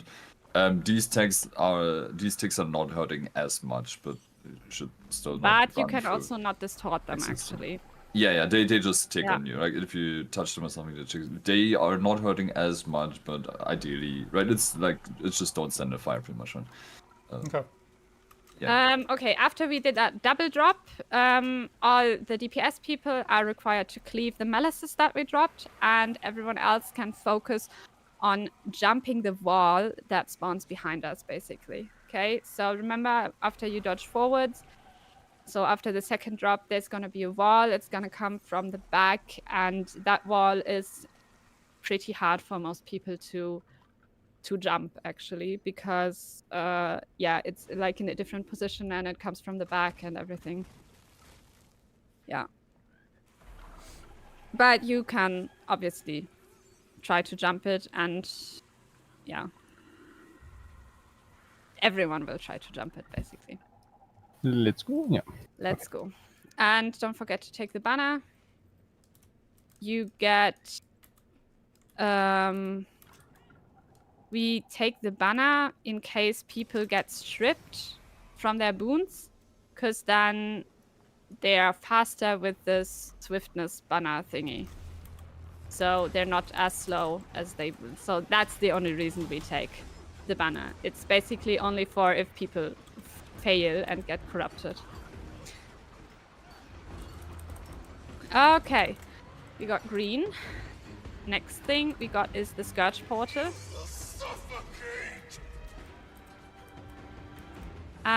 Don't forget. Okay. I'm dead. Oh. Yeah, it's fine. We got you. Could we GG? I have questions. Yeah. All right, I'm sorry. So that was the part where, up until this point, what you've had me doing is just take a step back, drop the pool, and then go back in and do more damage and not take the portal. But I had the shade on me. Do I take the same portal that the others are taking if I have the shade in that moment? Yes. You take the portal, everyone else is gonna stack on the exit, so you can take a step to the right or a step to the left and drop the malice there, and you will be safe.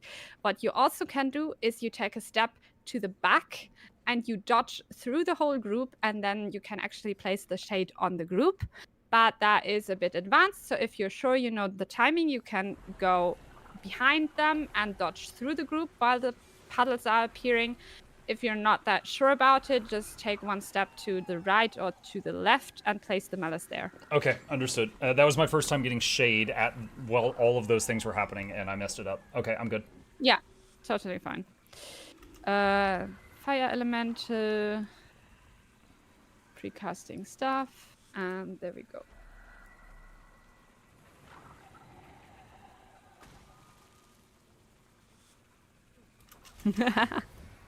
It's so weird to hear a second Tempest precast, Yoni. Yeah. I can very much imagine.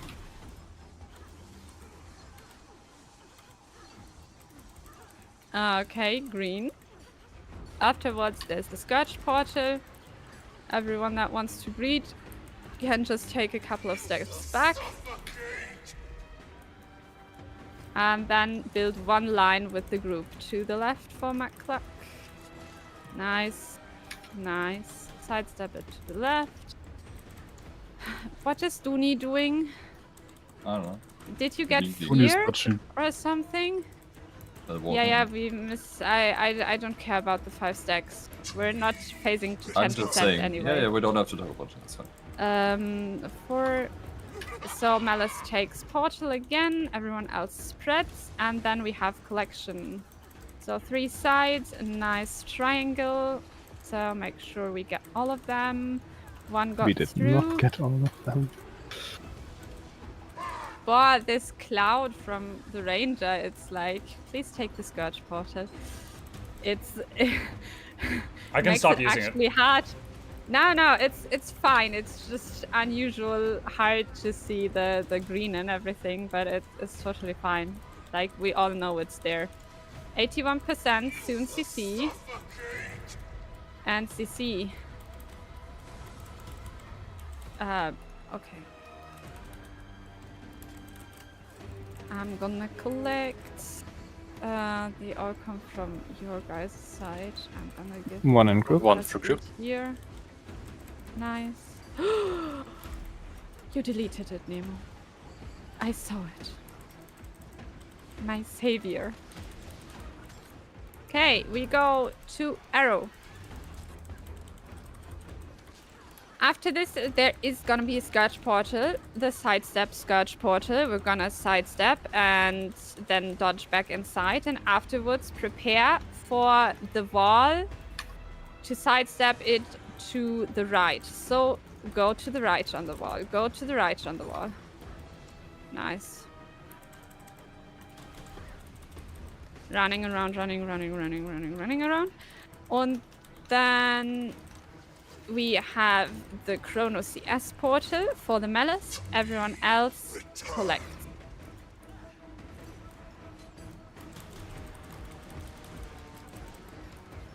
And second collection. At the end of this, there is missing one mark. Ah, yeah, I replaced the. Yeah, I will. Everyone else takes the portal now. Take it.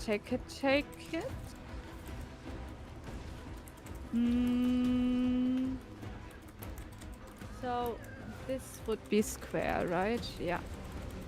Make sure enough people are in the green. Second spread is really important. Make sure second spread is safe. Stack on hard. Stack on. Run around on the right side. Get to heart again for safe space. Jump the next wall. I assume Nemo doesn't have a portal for the Malice. I can So do Malice portal. has to. Oh, right. Just make Okay. any portal. Actually, okay. Oh, I started running with it. Oh my god. Yeah, just run the center. Ideally far. Okay, make sure there are enough people in the green. 9 stacks. We have. Nah. Let's GG that. That is. Nah.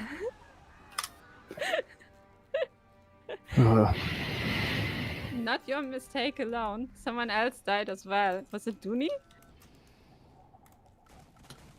No.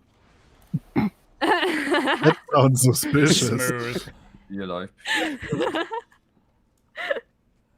Also, I did not walk back into the wall after I sidestepped it on the beginning of the fight. This didn't happen. It walked into the puddles. Died in the puddles. I've seen Yeah, it. No. I walked into the wall, I got feared, and died in the theoretically died in the puddle.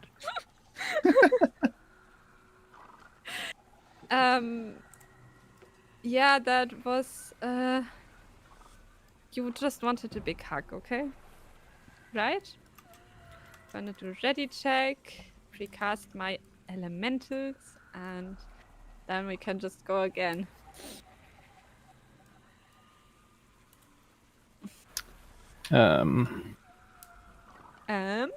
Yeah, sorry, I just kind of forgot how to precast. This petting zoo we're having, that's Yeah. funny as hell.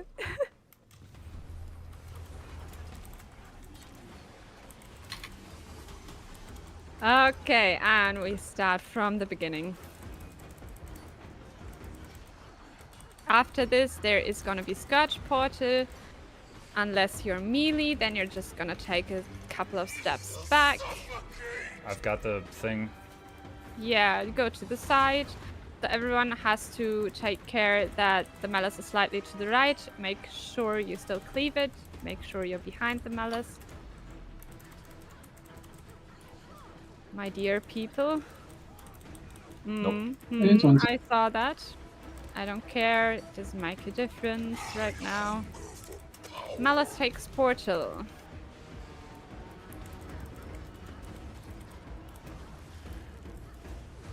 Everyone collects. One more on me. One more on...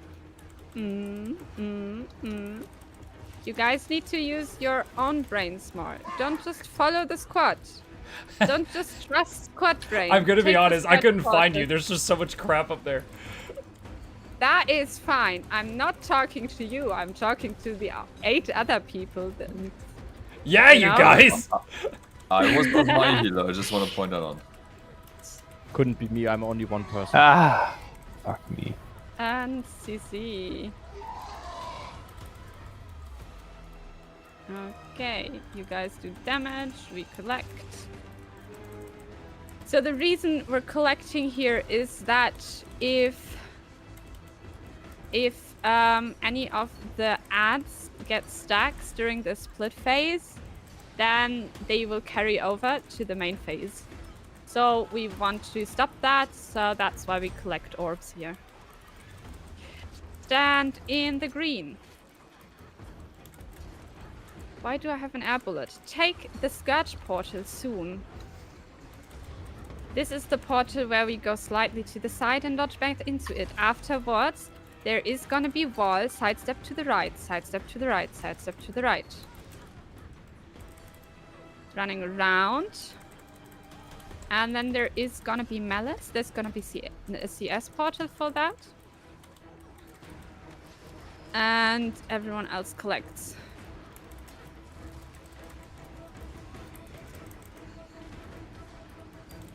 Okay, second collection. And at the end of that, there is gonna be another portal for the next Malice. Nice, no stacks from that collection. Everyone else takes the same portal now. Take it. And if you're melee, you may take it back and greet.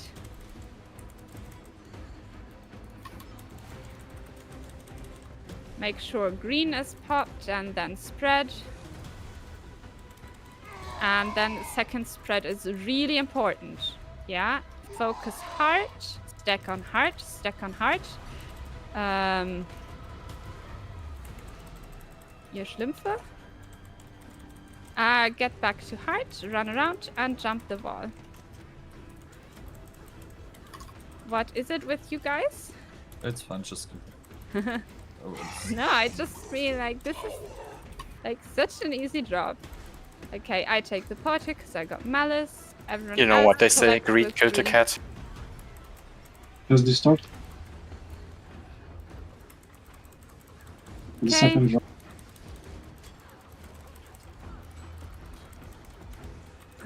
And we probably Yeah, what not? Oh, That's it, yeah. fuck. get out of the AoE, it's real. Okay, gluttony. That was unfortunate timing. Yeah, also kind I of trust with it. greed. That was because the downstairs, Yeah. Not so incoming Okay, all. collect if you want to, or everything that you can handle personally. And then we go in between heart and circle. Go there. There's gonna be the Scourge portal that you stand on and take back as soon as the AoE explodes. So take the Scourge portal and take it back.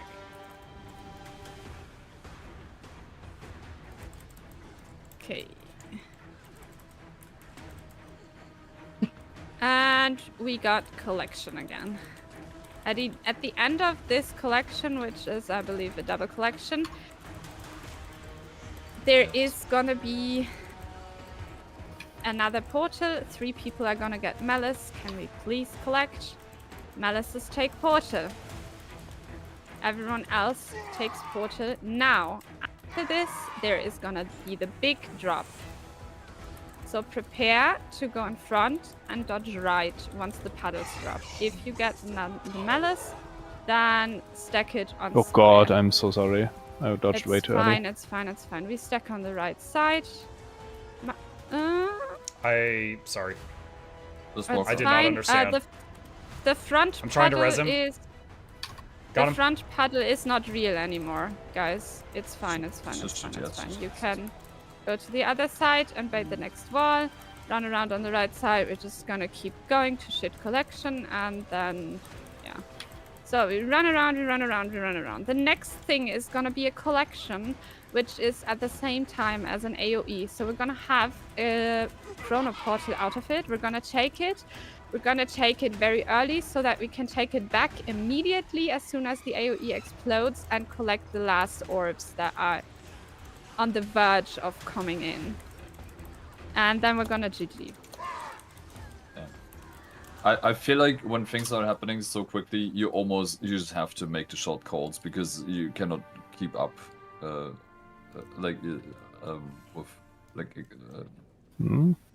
I actually with talking. I feel like it's. I don't know. I feel like you want to say so many things, but like it just doesn't fit in there because things just keep happening and just like it overrolls you. Or is that just me feeling it? I don't know. I feel like the talking I like the idle quite adds. sound. I have to, like, was ist Schlumpf in English? Technically Smurf, but it has a very different connotation in English Oh. than in German. Like, Yeah, when I hear That's- Smurf, I think of the little blue things. Yes. Yeah, that's what I call my group if they do stupid mistakes. I mean, that's very kind, honestly. Considering all of the things I've heard raid leaders yell, Smurf is pretty friendly. Yeah. Yeah. So, like, during the last run, I, like, did one German sentence, which was basically like, oh my god, you guys are so Smurfs that you die there. Okay. Yeah, this is not a hostile work environment here. Yeah. Yet.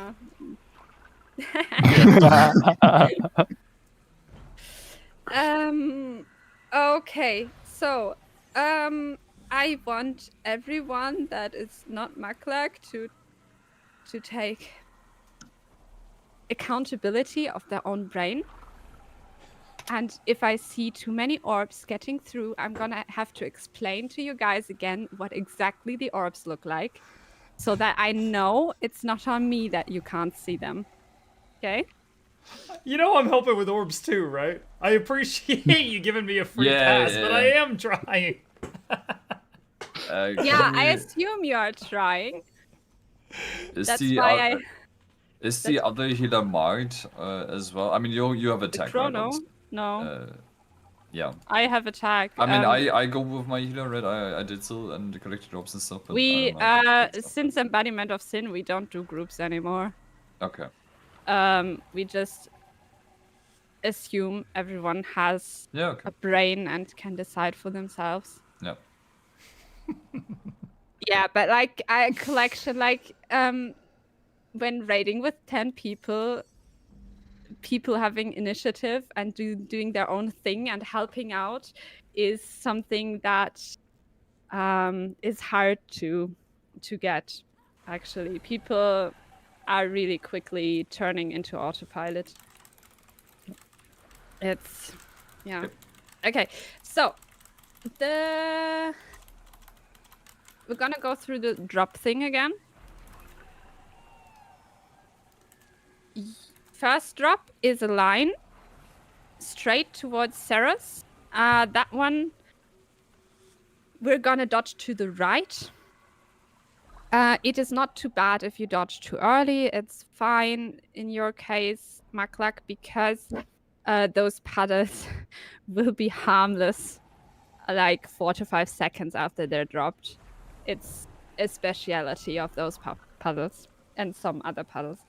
And then we go to square to drop our malices, and then we go to the side. It is really, really important that you are not in front of the DPS people on the second drop, because they want to go there. And if there is a puddle there, then they're just going to die. So, real quick. So, we're all in the line. Me and you are at the front. Yeah. We're facing the boss. We dodge to the right for the first drop. Then the malices spawn. Do me and you move at all when the malices are spawning? We dodge to the right, and we run as fast as we can to square. Okay. So they spawn in a stacked So way. that the malices spawn on square. Okay, so All after three the of them. malices spawn, then the second drop happens, and you and I are where in like We from square? move to the if you look into the middle when standing on square, then you move to the right side. So if square is like 3 o'clock, we go towards 2 o'clock when looking like from here. Just so we don't overlap with the other puddles, so that we Okay. have our own space. But You if, can I, just if, put I'm, if I'm somewhere next to facing your opponent. if I'm facing the boss the whole time, it's dodge right, Yes. move to square, and then we're getting ready to dodge right again. Yes. Okay, I can remember that. Thank you. Oh, no, so you move out, right, but you actually dodge forward at the boss. That's what she's saying. Right, so you basically just stand next to everyone else who has distortion, and everyone just dodges forward to the ads they just The spawned. second dodges forward. So second it's dodge, yes. looking at the boss in the line, dodging right, moving to square, moving right, and then dodging forward. Okay. All right. Yeah, but you might have to turn your character around to get to square in time, because walking forward in Guild Wars 2 is faster than like backpedaling, which is unfortunate, but it's the way it is. Yeah, so we're gonna do that again, because that is like a difficult situation. I'm gonna urge my squad to not die to that weird double spread. Like, I don't know. What is the last time when I saw someone die there? Just distorted. Just Distort now. the second one. Yeah, just now apparently. 3 people. Like, Oh.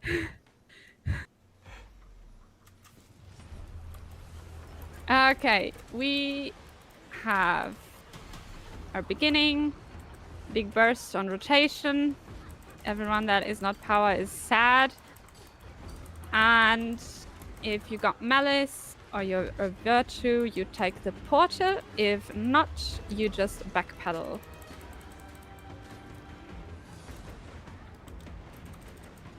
Meine lieben Leute. That was also German, kind of. Ja, total. Totally. Farvadogen. Yoni, I totally saw you sidestep to the right, by the way. That was funny. Yeah, I always do that. I just can't seem to get it right, but it doesn't matter. So I just you can't don't. seem to get it right because you go right. Nemo, did you not have the portal in time? Or did the malice not? Ah, okay. Then we're gonna keep going. It's fine. It's fine. It's fine. It's fine. It's fine. So that is what happens if the healers are too late. So we're gonna take the Scourge portal. It should be safe. No. No? Guys, can we talk? Like, I've done this like 100 times, but this is actually making me not play the game right now if we talk too much. I get a million things wrong. Okay, we're almost at 80%. Problem. I'm sorry, but I kind of want to concentrate. That's what I'm saying. I can't Okay, concentrate because the conversation about being unable to concentrate. Yeah.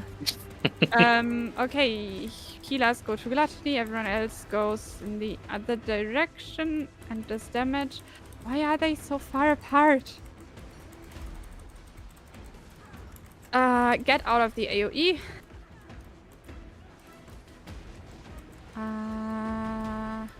And we go on arrow, towards arrow. There's after the green, there is gonna be a Scourge portal. Move next to the Scourge portal. And then dodge back into it. Prepare for sidestepping it to the right. And running around. Sorry, I missed the Scourge portal with my dodge. After the double wall. The single wall. The single empowered wall. There is gonna be Malice. And Collection.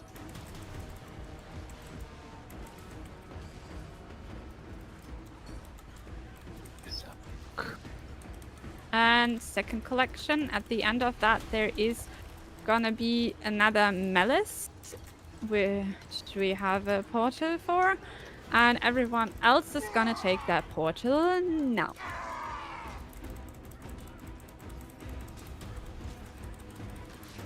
Okay, you may greet if you're melee or something else. Make sure enough people are in the green. Green can go forward a little more. Okay, second spread is really important. Okay, look at heart, stack on heart, stack on heart, stack on heart. Go to the right, run around, run around, run around, run around. And jump the wall.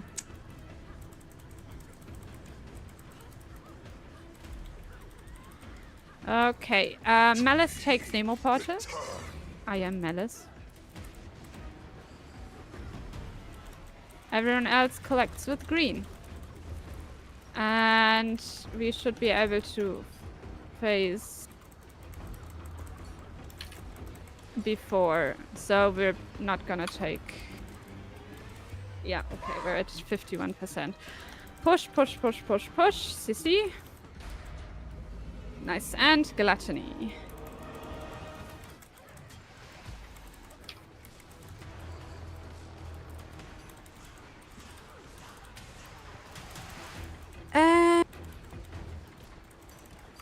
After this, we're gonna move in between heart and circle.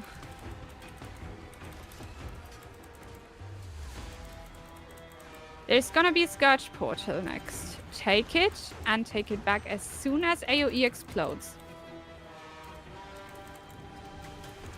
Okay. And we have to revive the Mukluk. Okay. I'm resing. Nice. Let's not mark that. Nah, no, that is not. Wait, what's that? Orbs, orbs. And collect. And second collection. Okay, after this, there are gonna be 3 people targeted by Malice. They're gonna take the portal. Everyone else takes the portal as soon as the AoE appears. And then afterwards, we got the hard part. So you're gonna stand in front of me, with me, and we're gonna dodge to the right side. Dodging right. Going to square, and then going to the right. Again, and dodging forward. Scheiße. And sorry. And jumping the wall. And then going through the boss, baiting the next wall. Going right side. Don't you have toughness? I do. But we are stacking as 3, so I would need much more. Egal.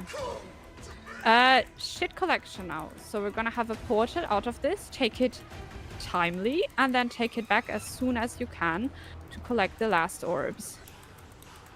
So, at this phase we weren't yet. Orient yourself towards north. There is a Scourge portal slightly outside. Take it, and take it back. Collect the orbs, and as soon as they're collected, take the other portal inside the hitbox. Take the portal, take the portal, take the portal, take the portal. Fan out to the left and right, and dodge forward. Stack together, go in range. If you're melee, you may greet a little. Reset your distortion or something, and then we're gonna dodge to the left. Build a line, dodge left. And take the portal. That was on you, right, Samo? No, it was on. I heard take the Yoni. portal after I was dead. Yeah. Okay, and GG. Oh. Heh. Or did it? Oh, it spawned on you. It was in Yoni. Yeah. Oh my Ah. god, I'm so sorry. Yeah, I should have left the instance. Yeah, the Vaults can spawned. spawn on dead people. Yeah. Oh, interesting. Okay. So, Coco, if I can. Yeah. The shot calling 99% of the time is awesome. One request, if it's possible, the times that there are a wall coming from behind us, every time that the wall comes from behind, usually it hits us, and then you say, watch out for the wall from behind us afterward. If you could call that a little bit earlier, that would be awesome. Like, just even if you just yell back wall or something.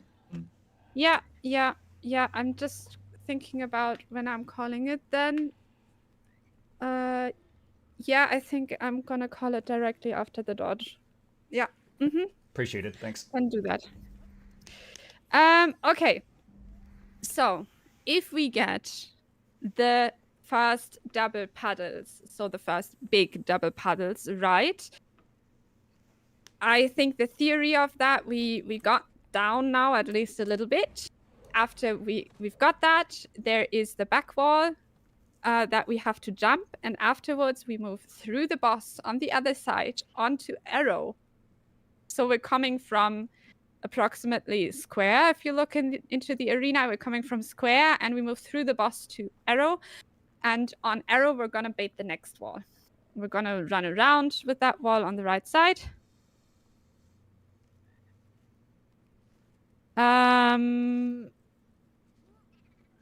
Yeah, you have to ask Nemo about maybe shattering as soon as he lands. Then you have faster quickness. He just rifle 4. It's like just do that as the very first thing. Just rifle 4, so you have instant quickness from the phantasm, and then you do the rest. That's the fix. Okay. So we move, we drop on square, or as 2 drop right of square. We dodge forward. We cleave the malices, and then we go through the boss to arrow. There we're gonna bait another wall, and we go around and around. While we go around and around, there's a green. We're just gonna do that anyway. And after that, we're gonna get to the shit collection, or the hard collection, or the bad collection, whatever people call it, where you have a collection at the same time as the AoE. For that, it is important that you either walk out of the AoE while collecting an orb, or you take the portal in time so that you can take it immediately back as soon as the AoE expires to collect the other orbs that are still going in. If the orb spawn is bad with the current tools, you do not always catch all of the orbs. That's why it's called the shit collection, because if you have bad RNG, then it can just be really, really hard to get all of the stacks. Once that is through, we're gonna orient ourselves towards north, which is the star marker for me. And there is gonna be a Scourge portal out. We're gonna take that to get out of the AoE. We're gonna take it back inside. We're gonna collect, and then immediately, as soon as we can, as soon as the orbs are collected, we take the chrono portal that ports us to the edge of the arena again. Everyone is gonna take that. We're gonna wait on the portal until the malices spawn, and then we spread to the left and to the right. We spread with the paddles and we dodge forward. And it is like before, there is gonna be a second paddle drop almost right afterwards. So it's not as close together as the first double drop, but it's still really close together. So for the first of those drops, we're gonna spread to the side at the edge of the arena. We're dodging forward. Don't dodge backwards. People do that sometimes. They die because they fall. Dodge forward. Then we go into the range of the boss, we cleave the malices, and then there is gonna be another puddle where we where we build another line where you and me can go to the front as well. Where we can go to the front as well, and we dodge to the left side. So to recap that, after we build the next wall and after there's shit collection, we move towards north. There's going to be Scourge Portal out to save us from the AoE. We go back inside. We collect. We take the Chrono Portal out. We spread to the side. We dodge forward. Then we go into range for the ranged characters into range. We cleave the malices. Then we build a line again where you and me can go to the front of the line again to be a bit more safe. And we dodge to the left. So first double drop was dodging right, dodging forward. Second double drop is dodging forward, dodging left. Once you have dodged left, there is going to be a Scourge Portal. You will want to take that immediately. In the beginning, it's probably going to be really hard to find that Scourge Portal. It should be at the top of the line, pretty much on the left, where I want to. RTO, when you say the top of the line, do you mean the part of the line it's closest to the boss. or the Yeah, outside? Yeah, the closest to the boss. Yeah, because everyone dodges left, like, moves toward the for, boss, and for they just us, run we at the basically portal. dodge into the portal. It's Yeah. really convenient for us. So you, yeah. Yeah. And you will want to take that portal and then run around the boss again. But first, let's get there. So we're gonna do another ready check. Yeah, if you got half an hour enhancement, then we need to. The good news is after that, after we did what Coco just mentioned, it's going to be a little bit more relaxing until we're at 10%. Yeah. Things will slow down a little bit after. Okay. Chat told me 10% is the easiest phase, so sounds good. It is like 2 times 1 order of like a set of things we do. So we do one thing and then we do it again. I can't focus while you're talking. Yeah. I see. Okay. Next thing is Scourge Portal, and everyone that doesn't take it can backpedal. If you don't have malice, you may greed. Build one line with the group and cleave malice.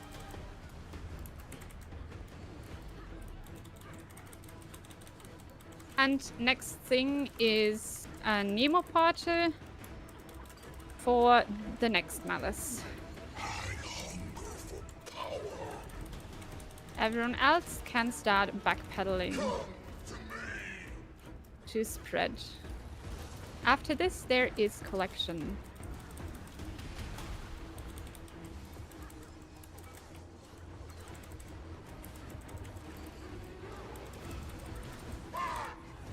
And another Scourge Portal. It's a bit to the left. If you haven't found it already, take it back inside.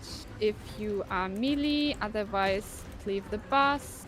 I am greeding a bit, and we're at 82%. We probably don't even have to move through the boss because we're phasing so well. And VCC, nice.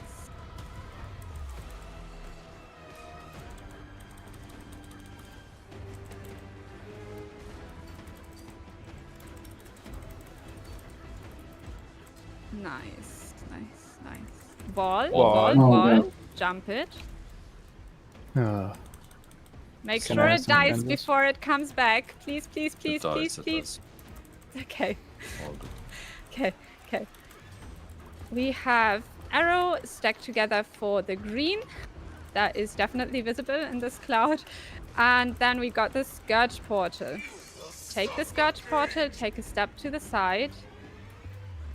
And then dodge back inside and sidestep to the right side.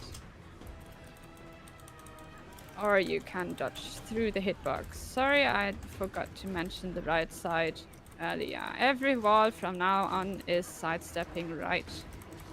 collection and malice. So whoever got the malice is gonna have a portal. Everyone else has to collect. And another collection. At the end of this, there's gonna be another malice. Malice takes portal again.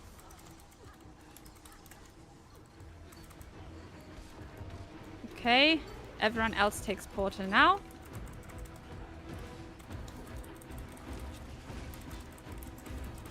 Okay, green, and after green, spread. Make sure you're not spreading too early. Yeah, Second spread is really important, and don't die, guys. Look at heart, stack on heart, stack on heart, stack on heart, going right, run around quickly, run around quickly, run around quickly. Second wall incoming, get to safe space, and jump.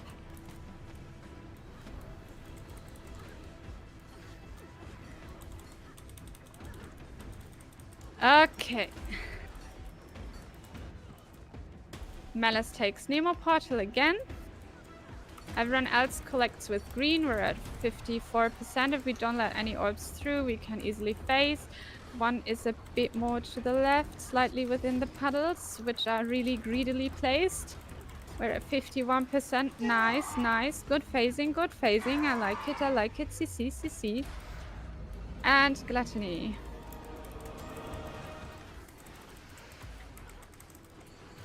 Collect as many orbs as you can personally handle. And what? There is a wall we have to jump. Oh. I'm fine. And we stack in between heart and circle. Stack for the green. There's gonna be a scourge portal. Take it. Take it back as soon as AoE explodes.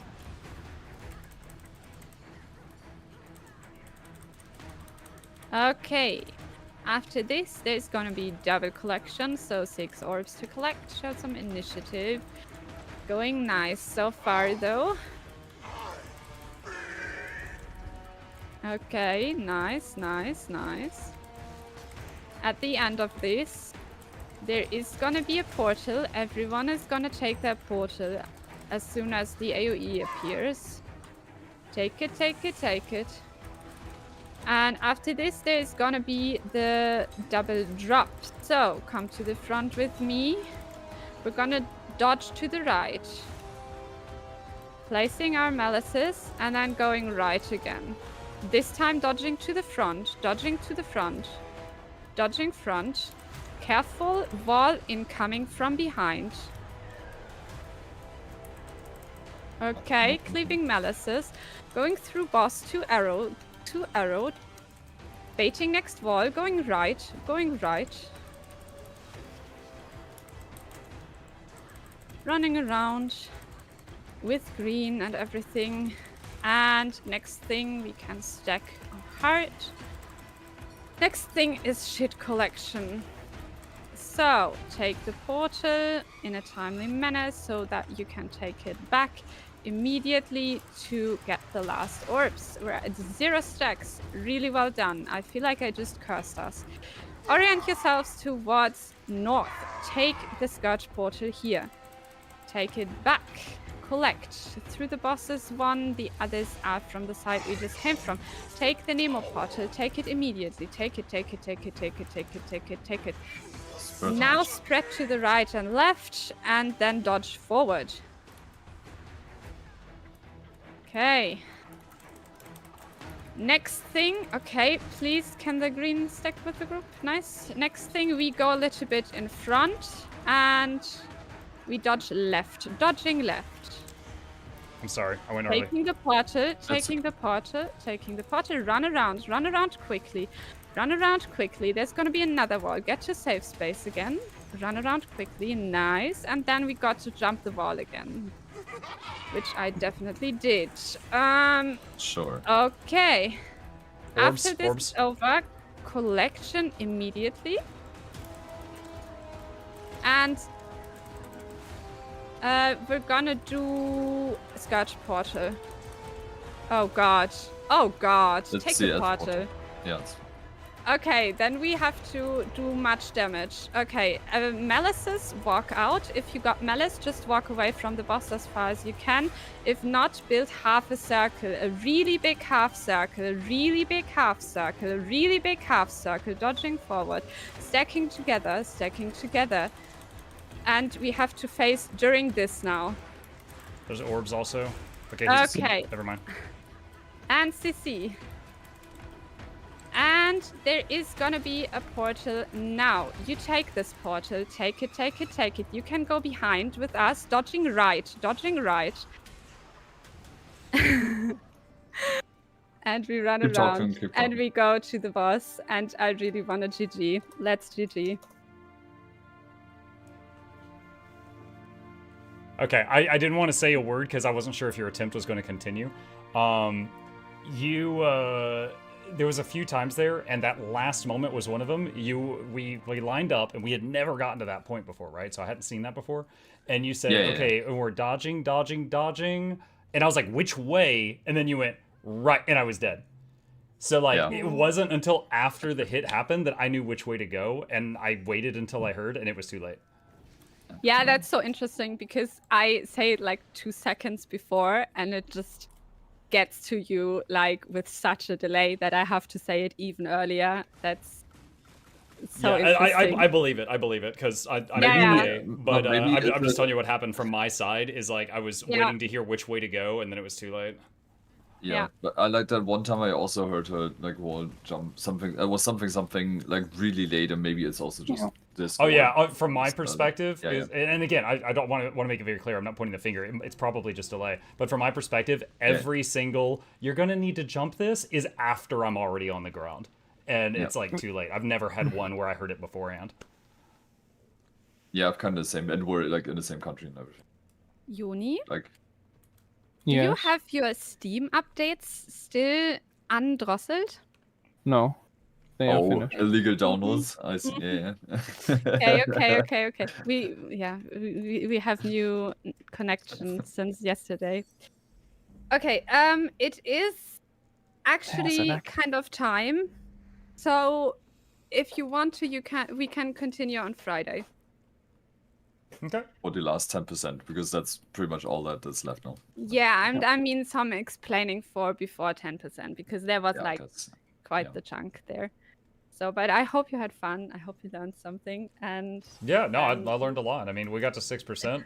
I can proudly say that that last attempt was the first time I died before you called it a wipe.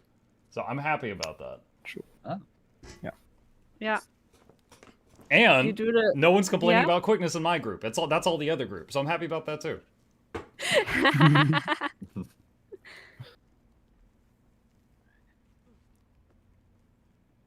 Oh, kill for Dooney. Weekly, does he need to weekly? Yeah. Oh, he's not here on Friday. Oh no. Also, we just for educational purposes, we talked before the raid about whether or not like Perilous Gift would work for that one mechanic. And during some of our attempts, I used it and I didn't even dodge and just walked out of the puddles. It totally works. Yeah, that is really chill. Like, if you're Herald, you can do that as well. Yeah, so... it's not available for all of them, but basically any time that we did a double drop, I just used it on the second drop. And sometimes I would even like run my puddle into another stack of puddles just to conserve space and then Perilous Gift out, and it was fine. That is really nice. If Mukluk walked out, then it also works on the ticks. I mean, there is enough time to walk out before the first tick even. Yeah, true. Damage, so. Like even with distortion, I've sometimes just walk. Okay, well, it felt like it was working. It does work on the ticks. Almost. I was walking into old puddles with it active, dropping a new one and walking out. As I was like, it really felt like it was working. Yeah. Well, the puddles, the first puddles, when the second one drops, they don't deal damage. They are fake. Well, depends. No. No. There's another reason for this. It depends. Yeah. Okay. So some of the mechanics. So the entire fight is like those 6 mechanics, right?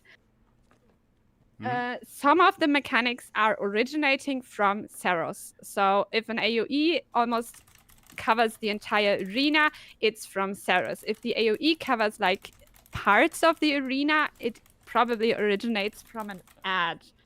So there are like 6 aspects of CERUS basically, and they also spawn the same mechanics. And CERUS actually has like a timeline, like he always does mechanic A, mechanic B, mechanic C, and everything.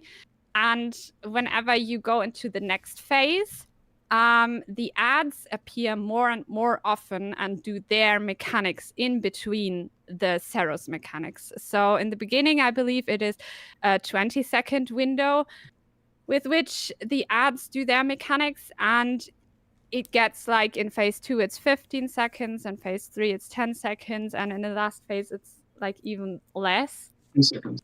And that's the reason that you have different kind of overlaps throughout the phases, and that it feels more and more crowded with mechanics basically. Yeah.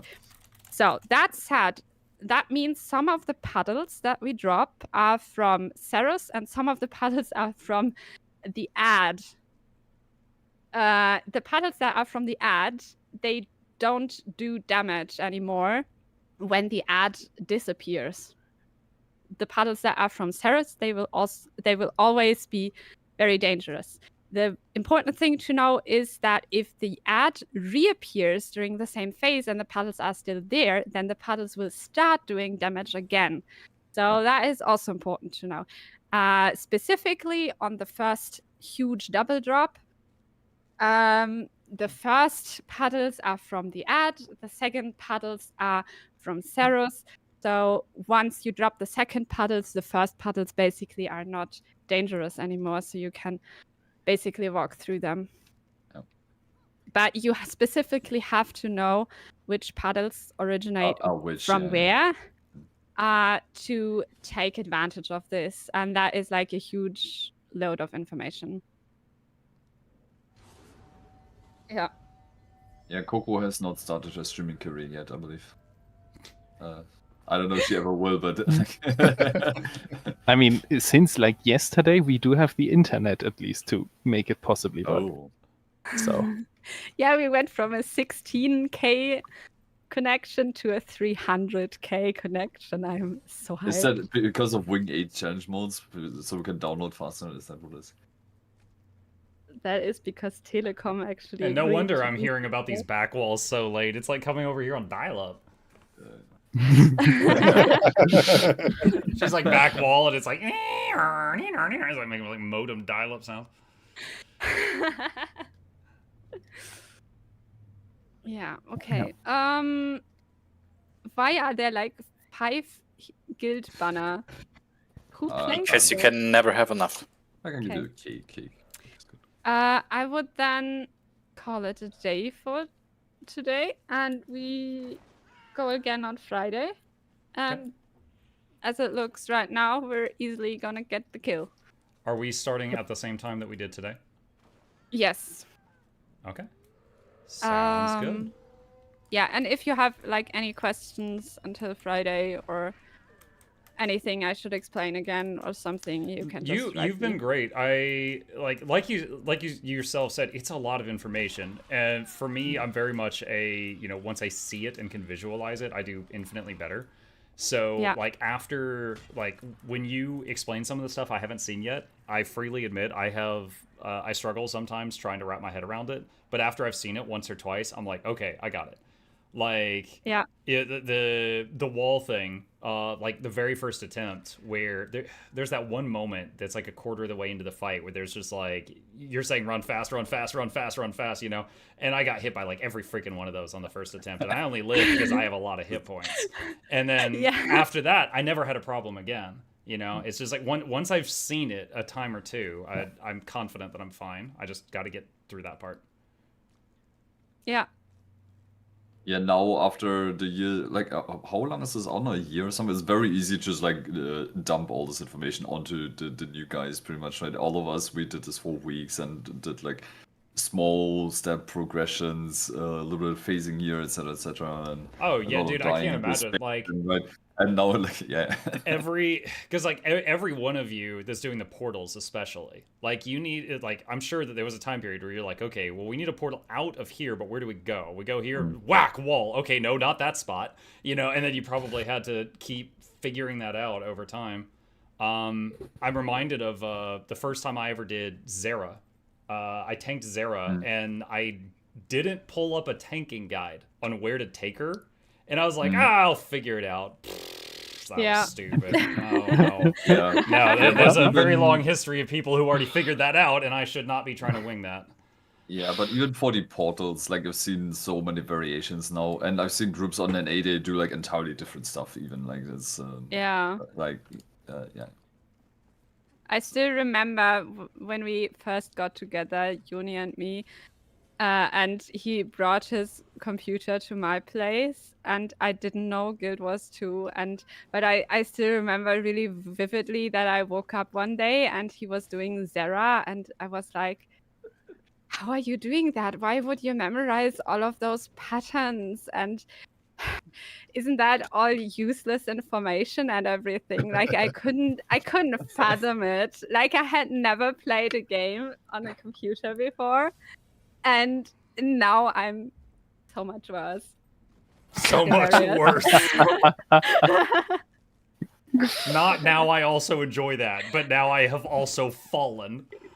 So you say playing video games ruined you?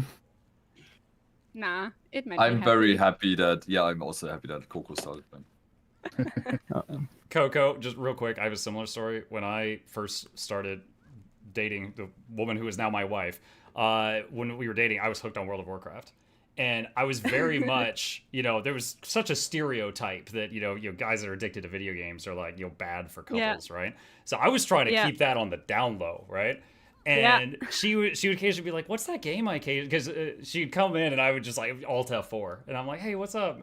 And she's like, what's that game I always see you occasionally playing? And I was just like, it's nothing. Don't worry about it. She's like, no, you seem really into it. I'm like, you don't care. You don't care. And like a year later, she was raiding with me. We ended up doing that. That's cute. That's really cool. Yeah. Yeah. That is really cute. That is really I was like, if I show her that I'm in Black Temple, she's going to leave me. Yeah. Oh, yeah. Question you asked me earlier of Coco streaming. Do you want to take a break because you're going to stream later again? Oh, no. So, okay, no. So typically, by the way, I just looked around for the first time. What in the hell have you guys done with this place? Typically, if someone is taking a lot of time out of their day to help me with something, which although all of you were here, Coco was obviously going above and beyond. I was going to raid her channel if she was streaming as kind of a thank you. But I didn't even know if she was a streamer. People in my chat have been asking me, like, is this person also streaming? By the way, Coco, I don't know, have you seen my stream since we started? No. You should pull it up and then try talking. I set something up for you. Oh, God. Oh. It was kind of just to entertain the audience, but I wired the Discord sound into my avatar down in the corner, so every time you talk, it's him. Okay. So all of you are talking out of Mimuk down there. Okay. Oh, that's so cute. So basically, that's the raid leader who's been screaming at me for the last 2 hours.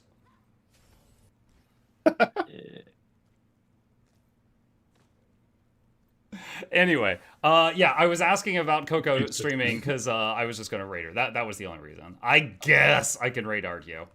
I guess. I'm also not streaming actually, because I'm currently on like a little bit of break. I'm busy IRL. Right, well, whoever I end up raiding, don't tell them that they're the rebound of a rebound. Yeah, I was sick for the longest time, and so I'm just on a break now until Wing 8 challenge modes come on, and I will be streaming that, and there will be a race, and Coco and me and our team are gonna be in this, so that's gonna be a thing. But if you want to suggest, Planix is doing LCM, legendary CM of what we just did pretty much currently with his progression group. So that's more of that. Yeah, I'll browse the category, but it's a suggestion, but yeah, it's up to you. All right, well, thank you guys for having me. I appreciate you putting up with me since I was the newest person here. And I guess I will see y'all on Friday. Yeah, see you on Friday. See you on Friday. It was See fun. you. Good luck on Friday. Later. That's fun. All right. Let me unhook what I did for Mukluk before I forget about it. Okay, there we go. All right, it should be back to normal. Dude, when I told them that I did that, they were all like, okay. It's awkward. I thought they would laugh or something, but they were just like deers in a headlight kind of situation.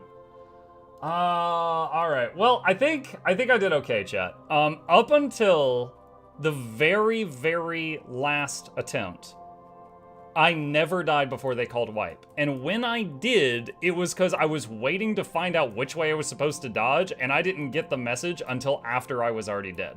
I was like, do I dodge left or dodge right? The last time I dodged the wrong direction, the DPS yelled at me, okay, I'm dead. And then she's like, dodge right. I'm like, oh, okay.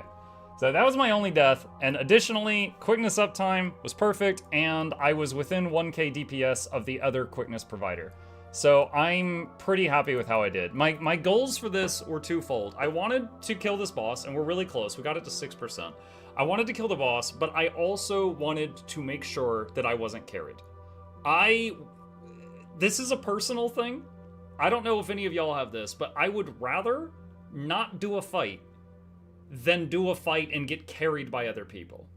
Like, if I'm like, if I'm gonna play, Diablo 3 with a friend and they bring their high-level character and I'm low-level and they're blasting everything and I'm just walking behind them, I can't think of anything less fun than that. I would rather empty the dishwasher, okay? Like, I don't want to do that. I don't want to just follow you and then, be carried, across the finish line. So I feel like I pulled my weight, and I'm very happy about that.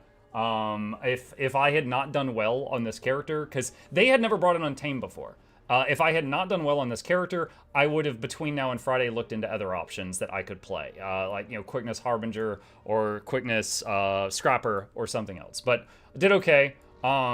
They were on point with their revives. There was like 2, maybe 3 times that I saw a group of people went down, and I was like, I got him, and I threw my res, and then they were up before my res went off. So I'm like, okay, okay, the Scourges are on point with their probably Signet of Undeath. They were getting those reses real fast. I got distracted. Did they win? We got him sub 10%. I did not know what they wanted me to do at the 10% transition, so I died at the 10% transition, so they wiped it, and we're out of time. So they're going to explain 10% to 0 on Friday, and then we're going to try to kill it on Friday. So the same time that we started this raid, which was 2 hours ago, on Friday, we're going to meet up again and go until we kill it, which I imagine will not take terribly long. Scourge is here, no Signet, used wells. Gotcha. So, well, transfusion, blood magic, all that stuff probably. Last 10% is luckily not all that complicated. Yeah, I imagine it's Unga Bunga, dodge the big wave, and absorb the orbs. I'm very curious, like, I'm sure it's in here, so I don't know how to do it. I'm very curious, like, how many orbs I absorbed and stuff, like, other mechanics I did.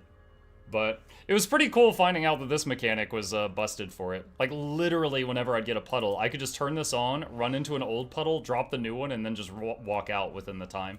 And just conserve space. Alright, chat. That was a lot of fun. Shout out to Coco and R2TV and their community. They were fantastic, and they gave me an opportunity to do this, and really appreciative to them. Going to be joining them again on Friday. I will be back later tonight for Guild Wars Tuesday on the NA servers for those of you that are interested. And then we'll have giveaway Guild Wars Tuesday as well. If you are interested in gems, I'm going to copy a link here. Give me just a second. ArenaNet has given me 2,000 gems and gem codes to give away via a Twitter giveaway. If you're a Twitter user, there is a link to that in the chat right now. If you want to get in on that, it's the usual, like, follow, retweet type of thing. And additionally, just a random shout out here that you're going to hear me do like once a week until 2 weeks from now. This little dude here in the corner, Mukluk, as we call him, M-I-Muck. Mukluk, if you think that is a cute character, we're working on turning that into a plushie. If you would be interested in owning such a plushie, there's a link that I'm putting in the chat right now. They are starting a campaign in 2 weeks on March 10th. And if 200 people basically show interest that they would desire such a product, then their factory is going to start cranking these guys out. And basically they're going to make plushies that look as close to this as possible. So if you're interested in that, save that URL. It will go active on March 10th, the day before the next big Guild Wars 2 update. So I am just plugging that now really quickly. Samuel says, I'm uploading the logs. I'll post them on our Discord, and you can see the mechanics tab, how many orms you collected, and other stuff. Feel free to look at them. I will absolutely look at the last couple, because I'm sure on the early attempts, I was way worse, right? I'll look at the last couple, because I'm curious. But with that, chat, I am out of time. You guys have been fantastic. Thank you. Hi. You are like 5 hours late for work. Chip just came in, screamed at me, and then walked past.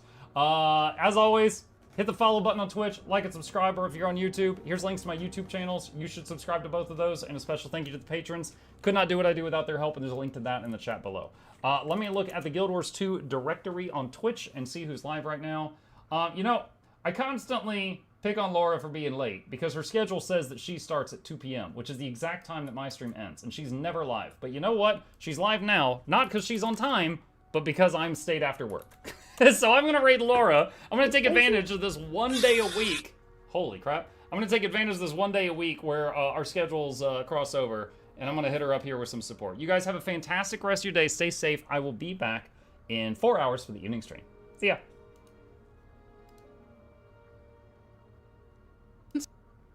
All right, Twitch has rated Loranity. It's just me and you, YouTube chat. Blah!